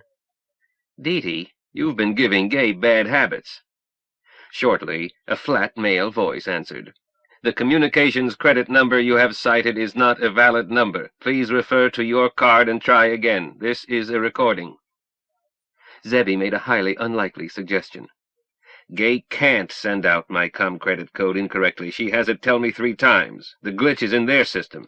Pop, we have to use yours. I said, try mine, Zebby. My credit is good. I pre-deposit. A female voice this time. Not a valid number. Please refer to your card and try again. This is a recording. Then my husband got a second female voice. Try again. This is a recording. Diti said, I don't have one. Pop and I use the same number. It doesn't matter, Captain Zebby said bitterly. These aren't glitches. We've been scrubbed. Unpersons. We're all dead. I didn't argue. I had suspected that we were dead since the morning 2 weeks earlier when I woke up in bed with my cuddly new husband. But how long had we been dead? Since my party, or more recently? I didn't care. This was a better grade of heaven than a Sunday school in Terre Haute had taught me to expect. While I don't think I've been outstandingly wicked, I haven't been very good either. Of the 10 Commandments, I've broken 6 and bent some others. But Moses apparently had not had the last word from on high. Being dead was weird and wonderful, and I was enjoying every minute. Or eon, as the case may be. Chapter 13. Being too close to a fireball can worry a man. Zeb. Not being able to phone from my car was my most frustrating experience since a night I spent in jail through mistake. I made the mistake. I considered grounding to phone, but the ground did not seem healthy. Even if all of us were presumed dead, nullifying our credit card so quickly seemed unfriendly. All of us had high credit ratings. Canceling Sharpie's credit without proof of death was more than unfriendly. It was outrageous, as she used the pre-deposit method. I was forced to the decision that it was my duty to make a military report. I radioed NORAD, stated name, rank, reserve commission serial number, and asked for scramble for a crash priority report, and ran into correct procedure that causes instant ulcers. What was my clearance? What led me to think that I had crash priority intelligence? By what authority did I demand a scramble code? Do you know how many screwball calls come in here every day? Get off this frequency. It's for official traffic only. One more word out of you, and I shall alert the Civil Sky Patrol to pick you up. I said one more word after I chopped off. Dee and her father ignored it. Hilda said, "My sentiments exactly." I tried the Federal Rangers' Kaibab barracks at Jacob Lake, then the office at Littlefield, and back to Kaibab. Littlefield didn't answer. Jacob Lake answered. "This is a recording. Routine messages may be recorded during beep tone. Emergency reports should be transmitted to Flagstaff HQ. Stand by for beep tone. Beep, beep, beep." I was about to tell Gay to zip my tape when the whole world was lighted by the brightest light imaginable. Luckily, we were cruising south with that light behind us. I goosed Gay to flank speed while telling her to tuck in her wings. Not one of my partners asked a foolish question, although I suspect that none had ever seen a fireball or mushroom cloud. "Smart girl." "Here, boss." "DR problem. Record true bearing, light beacon, relative bearing astern. Record radar range and bearing same beacon. Solve latitude-longitude beacon. Compare solution with fixes and perms. Confirm." "Program confirmed." "Execute." "Roger Wilco, Zeb. Heard any new ones lately?" She added at once, "Solution. True bearing, identical with fix execute coded Gay deceiver take us home. True range, identical plus minus 0.6 clicks. You're a smart girl, Gay. Flattery will get you anywhere, Zeb. Over. Roger and out. Hang on to your hats, folks. We're going straight up. I had outraced the shockwave, but we were close to the Mexican border. Either side might send sprint birds homing on us. Co-pilot. Captain, move us out of this space. Where, Captain? Anywhere, fast. Can you ease the acceleration? I can't lift my arms. Cursing myself, I cut power, let Gay Deceiver climb free. Those vernier controls should have been mounted on armrests. Designs that look perfect on the drawing board can kill test pilots. Translation complete, Captain. Roger, co-pilot, thank you. I glanced at the board. 6+ clicks, height above ground and rising, thin but enough air to bite. Hang on to our lunch, Sharpie. I leaned us backwards while doing an Immelman into level flight, course north, power still off. I told Gay to stretch the glide, then tell me when we had dropped to 3 clicks, H above G. What should be Phoenix was off to the right. Another city, Flagstaff, farther away, north and a bit east. We appeared to be headed home. There was no glowing cloud on the horizon. Jake, where are we? Captain, I've never been in this universe. We translated 10 quanta positive tau axis, so we should be in analogous space close to ours, 10 minimum intervals or quanta.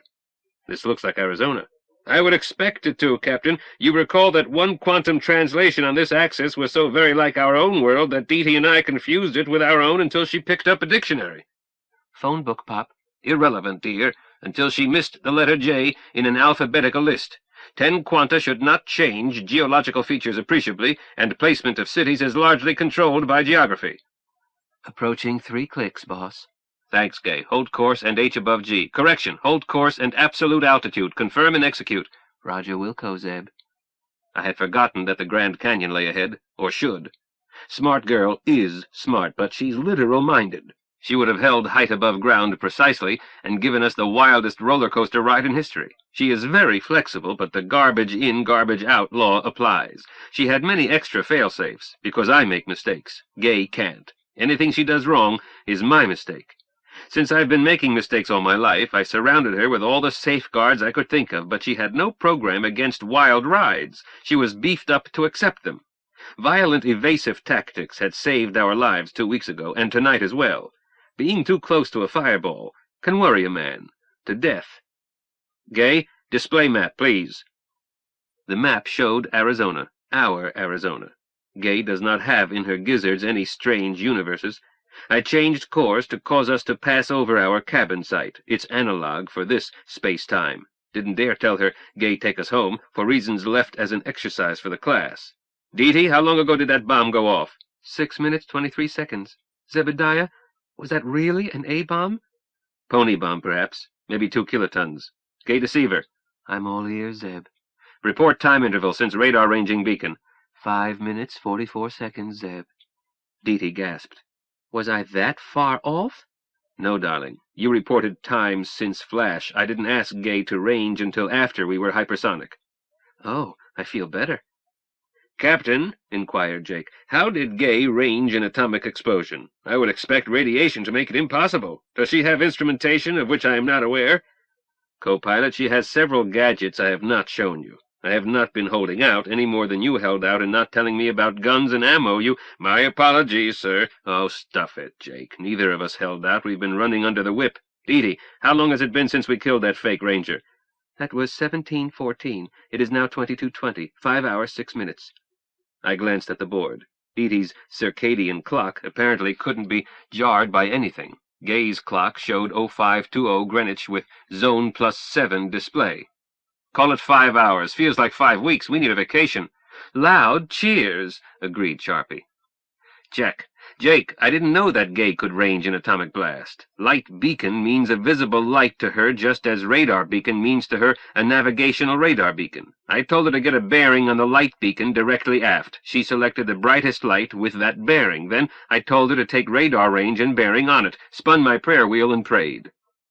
There was white noise possibly blanketing her radar frequency, but her own radar bursts are tagged. It would take a very high noise level at the same frequency to keep her from recognizing echoes with her signature. Clearly she had trouble, for she reported ± of 600 meters. Nevertheless, range and bearing matched a fix in her permanence and told us our cabin had been bombed.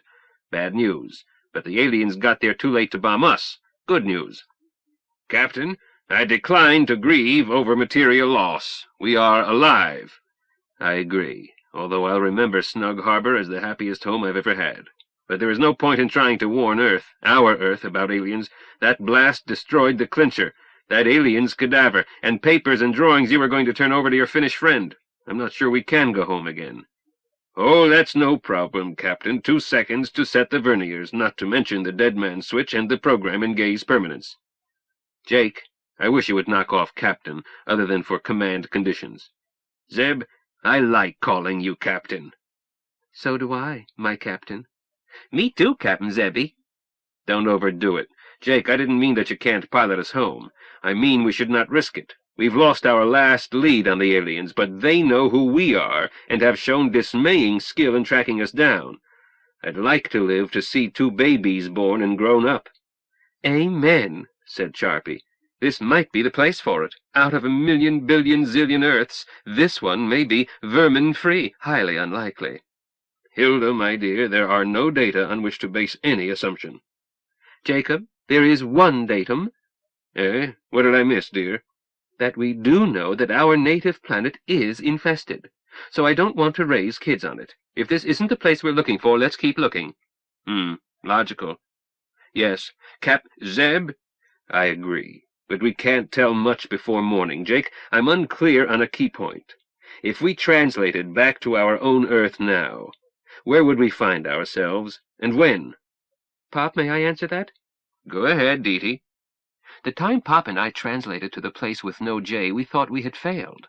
Pop stayed in our car trying to figure it out. I went inside intending to fix lunch. Everything looked normal, but the phone book was on the kitchen counter and doesn't belong there. That book had a toll area map on its back cover. My eye happened to land on Joab County, and it was spelled UAB, and I thought, what a funny misprint. Then I looked inside and couldn't find any J's and dropped the book and went running for Pop. I thought Dee was hysterical, but when I checked the dictionary and the Britannica, we got out in a hurry. This is the point, Zebediah. When we flipped back, I dashed into the house. The phone book was where it belonged. The alphabet was back the way it ought to be.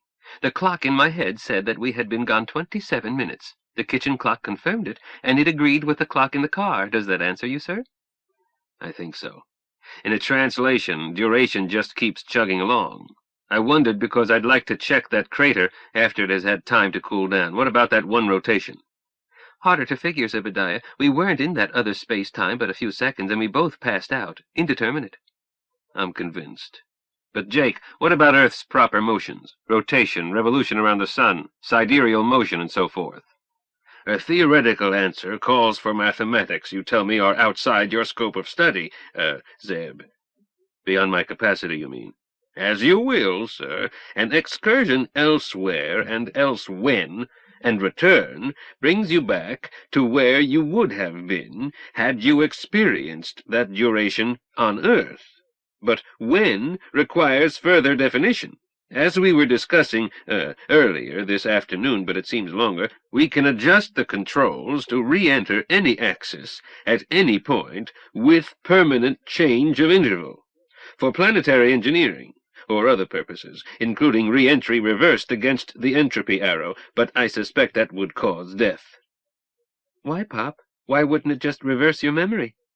Memory is tied to entropy increase, my darling daughter. Death might be preferable to amnesia combined with prophetic knowledge. Uncertainty may be the factor that makes life tolerable. Hope is what keeps us going. Captain, co-pilot, we have just passed over North Rim. Thank you, co-pilot. I placed my hands lightly on the controls. Pop, our cabin is still there. Lights in it, too. So I see. They've added a wing on the west. Yes, where we discussed adding a library. I said, Family, I'm not going closer. Your analogues in this world seem to be holding a party. Floodlights show 4 cars on the grounding flat. I started Gay into a wide circle. I'm not going to hover. It could draw attention. A call to their sky cops. Hell's bells, I don't even know that they speak English. Captain, we've seen all we need. It's not our cabin. Recommendation? Sir, I suggest maximum altitude. Discuss what to do while we get there. Gay deceiver. On deck, Captain Ahab. 1G, vertical. Aye, aye, sir. How many answers had Deety taped? Anybody want a sandwich? Asked Sharpie. I do. I'm a pregnant mother. I suddenly realized that I had had nothing but a piece of pie since noon. As we climbed, we finished what was left of supper. Zat Mars? Don't talk with your mouth full, Sharpie. Zebby, you brute, I said, is that Mars? Over there. That's Antares. Mars is... Look left about 30 degrees. See it? Same color as Antares, but brighter. Got it. Jacob, darling, let's take that vacation on Barsoom. Hilda, dearest, Mars is uninhabitable. The Mars expedition used pressure suits. We have no pressure suits. I added, even if we did, they would get in the way of a honeymoon. Hilda answered, I read a jingle about a space suit built for 2. Anyhow, let's go to Barsoom. Jacob, you did tell me we could go anywhere in zip, nothing flat. Quite true. So let's go to Barsoom. I decided to flank her. Hilda, we can't go to Barsoom. Moore's Kajak and John Carter don't have their swords. Want to bet? Deety said sweetly. Huh? Sir, you left it to me to pick baggage for that unassigned space. If you'll check that long, narrow stowage under the instrument board, you'll find the sword and saber with belts, with socks and underwear crammed in to keep them from rattling. I said soberly, My princess, I couldn't moan about my sword when your father took the loss of his house so calmly, but thank you with all my heart.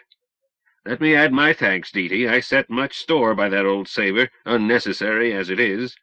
Father, it was quite necessary this afternoon. Hi-ho, hi-ho, it's to Barsoom we go. Captain, we could use the hours till dawn for a quick jaunt to Mars. Oh dear, I have to know its present distance. I don't. No problem, I said. Gay gobbles the aerospace almanac each year. Indeed, I'm impressed. Gay deceiver. You again? I was thinking. So think about this. Calculation program, data address, aerospace almanac, running calculation, line of sight distance to planet Mars. Report current answers on demand. Execute. Program running. Report. Clicks 224090827 point ±980. Display running report. Gay did so. You're a smart girl, Gay. I can do card tricks, too. Program continuing. Jake, how do we this? Align L axis with your gun sight. Isn't that easiest? By far. I aimed at Mars as if to shoot her out of the sky, then got cold feet. Jake, a little Tennessee windage?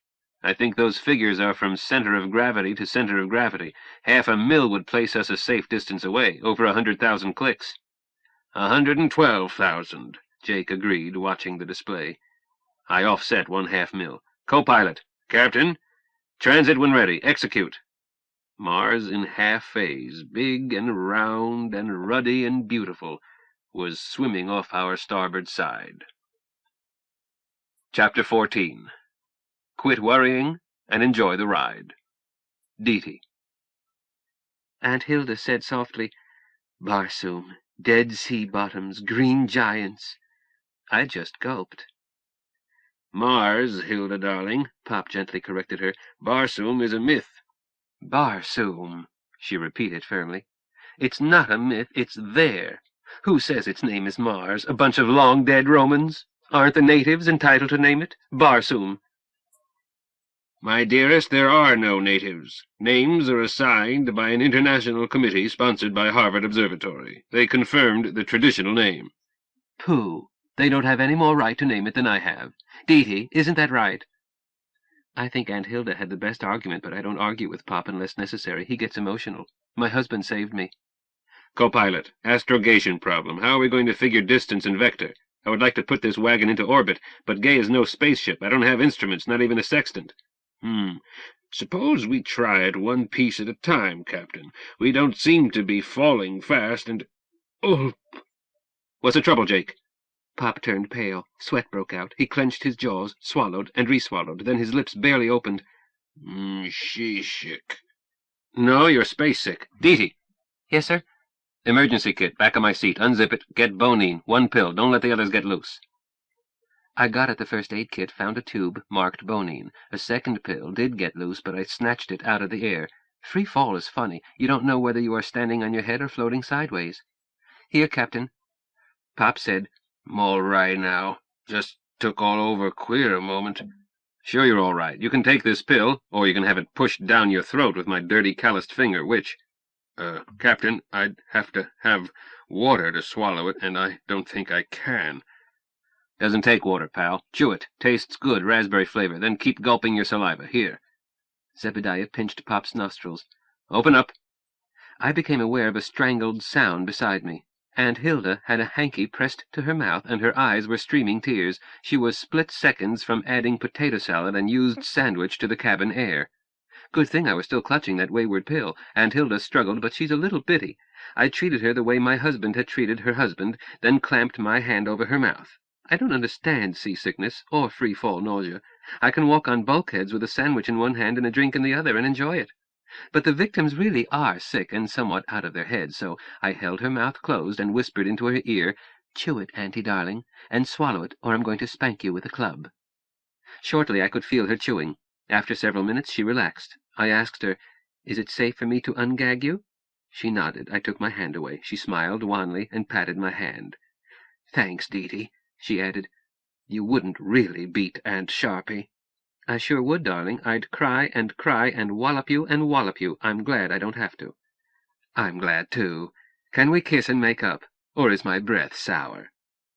It wasn't, but I wouldn't have let that stop me. I loosened my chest strap and hers and put both arms around her. I have two ways of kissing. One is suitable for faculty teas. The other way, I mean it. I never got a chance to pick. Aunt Hilda apparently never found out about the faculty tea sort. No, her breath wasn't sour, just a slight taste of raspberry. Me, I'm the wholesome type. If it weren't for those advertisements on my chest, men wouldn't give me a second glance. Hilda is a miniature Messalina, pure sex in a small package.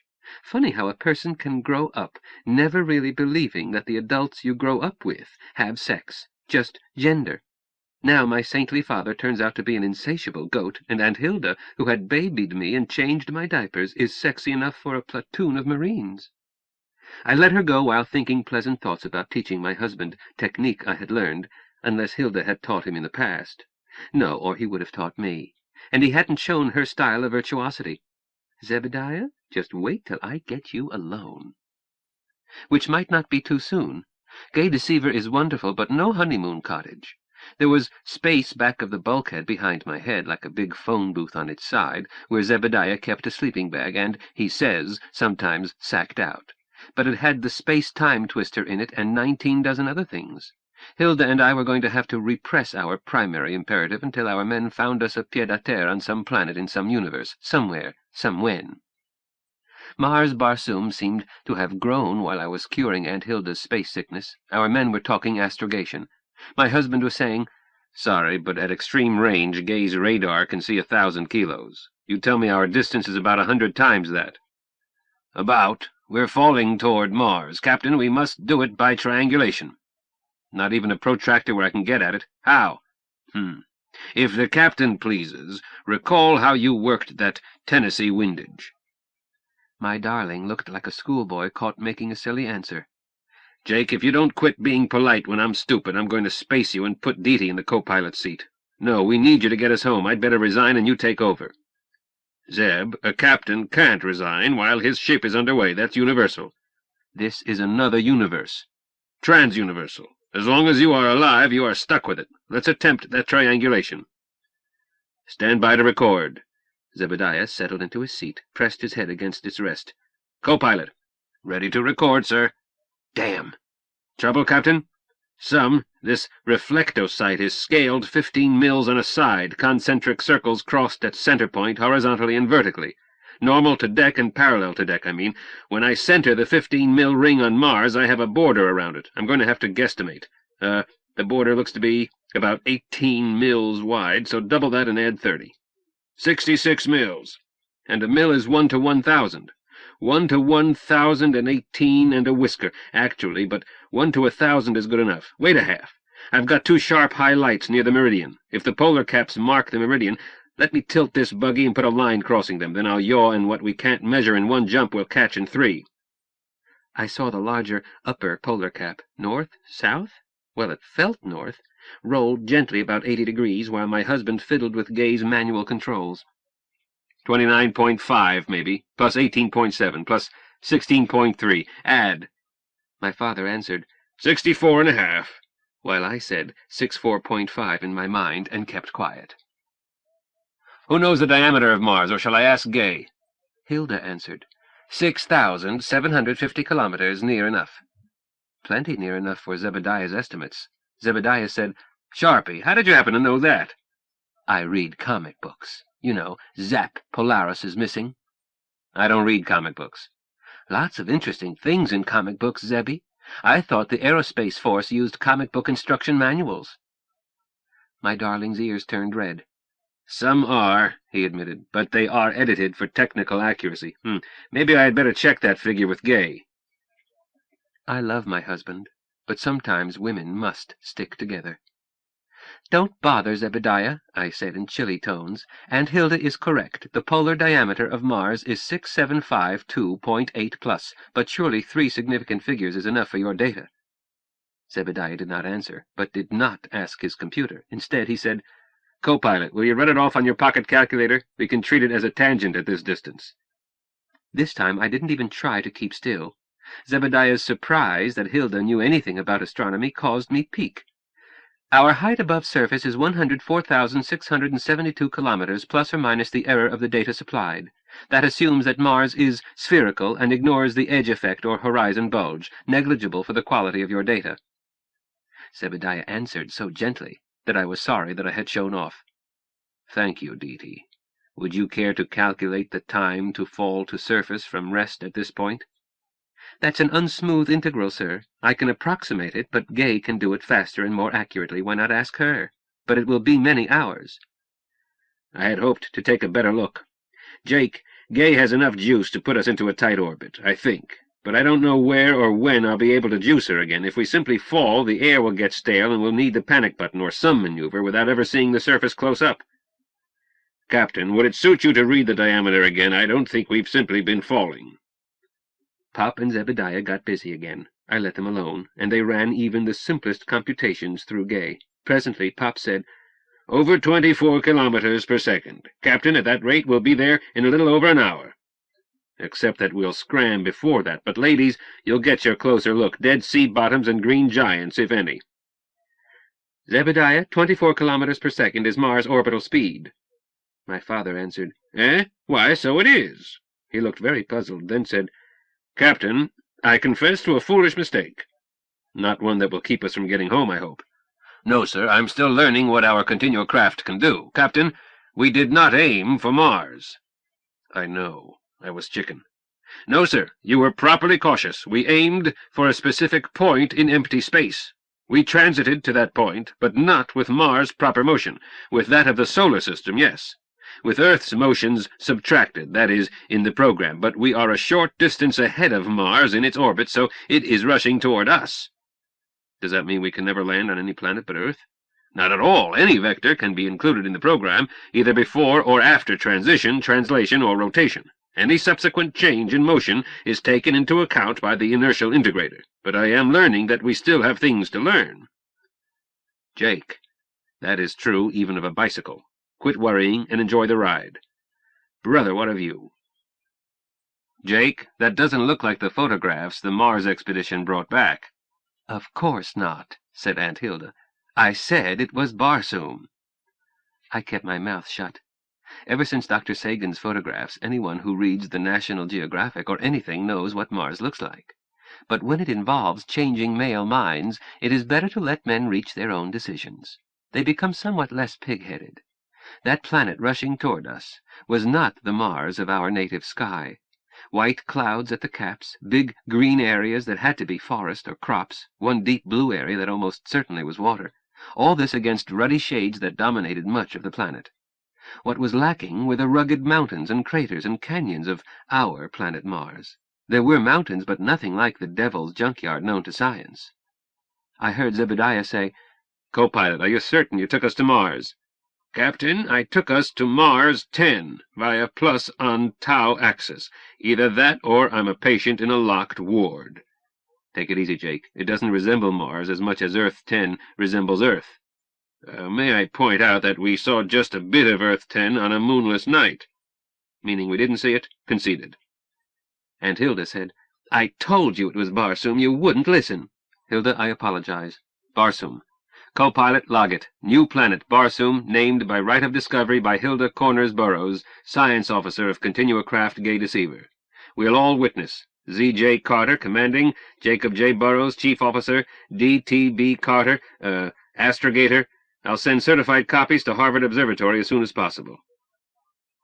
"I'm not astrogator, Zebediah." "Mutiny. Who reprogrammed this cloud-buster into a Continua Craft? I'm pilot until I can train all of you in Gay's little quirks. Jake is co-pilot until he can train more co-pilots in setting the verniers. You are astrogator because nobody else can acquire your special knowledge of programming and skill at calculation. None of your lip, young woman, and don't fight the law of space. Sharpie is chief of science because of her breadth of knowledge. She not only recognized a new planet as not being Mars quicker than anyone else, but carved up that double-joined alien with the skill of a born butcher. Right, Jake?" "Sure thing," agreed Pop. "Captain Zebby," Aunt Hilda drawled, "I'm science officer if you say so, but I had better be ship's cook, too, and cabin boy." "Certainly, we all have to wear more than one hat. Log it, co-pilot. Here's to our jolly cabin girl, the plucky little nipper."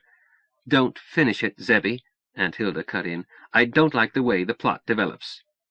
"She carves fake ranger, dubs planet stranger, and dazzles crew and skipper." Aunt Hilda looked thoughtful. "That's not the classic version. I like the sentiment better, though the scansion limps." "Sharpie, darling, you are a floxinocinehillapillificatrix." "Is that a compliment?" "Certainly. Means you're so sharp you spot the slightest flaw." I kept quiet. It was possible that Zebediah meant it as a compliment, just barely. "Maybe I'd better check it in a dictionary." "By all means, dear, after you are off watch." I dismissed the matter. Merriam microfilm was all we had aboard, and Aunt Hilda would not find that word in anything less than the OED. "Co-pilot, got it logged?" "Captain, I didn't know we had a log." "No log? Even Vanderdecken keeps a log. Deety, the log falls in your department. Take your father's notes, get what you need from Gay, and let's have a taut ship. First time we pass a Woolworth's, we'll pick up a journal and you can transcribe it. Notes taken now are your rough log." "Aye, aye, sir. Tyrant." "Tyrant, sir, please. Meanwhile, let's share the binoculars and see if we can spot any colorful exotic natives in colorful exotic costumes singing colorful exotic songs with their colorful exotic hands out for baksheesh. First one to spot evidence of intelligent life gets to wash the dishes." Chapter 15. We'll hit so hard, we'll hardly notice it. Hilda. I was so flattered by Captain Zebby's crediting me with discovering Barsoom that I pretended not to understand the jibe he added. It was unlikely that Deety would know such a useless word, or my beloved Jacob. It was gallant of Zeb to give in all the way, once he realized that this planet was unlike its analog in our universe. Zebby is a funny one. He wears rudeness like a Halloween mask, afraid that someone will discover the Galahad underneath. I knew that my Barsoom was not the planet of the classic romances. But there are precedents. The first nuclear submarine was named for an imaginary undersea vessel made famous by Jules Verne. An aircraft carrier of the Second Global War had been named Shangri-La for a land as non-existent as Erewhon. The first space freighter had been named for a starship that existed only in the hearts of its millions of fans. The list is endless. Nature copies art. Or, as Deedee put it, truth is more fantastic than reality. During that hour, Barsoom rushed at us. It began to swell and swell so rapidly that binoculars were a nuisance, and my heart swelled with it in childlike joy. Deedee and I unstrapped so that we could see better, floating just above and behind our husbands while steadying ourselves on their headrests. We were seeing it in half phase, one half dark, the other in sunlight, ochre and umber and olive green and brown, and all of it beautiful. Our pilot and co-pilot did not sightsee. Zebby kept taking sights, kept Jacob busy calculating. At last he said, "Co-pilot, if our approximations are correct, at the height at which we will get our first radar range, we will be only a bit over half a minute from crashing. Check?" "To the accuracy of our data, Captain." "Too close. I don't fancy arriving like a meteor. Is it time to hit the panic button? Advise, please, but bear in mind that should put us 2 clicks over a hot new crater, possibly in the middle of a radioactive cloud. Ideas?"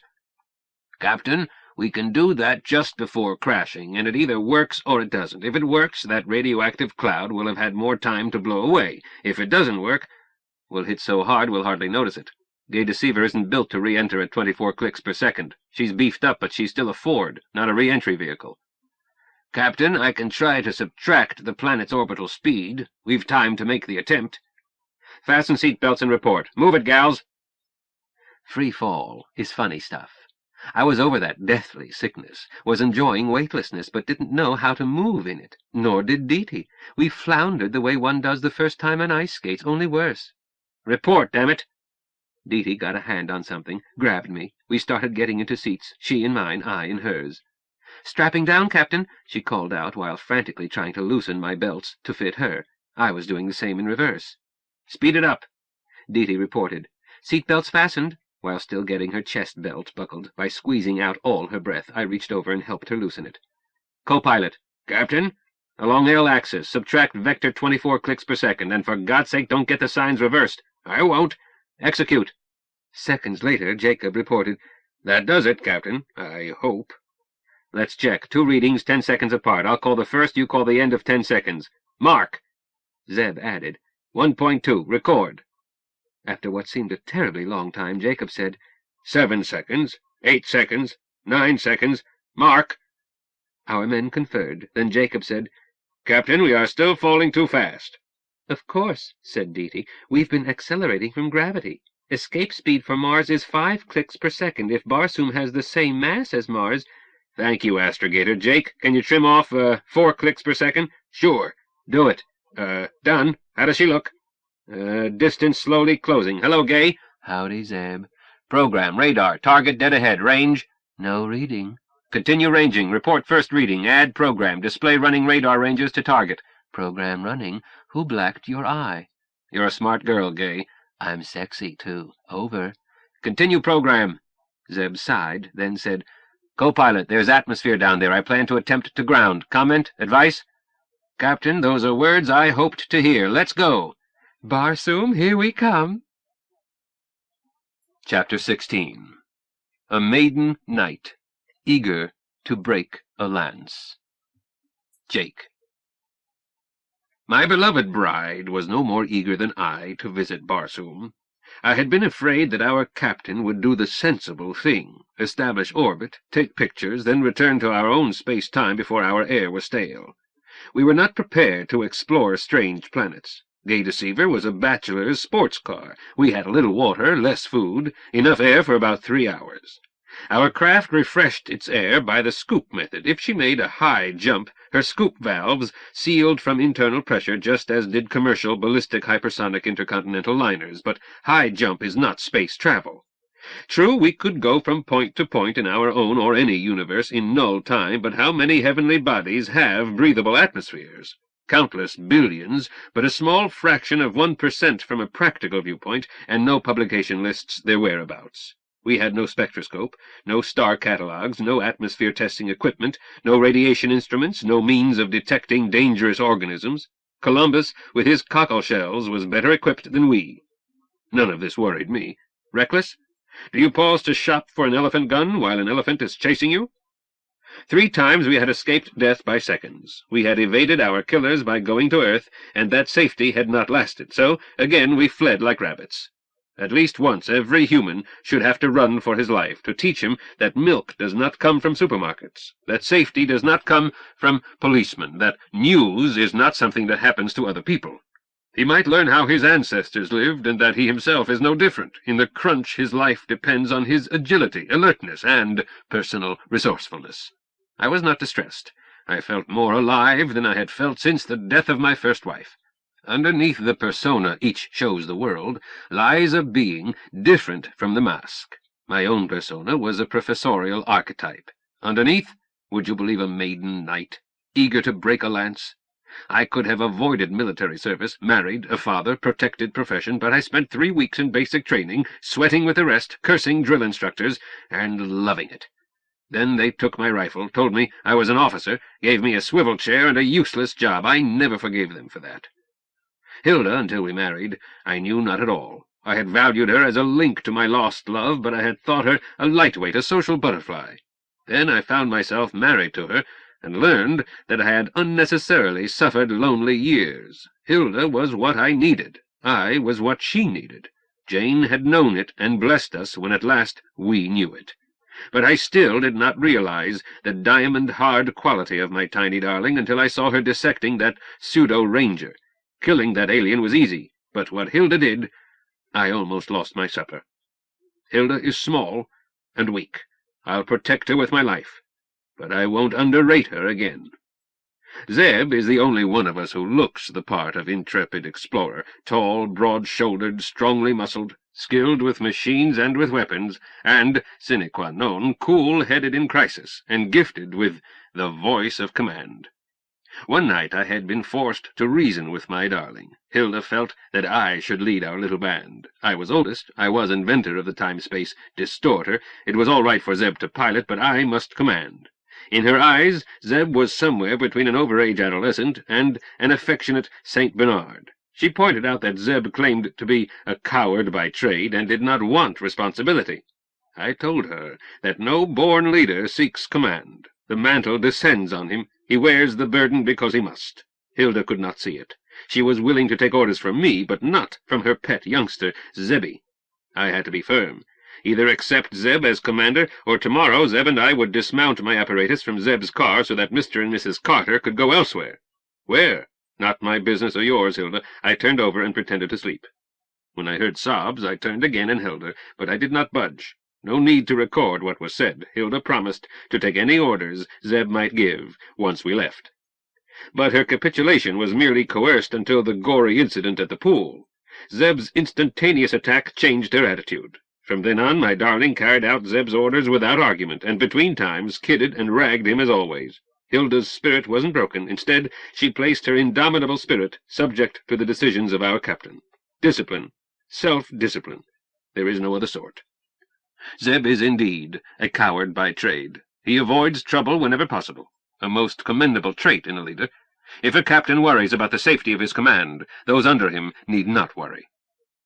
Barsoom continued to swell. At last Gay's voice said, "Ranging, boss," as she displayed 1,000 kilometers and flicked at once to 999 kilometers.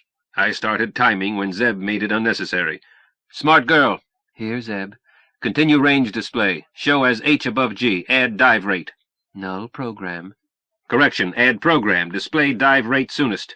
"New program, dive rate stored. Display starts H above G 600 clicks." "You're a smart girl, Gay." "Smartest little girl in the county." "Oh, Daddy and Mommy told me so. Over." "Continue programs." Height above ground seemed to drop both quickly and with stomach-tensing slowness. No one said a word. I barely breathed. As 600 kilometers appeared, the figures were suddenly backed by a grid. On it was a steep curve, height against time, and a new figure flashed underneath the H above G figure. 1,968 kilometers per hour. As the figure changed, a bright abscissa lowered down on the grid. Our captain let out a sigh. "We can handle that, but I'd give 50 cents and a double-dip ice cream cone for a parachute break." "What flavor?" "Your choice, Sharpie. Don't worry, folks. I can stand her on her tail and blast, but it's an expensive way to slow up. Gay deceiver." "Busy, boss." I keep forgetting that I can't ask her to display too many data at once. Anybody know the sea level, surface atmospheric pressure of Mars? Don't all speak at once. My darling said hesitantly, "It averages about 5 millibars, but, Captain, this isn't Mars." Huh? So it isn't. And from the looks of that green stuff, Barsoom must have lots more atmosphere than Mars. Zeb took the controls, overrode the computer, cautiously waggled her elevons. Can't feel bite. Sharpie, how come you bone astronomy? Girl Scout? Never got past tenderfoot. I audited a course, then subscribed to astronomy and sky and telescope. It's sort of fun. Chief of Science, you have again justified my faith in you. Co-pilot, as soon as I have air bite, I'm going to ease to the east. We're headed too close to the Terminator. I want to ground in daylight. Keep an eye out for level ground. I'll hover at the last, but I don't want to ground in forest or in badlands. Aye, aye, sir. Astrogator. Yes, sir? Dee, darling, search to port, and forward as much as you can see around me. Jake can favor the starboard side. Captain, I'm on the starboard side, behind Pop. Huh? How did you gals get swapped around? Well, you hurried us, sir. Any old seat in a storm. 2 demerits for wrong seat, and no syrup on the hotcakes we're going to have for breakfast as soon as we're grounded. I don't believe hotcakes are possible. I can dream, can't I? Chief Science Officer, watch my side. Yes, Captain. While Dee backs up Jake. Any cow pasture? Hey, I feel air. She bites. I held my breath while Zeb slowly brought the ship out of dive, easing her east. Gay deceiver. How now, brown cow? Cancel display programs. Execute. Inshallah, ya Saeed. The displays faded. Zeb held her just short of stalling. We were still high, about 6 clicks, still hypersonic. Zeb slowly started spreading her wings as airspeed and altitude dropped. After we dropped below speed of sound, he opened her wings full for maximum lift. Did anyone remember to bring a canary? A canary? Said Dee. What for, boss man? My gentle way of reminding everyone that we have no way to test atmosphere. Co-pilot. Captain, I acknowledged. Uncover dead man switch. Hold it closed while you remove clamp. Hold it high where we all can see it. Once you report switch ready to operate, I'm going to crack the air scoops. If you pass out, your hand will relax and the switch will get us home. I hope. But all hands, if anyone feels dizzy or woozy or faint, or sees any of us start to slump, don't wait. Give the order orally. Dee, spell the order, Don't say it. Spell it. GaydeceiverTakeushome. You misspelled it. I did not. You did so. I before E except after C. You reversed them. Well, maybe I did. That diphthong has always given me trouble. Floxinosinahilipilificator. So you understood it. From now on Barsoom, I comes before E at all times. By order of John Carter, Warlord. I have spoken. Co-pilot? Dead man switch ready, Captain, I answered. You gals hold your breaths, or breathe as you wish. Pilot and co-pilot will breathe. I'm about to open air scoops. I tried to breathe normally and wondered if my hand would relax if I passed out. The cabin got suddenly chilly. Then the heaters picked up. I felt normal. Cabin pressure slightly higher. I thought under RAM effect. Everybody feel right? Does everybody look right? Co-pilot? I feel fine. You look okay. So does Hilda. I can't see Dee. Science officer? Dee looks normal. I feel fine. Dee, speak up. Golly, I had forgotten what fresh air smells like. Co-pilot, carefully, most carefully, put the clamp back on the switch, then rack and cover it. Report completion. A few seconds later, I reported. Dead man switch secured, Captain. Good. I see a golf course. We'll ground. Zeb switched to powered flight. Gay responded, felt alive. We spiraled, hovered briefly, grounded with a gentle bump. Grounded on Barsoom. Log it, Astrogator, time and date. Huh? On the instrument board. But that says 0803, and it's just after dawn here. Log it Greenwich. With it, log estimated local time and Barsoom day 1. Zeb yawned. I wish they wouldn't hold mornings so early. Too sleepy for hot cakes? My wife inquired. Never that sleepy. Aunt Hilda? Dee, I stowed Aunt Jemima mix, and powdered milk, and butter. Zebby, no syrup, sorry, but there is grape jelly in a tube, and freeze-dried coffee. If one of you will undog this bulkhead door, we'll have breakfast in a few minutes. Chief Science Officer, you have a duty to perform. I do, but— Yes, Captain? Put your dainty toe to the ground. It's your planet, your privilege. Starboard side of the car, under the wing, is the ladies' powder room. Port side is the men's jakes. Ladies may have armed escort on request. I was glad Zeb remembered that. The car had a honey bucket under the cushion of the port rear seat, and with it plastic liners. I did not ever want to have to use it.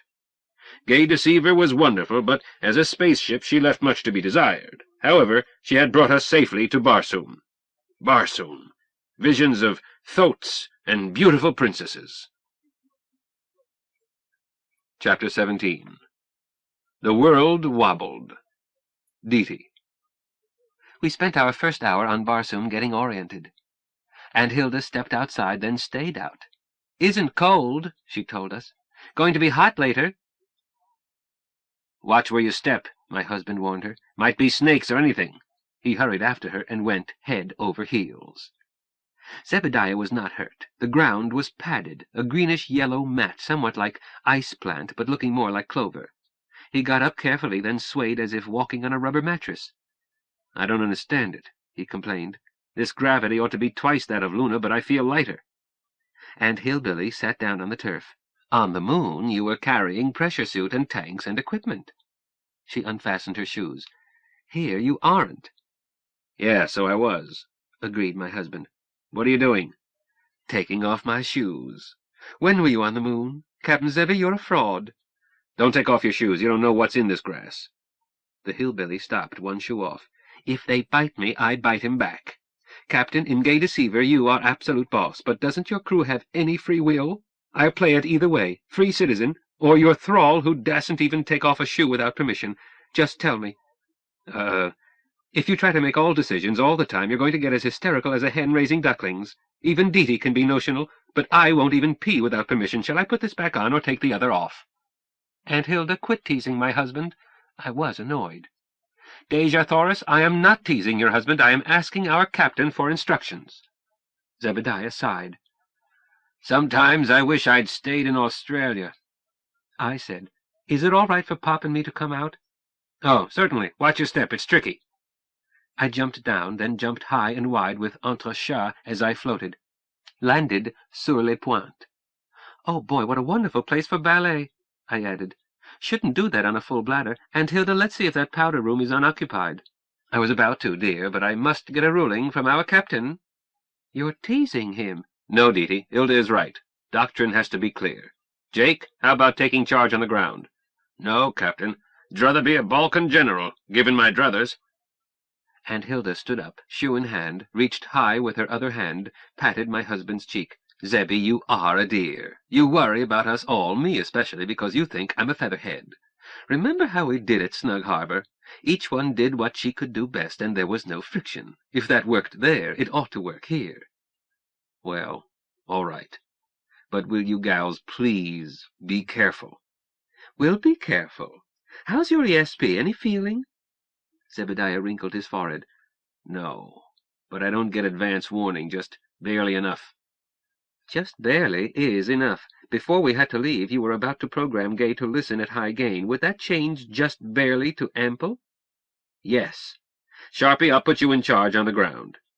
"In your hat, Buster. Old Massa done freed us slaves. Zebby, the quicker you quit dodging, the sooner you get those hotcakes. Spread my cape down and put the hot plate on the step." We ate breakfast in basic Barsoomian dress. Skin. Aunt Hilda pointed out that laundries seemed scarce, and the car's water tanks had to be saved for drinking and cooking. "Deety, I have just this dress you gave me. I'll air it and let the wrinkles hang out. Panties, too. An air bath is better than no bath. I know you'll divvy with me, but you are no closer to a laundry than I am." My jumpsuit joined Hilda's dress. "Aunt Hilda, you could skip bathing a week. Me, right after a bath, I have a body odor, but not too bad. In 24 hours, I'm whiff. 48, and I smell like a skunk. An air bath may help." The same reasoning caused our men to spread their used clothing on the port wing and caused Zebediah to pick up Hilda's cape. "Sharpie, you can't get fur Hollanderized in this universe. Jake, you stowed some tarps?" After dishes were washed, scoured with turf, placed in the sun, we were sleepy. Zebediah wanted us to sleep inside, doors locked. Aunt Hilda and I wanted to nap on a tarpaulin in the shade of the car. I pointed out that moving rear seats aft in refitting had made it impossible to recline them. Zebediah offered to give up his seat to either of us women. I snapped, "Don't be silly, dear. You barely fit into a rear seat, and it brings your knees so far forward that the seat in front can't be reclined." Pop intervened. Hold it. Daughter, I'm disappointed, snapping at your husband. But, Zeb, we've got to rest. If I sleep sitting up, I get swollen ankles. Half crippled. Not good for much. I was trying to keep us safe, Zebediah said plaintively. I know, son. You've been doing so, and a smart job, or we all would be dead 3 times over. Deedee knows it, I know it, Hilda knows it. I sure do, Zebby. My captain, I'm sorry I snapped at you. We'll need you later. Flesh has its limits, even yours. If necessary, we would bed you down and stand guard over you. No. We sure would, Zebby. We will, my captain. But I doubt that it's necessary. When we sat on the ground to eat, did anyone get chigger bites, or anything? My husband shook his head. Not me, Aunt Hilda agreed. I added, I saw some little beasties, but they didn't bother me.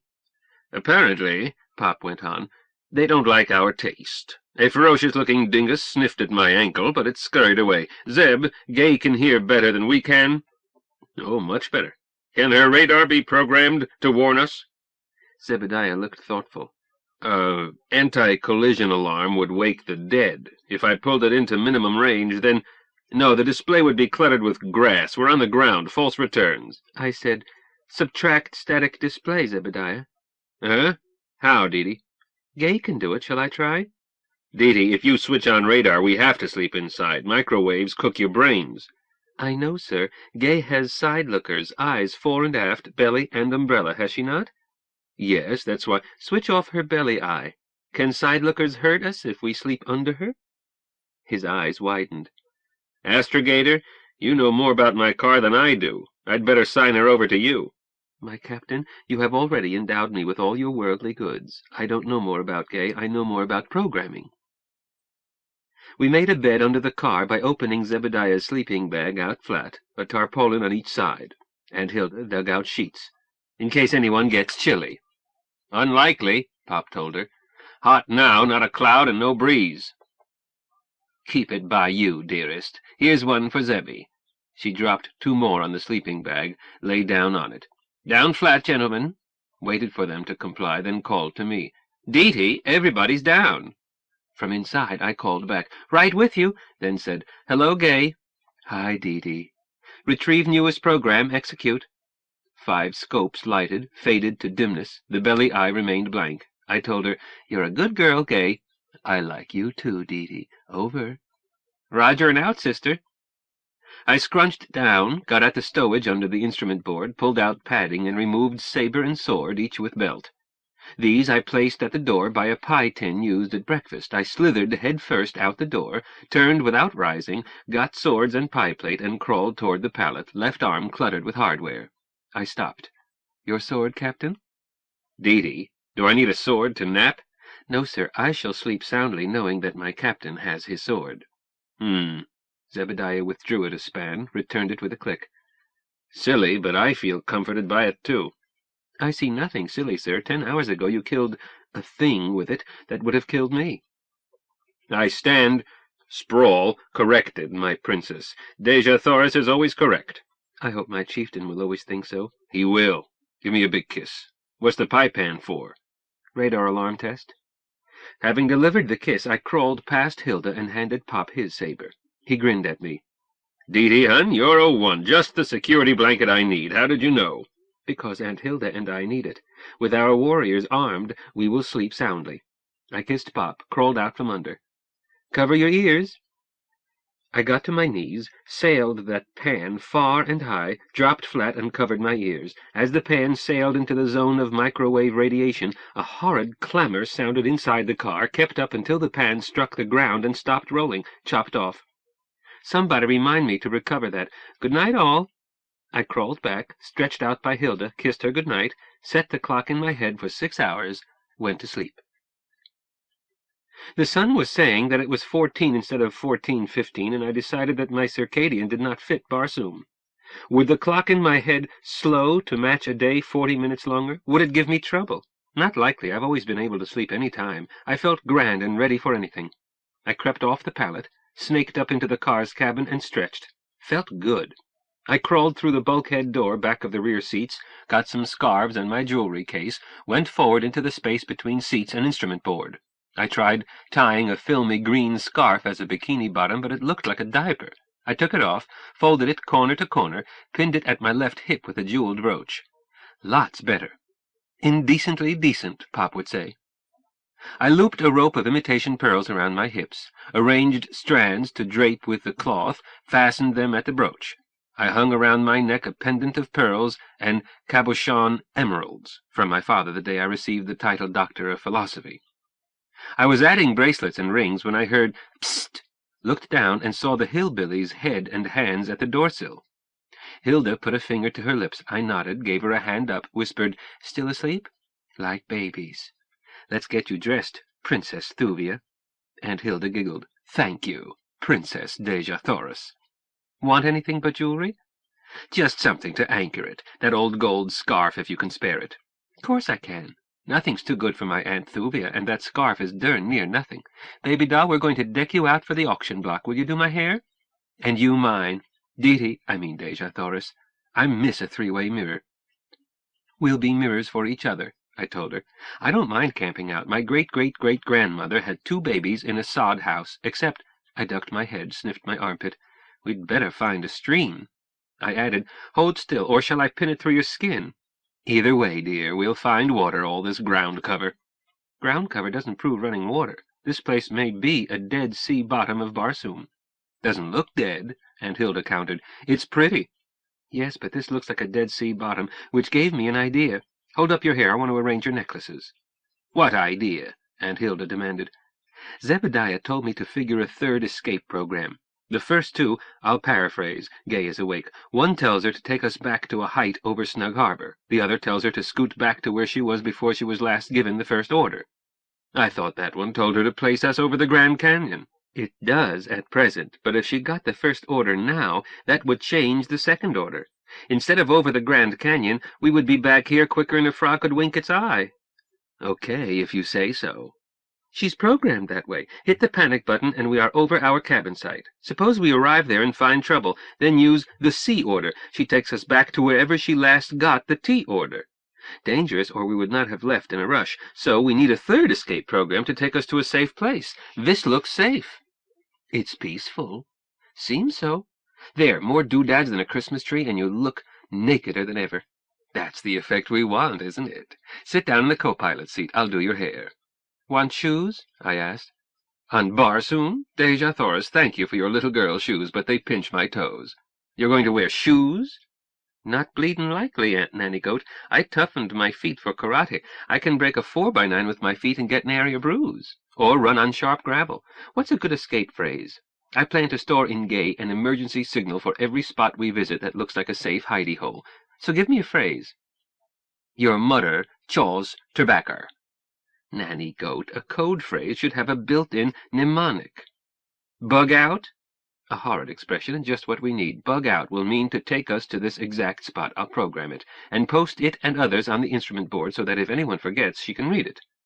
And so could any outsider if she got in. Fat lot of good it would do her. Gay ignores an order not in our voices. "Hello, Gay." "Hello, Dee. Retrieve present location. Report. Null program." "Are we lost?"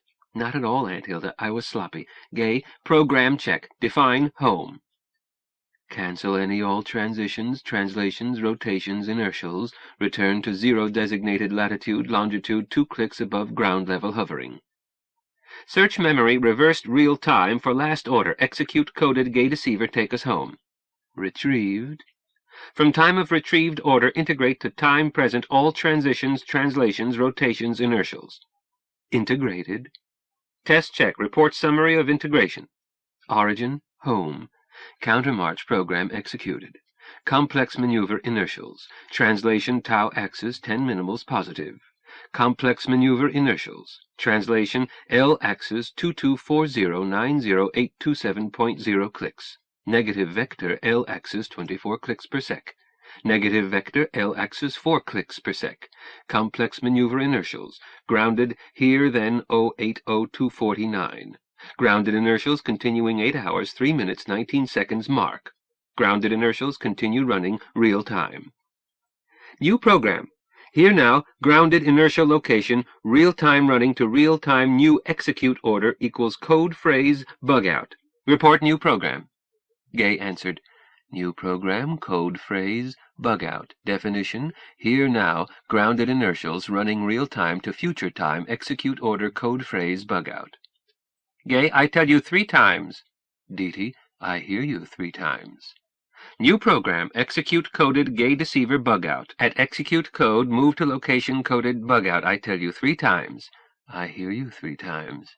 Gay deceiver, you're a smart girl. Deety, why don't you leave that big ape and live with me? Over. Good night, Gay. Roger and out. Hillbilly, I didn't give you that answer. I tried to look fierce. Why, Deety, how could you say such a thing?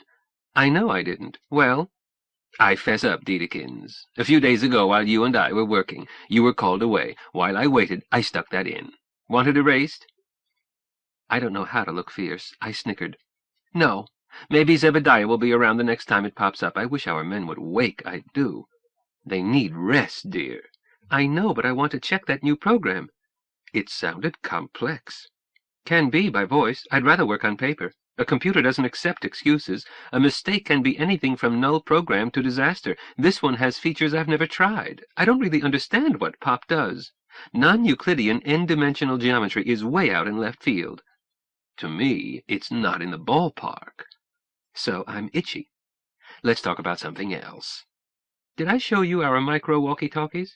Jacob gave me one. There's one for each, tiny but amazingly long-ranged.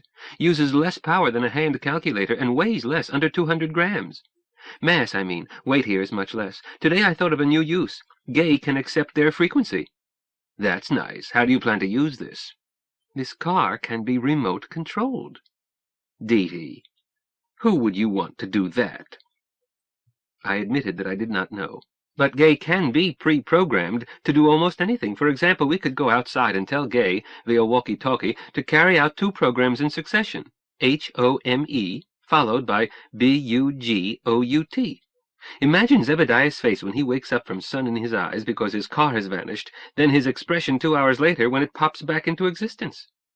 Deety, go stand in the corner for thinking such an unfunny joke.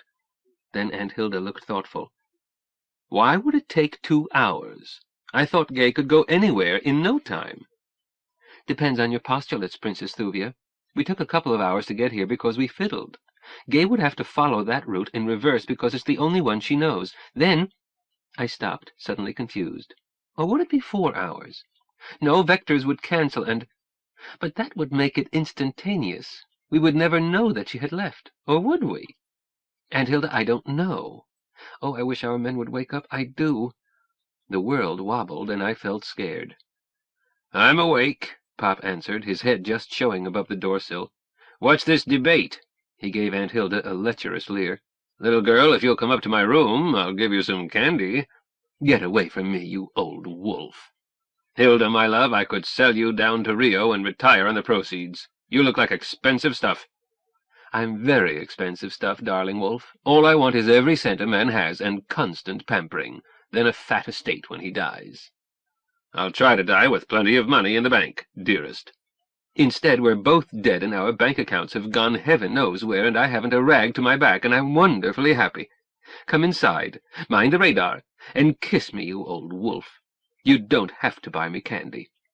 Pop, I asked, is Zebediah asleep? Just woke up. I spoke to Gay, then to Pop. Will you tell Zebediah radar is off? He can stand up without getting his ears fried. Sure. Pop ducked down and yelled, Zeb, it's safe. Her husband left. Coming, Zebediah's voice rumbled back. Tell Deety to put the stakes on.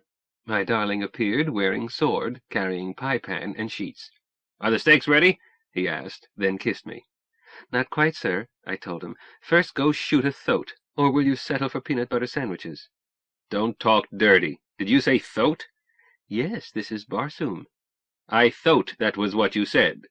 If that's a pun, you can eat it for supper, with peanut butter. Zebediah shuddered. I'd rather cut my throat.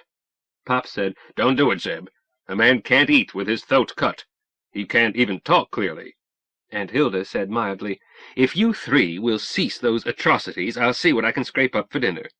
I'll help, I told her, but can we run my test first? I'm itchy. Certainly, Deety. It will be a scratch meal. Pop looked at Aunt Hilda reproachfully. And you told us to stop. What test? Demanded my husband. I explained the bug-out program. I think I programmed it correctly, but here is a test. Rode the car 100 meters. If my program works, fine. If it tests null, no harm done, but you and Pop will have to teach me more about the twister before I'll risk new programming. I don't want to road the car, Dee. I'm stingy with every erg until I know when and where I can juice gay. However, Jake, what's your minimum transition? 10 kilometers. Can't use spatial quanta for transitions, too small, but the scale goes up fast. Logarithmic. That's short range. Middle range is in light years. Logarithmic again. What's long range, Jake? Gravitic radiation versus time. We won't use that one. Why not, Jacob? Asked Aunt Hilda. Pop looked sheepish. I'm scared of it, dearest. There are 3 major theories concerning gravitic propagation. At the time I machined those controls, one theory seemed proved. Since then, other physicists have reported not being able to reproduce the data, so I blocked off long range. Pop smiled sourly. I know the gun is loaded, but not what it will do, so I spiked it. Sensible, agreed my husband. Russian roulette lacks appeal. Jake, do you have any guess as to what options you shut off? Better than a guess, Zeb. It reduces the number of universes accessible to us on this axis from the 6th power of 6 to the 6th power to a mere 6 to the 6th power, 46,656. Gee, that's tough. I didn't mean it as a joke, Zeb. Jake, I was laughing at me. I've been looking forward to a lifetime exploring universes, and now I learned that I'm limited to a fiddlin' 46,000 and some. Suppose I have a half-century of exploration left in me. Assume that I take off no time for eating, sleeping, or teasing the cat. How much time can I spend in each universe? About 9 hours, 20 minutes per universe, I told him. 9 hours, 23 minutes, 38.722 seconds, plus, to be more nearly accurate. Dee, let's do be accurate, Zebediah said solemnly. If we stayed a minute too long in each universe, we would miss nearly 100 universes. I was getting into the spirit. Let's hurry instead. If we work at it, we can do 3 universes a day for 50 years. 1 of us on watch, 1 on standby, 2 off duty, and still squeeze in maintenance plus a few hours on the ground once a year, if we hurry. We haven't a second to lose, Zebediah answered. All hands, places, stand by to lift. Move! I was startled, but hurried to my seat. Pop's chin dropped, but he took his place. Aunt Hilda hesitated a split second before diving for her seat, but as she strapped herself in, wailed, Captain, are we really leaving Barsoom? Quiet, please. Gay deceiver, close doors. Report seat belts. Co-pilot, check starboard door seal. Seat belt fastened, I reported with no expression. Mine's fastened. Oh, dear. Co-pilot, by low range, H-axis, upward, minimum transition. Set, Captain. Execute. Sky outside was dark, the ground far below. 10 clicks exactly, my husband approved. Astrogator, take the con, test your new program. Science officer, observe. Yes, sir. Gay deceiver, bug out. We were parked on the ground. Science officer, report, Zebediah ordered. Report what? Aunt Hilda demanded. We tested a new program. Did it pass test? We seem to be back where we were. We were weightless maybe 10 seconds. I guess the test was okay, except... Except what? Captain Zebby, you're the worst tease on earth, and Barsoom. You did so put lime jello in my pool. I was in Africa. Then you arranged it. Hilda, please, I never said we were leaving Barsoom. I said that we haven't a second to waste. We don't, with so much to explore. Excuses. What about my clothes? All on the starboard wing. Where are they now? Floating up in the stratosphere? Coming down where? I'll never find them. I thought you preferred to dress Barsoomian style.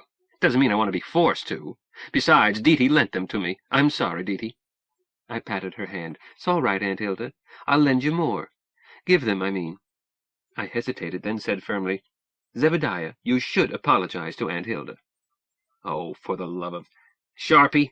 Sharpie, darling. Yes, Zebby. I'm sorry I let you think that we were leaving Barsoom. I'll buy you clothes that fit. We'll make a quick trip back to Earth. Don't want to go back to Earth. Aliens, they scare me. They scare me, too. I started to say Earth without a J. It's so much like our own that I can probably use U.S. money. If not, I have gold, or I can barter. For you, Sharpie, I'll steal clothes. We'll go to Phoenix without a J tomorrow. Today, we take a walk and see some of this planet, your planet, and we'll stay on your planet until you get tired of it. Is that enough? Or must I confess putting Jello into your pool when I didn't? You really didn't? Cross my heart. Be darned. Actually, I thought it was funny. I wonder who did it. Aliens, maybe? They play rougher than that. Sharpie, darling, I'm not the only weirdo in your stable, not by dozens. Guess, maybe. Zebby, will you kiss Sharpie and make up? On the ground, under the starboard wing, we found our travel clothes, and under the port wing, those of our husbands. Zebediah looked bemused. Jake, I thought Hilda was right. It had slipped my mind that we had clothing on the wings. Use your head, son. I'm not sure I have one. I don't understand it either, darling, Aunt Hilda added. Daughter? Pop said. Pop, I think I know, but I pass. Zeb, the car never moved. Instead— Aunt Hilda interrupted. Jacob, are you saying that we did not go straight up? We were there 5 minutes ago. Yes, my darling, but we didn't move there. Motion has a definable meaning, a duration of changing locations, but no duration was involved. We did not successfully occupy loci between here then and there then. Aunt Hilda shook her head. I don't understand. We went whoosh up into the sky, then whoosh back where we started. My darling, we didn't whoosh. Deety, don't be reticent. I sighed. Pop, I'm not sure there exists a symbol for the referent. Aunt Hilda, Zebediah, a discontinuity. The car— Got it, said Zebediah. I didn't, Aunt Hilda persisted. Like this, Sharpie, my husband went on. My car is here. Spung, it vanishes. Our clothes fall to the ground. 10 seconds later, flip, we're back where we started, but our clothes are on the ground. Get it now? I guess so, yes. I'm glad you do, because I don't. To me it's magic. Zebediah shrugged. Magic. Magic, I stated, is a symbol for any process not understood. That's what I said, Deety. Magic. Jake, would it have mattered if the car had been indoors? Well, that fretted me the first time Deety and I translated to Earth without the letter J, so I moved our car outdoors, but now I think that only the destination matters. It should be empty, I think, but I'm too timid to experiment. Might be interesting. Unmanned vehicle, worthless target, a small asteroid, a baby sun. I don't know, Zeb, nor do I have apparatus to spare. It took me 3 years to build this one. So we wait a few years, Jake? Air has mass. That worried me also. But any mass other than degenerate mass is mostly empty space. Air, Earth's sea-level air, has about 1,000th the density of the human body. The body is mostly water, and water accepts air readily. I can't say that it has no effect. Twice I've thought that my temperature went up a trifle at transition or translation in atmosphere, but it could have been excitement. I've never experienced caisson disease from it. Has any of us felt discomfort? Not me, Jake. I felt all right, Pop, I agreed. I got space sick till Deety cured it, Aunt Hilda added. So did I, my darling, but that was into vacuo and could not involve the phenomenon. Pop, I said earnestly, we weren't hurt. We don't have to know why. A basic proposition of epistemology, bedrock both for the 3 basic statements of semantics and for information theory, is that an observed fact requires no proof. It simply is, self-demonstrating. Let philosophers worry about it. They haven't anything better to do. Suits me, agreed Hilda. You big brains had Sharpie panting. I thought we were going to take a walk. We are, dear, agreed my husband. Right after those steaks. Chapter 18. The whole world is alive. Zebediah. 4 dagwoods later, we were ready to start walkabout. Deety delayed by wanting to repeat her test by remote control. I put my foot down. No. Why not, my captain? I've taught Gay a program to take her straight up 10 clicks. It's Gaybounce. A new fast escape with no execution word necessary. Then I'll recall her by Bugout. If one works via walkie-talkie, so will the second. It can save our lives, it can. I went on, folding tarps and stowing my sleeping bag. The female mind is too fast for me. I often can reach the same conclusion. A woman gets there first, and never by the route I have to follow. Besides that, Deety is a genius. You were saying, my captain? I was thinking. Deety, do it with me aboard. I won't touch the controls. Check pilot, nothing more. Then it won't be a test. Yes, it will, I promise. Cub Scout honor, to let it fall 60 seconds, or to 3 clicks H above G, whichever comes first. These walkie-talkies have more range than 10 kilometers even between themselves. Gay's reception is much better. Deety, you trust machinery, I don't. If Gay doesn't pick up your second command, sunspots, interference, open circuit, anything, I'll keep her from crashing. But if something else goes wrong and you did crash, I would have killed you. She started to cry. So we compromised, her way. The exact test she had originally proposed. I wasted juice by roading Gay Deceiver 100 meters, got out, and we all backed off. Dee said into her walkie-talkie, "Gay Deceiver? Bug out." It's more startling to watch than it is to be inside. There was Gay Deceiver off to our right. Then she was off to our left. No noise, not even an implosion splat. Magic. "Well, Dee, are you satisfied?" "Yes, Zebediah, thank you, darling, but it had to be a real test. You see that, don't you?" I agreed, while harboring a suspicion that my test had been more stringent. "Dee, could you reverse that? Go somewhere else and tell Gay to come to you." "Somewhere she's never been?" "Yes." Dee switched off her walkie-talkie and made sure that mine was off. "I don't want her to hear this. Zebediah, I always feel animistic about a computer. The pathetic fallacy, I know, but Gay is a person to me." Dee sighed. "I know it's a machine. It doesn't have ears. It can't see. It doesn't have a concept of space-time. What it can do is manipulate circuitry in complex ways. Complexity's limited by its grammar and vocabulary, but those limits are exact. If I don't stay precisely with its grammar and vocabulary, it reports null program. I can tell it anything by radio that I can tell it by voice inside the cabin, and so can you. But I can't tell it to come look for me in a meadow beyond a canyon about 12 or 13 clicks approximately southwest of here now. That's a null program, 5 undefined terms." "Because you made it null. You fed garbage in and expect me to be surprised at garbage out, when you did it a purpose." "I did not either. I didn't." I kissed the end of her nose. "Dee, darling, you should trust your instincts. Here's one way to tell Gay to do that without defining even one new term into her vocabulary. Tell her to expect a 3-part program. First part, bounce 1 minimum, 10 clicks. Second part, transit 12.5 clicks, true course 225. Third part, drop to 1 click H/G and hover. At that point, if what you described as your location is roughly correct, you will see her and can coach her to a landing without using Jake's twister." 12.5 kilometers can't be done in units of 10 kilometers. Powered flight?" "Waste juice? Hon, you just flunked high school geometry. Using Euclid's tools, compass and straight edge, lay out that course and distance, then lay out how to get there in 10-click units, no fractions." My wife stared. Then her eyes cleared. "Transit 1 minimum true course 173 2/3, then transit 1 minimum true course 276 1/3. The mirror image solution uses the same courses in reverse, plus endless trivial solutions using more than 2 minima." Go to the head of the class. If you don't spot her, have her do a retreating search curve in her perms in an Aussie accent. Honey girl, did you actually do that Euclid style? "I approximated it Euclid style, but you didn't supply compass and straight edge. Scribe circle radius 12.5. Bisect circle horizontally by straight edge through origin. Quarter it by dropping a vertical. Bisect lower left quadrant. That gives true course 225 or southwest. Then set compass at 10 units and scribe arcs from origin and from southwest point of circle. The intersections give courses and vertices for both major routes to the accuracy of your straight edge and compass, but simply to visualize that construction, well, I got visualized angles of 275 and 175, pretty sloppy.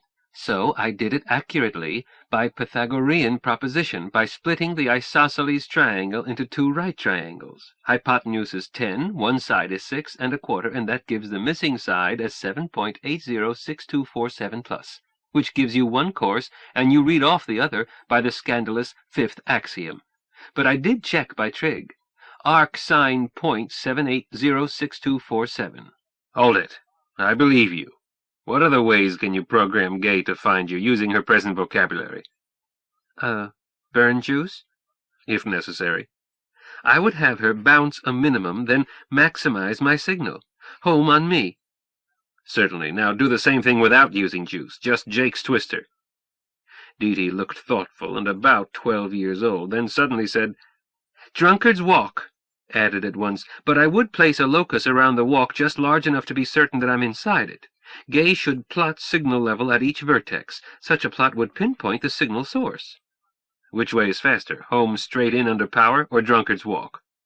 Dee answered, "Why, looked startled. Those are solid-state relays." Jake sets verniers by hand, but when Gay is directing herself, there are no moving parts, solid state. Zebediah, am I thinking straight? Using power at that distance, Call it 12 kilometers. Gay should be able to home on me in 3 or 4 minutes, but Zebediah, this can't be right. Using no power and relying on random numbers and pure chance in a drunkard's walk, Gay should find me in less than a second. Where did I go wrong? On the high side, Edie girl. Lost your nerve. The first 50 milliseconds should show the hot spot. In less than the second 50 she'll part your hair, all over in a tenth of a second or less. But, honey, we still haven't talked about the best way. I said that you should trust your instincts. Gay is not an it. She's a person.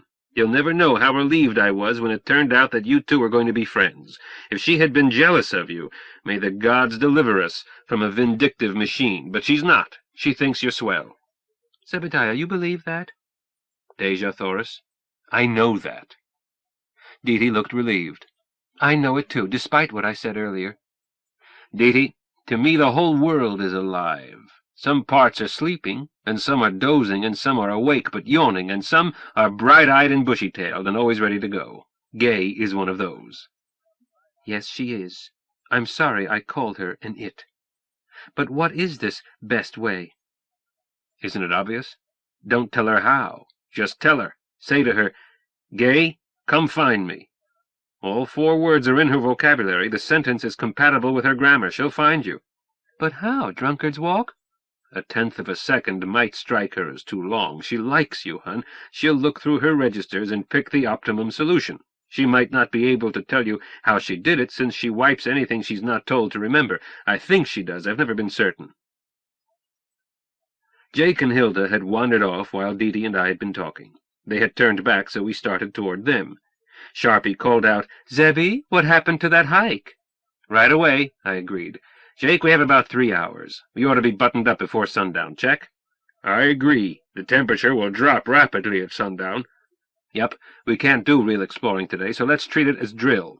Fully armed, patrol formation, radio discipline, and always alert, as if there were a black hat behind every bush. No bushes, objected Hilda.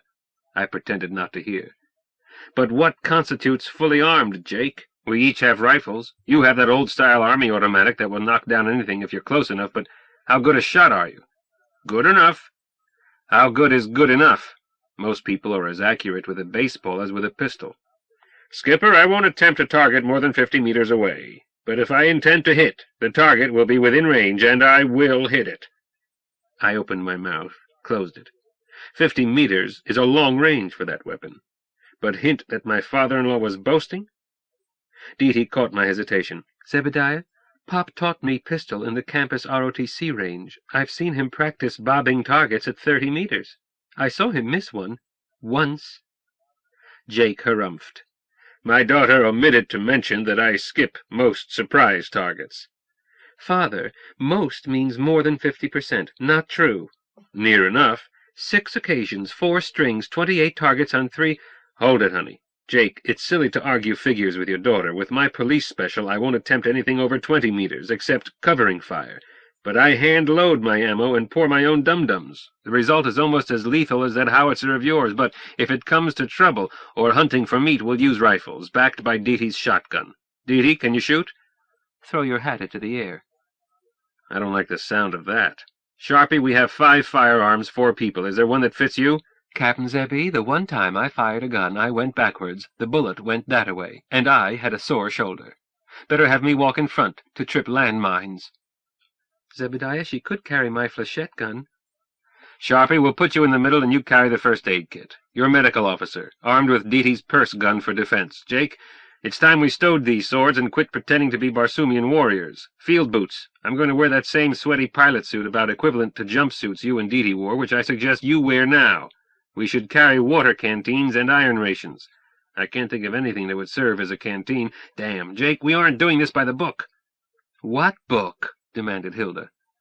Those romances about interstellar exploration. There's always a giant mothership in orbit, loaded with everything from catheters to Coca-Cola, and scouting is by landing craft in touch with the mothership. Somehow, we aren't doing it that way.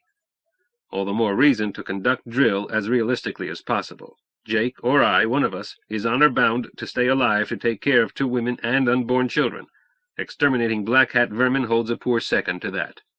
Zebby, why are you staring at me? I hadn't known that I was. Trying to figure how to dress you, dear. Sharpie, you look cute in jewelry and perfume, but it's not enough for a sortie in the bush. Take 'em off and put 'em away. You too, Dee-Dee. Dee-Dee, do you have another jumpsuit that can be pinned up or stitched up for Hilda? Something, sure, but it would take hours to do a good job. My sewing kit isn't much. Hours will have to be another day. Today we'll make do with safety pins, but take time to do a careful job of padding her feet into your stoutest shoes. Confound it, she should have field boots. Sharpie, remind me when we make that shopping trip to Earth without a J. To hear is to obey, exalted one. Is it permitted to make a parliamentary inquiry? She startled me. Hilda, what did I do to cause that frosty tone? It was what you didn't do. Suddenly she smiled, reached high, and patted my cheek. You mean well, Zebby, but you slipped. While Gay Deceiver is on the ground, we're equal. But you've been giving orders right and left. I started to answer. Jake cut in. Hilda, my love, for a scouting expedition, the situation becomes equivalent to a craft in motion. Again, we require a captain. Sharpie turned toward her husband. Conceded, sir.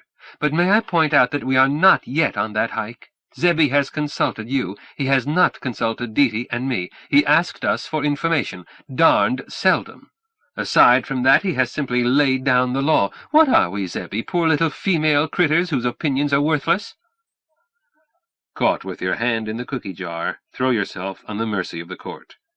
Sharpie, you're right, and I'm dead wrong. But before you pass sentence, I claim extenuating circumstances, youth and inexperience, plus long and faithful service. You can't, put in my helpful wife. You can plead one or the other, but not both. They can't overlap. Sharpie stood on tiptoes and kissed my chin. In Zebby's case, they do overlap. Do you still want to know what to use as water canteens? Certainly. Then why didn't you ask? But I did. No, Captain Zebby, you did not ask, and did not even give us time to volunteer the answer. I'm sorry, Hilda. Too many things on my mind. I know, dear. Sharpie does not mean to scold, but I had to get your attention. That baseball bat? Almost. For an ersatz canteen, a hot water bottle? Again she startled me. In the danger we were in when we left, you worried about cold feet in bed and packed a hot water bottle? 2, answered Dee-Dee. Aunt Hilda fetched one, so did I. Dee-Dee, you don't have cold feet, and neither do I. Sharpie said, Dee-Dee, is he actually that naive? I'm afraid he is, Aunt Hilda, but he's sweet. And brave, added Hilda, but retarded in spots. They do overlap in Zebby's case. He's unique. What, I demanded, are you talking about? Aunt Hilda means that when you refitted Gay, you neglected to install a bidet. Oh, that was the wittiest I could manage. It's not a subject I give much thought to. No reason you should, Zebby, although men use them too. Zebediah does. Pop too. Bidets, I mean, not hot water bottles. I meant hot water bottles, dear. As medical officer, I may find it necessary to administer an enema to the captain. Oh, no, I objected. You're not equipped. But she is, Zebediah. We fetched both sorts of nozzles. But you didn't fetch 4 husky orderlies to hold me down. Let's move on. Sharpie, what was the advice you would have given if I had been bright enough to consult you? Some is not advice, but a statement of fact. I'm not going for a hike on a hot day, swaddled in a pinned-up jumpsuit 8 sizes too big. While you all play cowboys and Indians, I'm going to curl up in my seat and read the Oxford Book of English Verse. Thank you for fetching it, Jacob. Hilda, beloved, I will worry. No need to worry about me, Jacob. I can always tell Gay to lock her doors. But were I to go with you, I would be a handicap. You 3 are trained to fight. I'm not. Sharpie turned toward me. Captain, since I'm not going, that's all I have to say. What was there for me to say? Thank you, Hilda. Dee-Dee, do you have things on your mind? Yes, sir.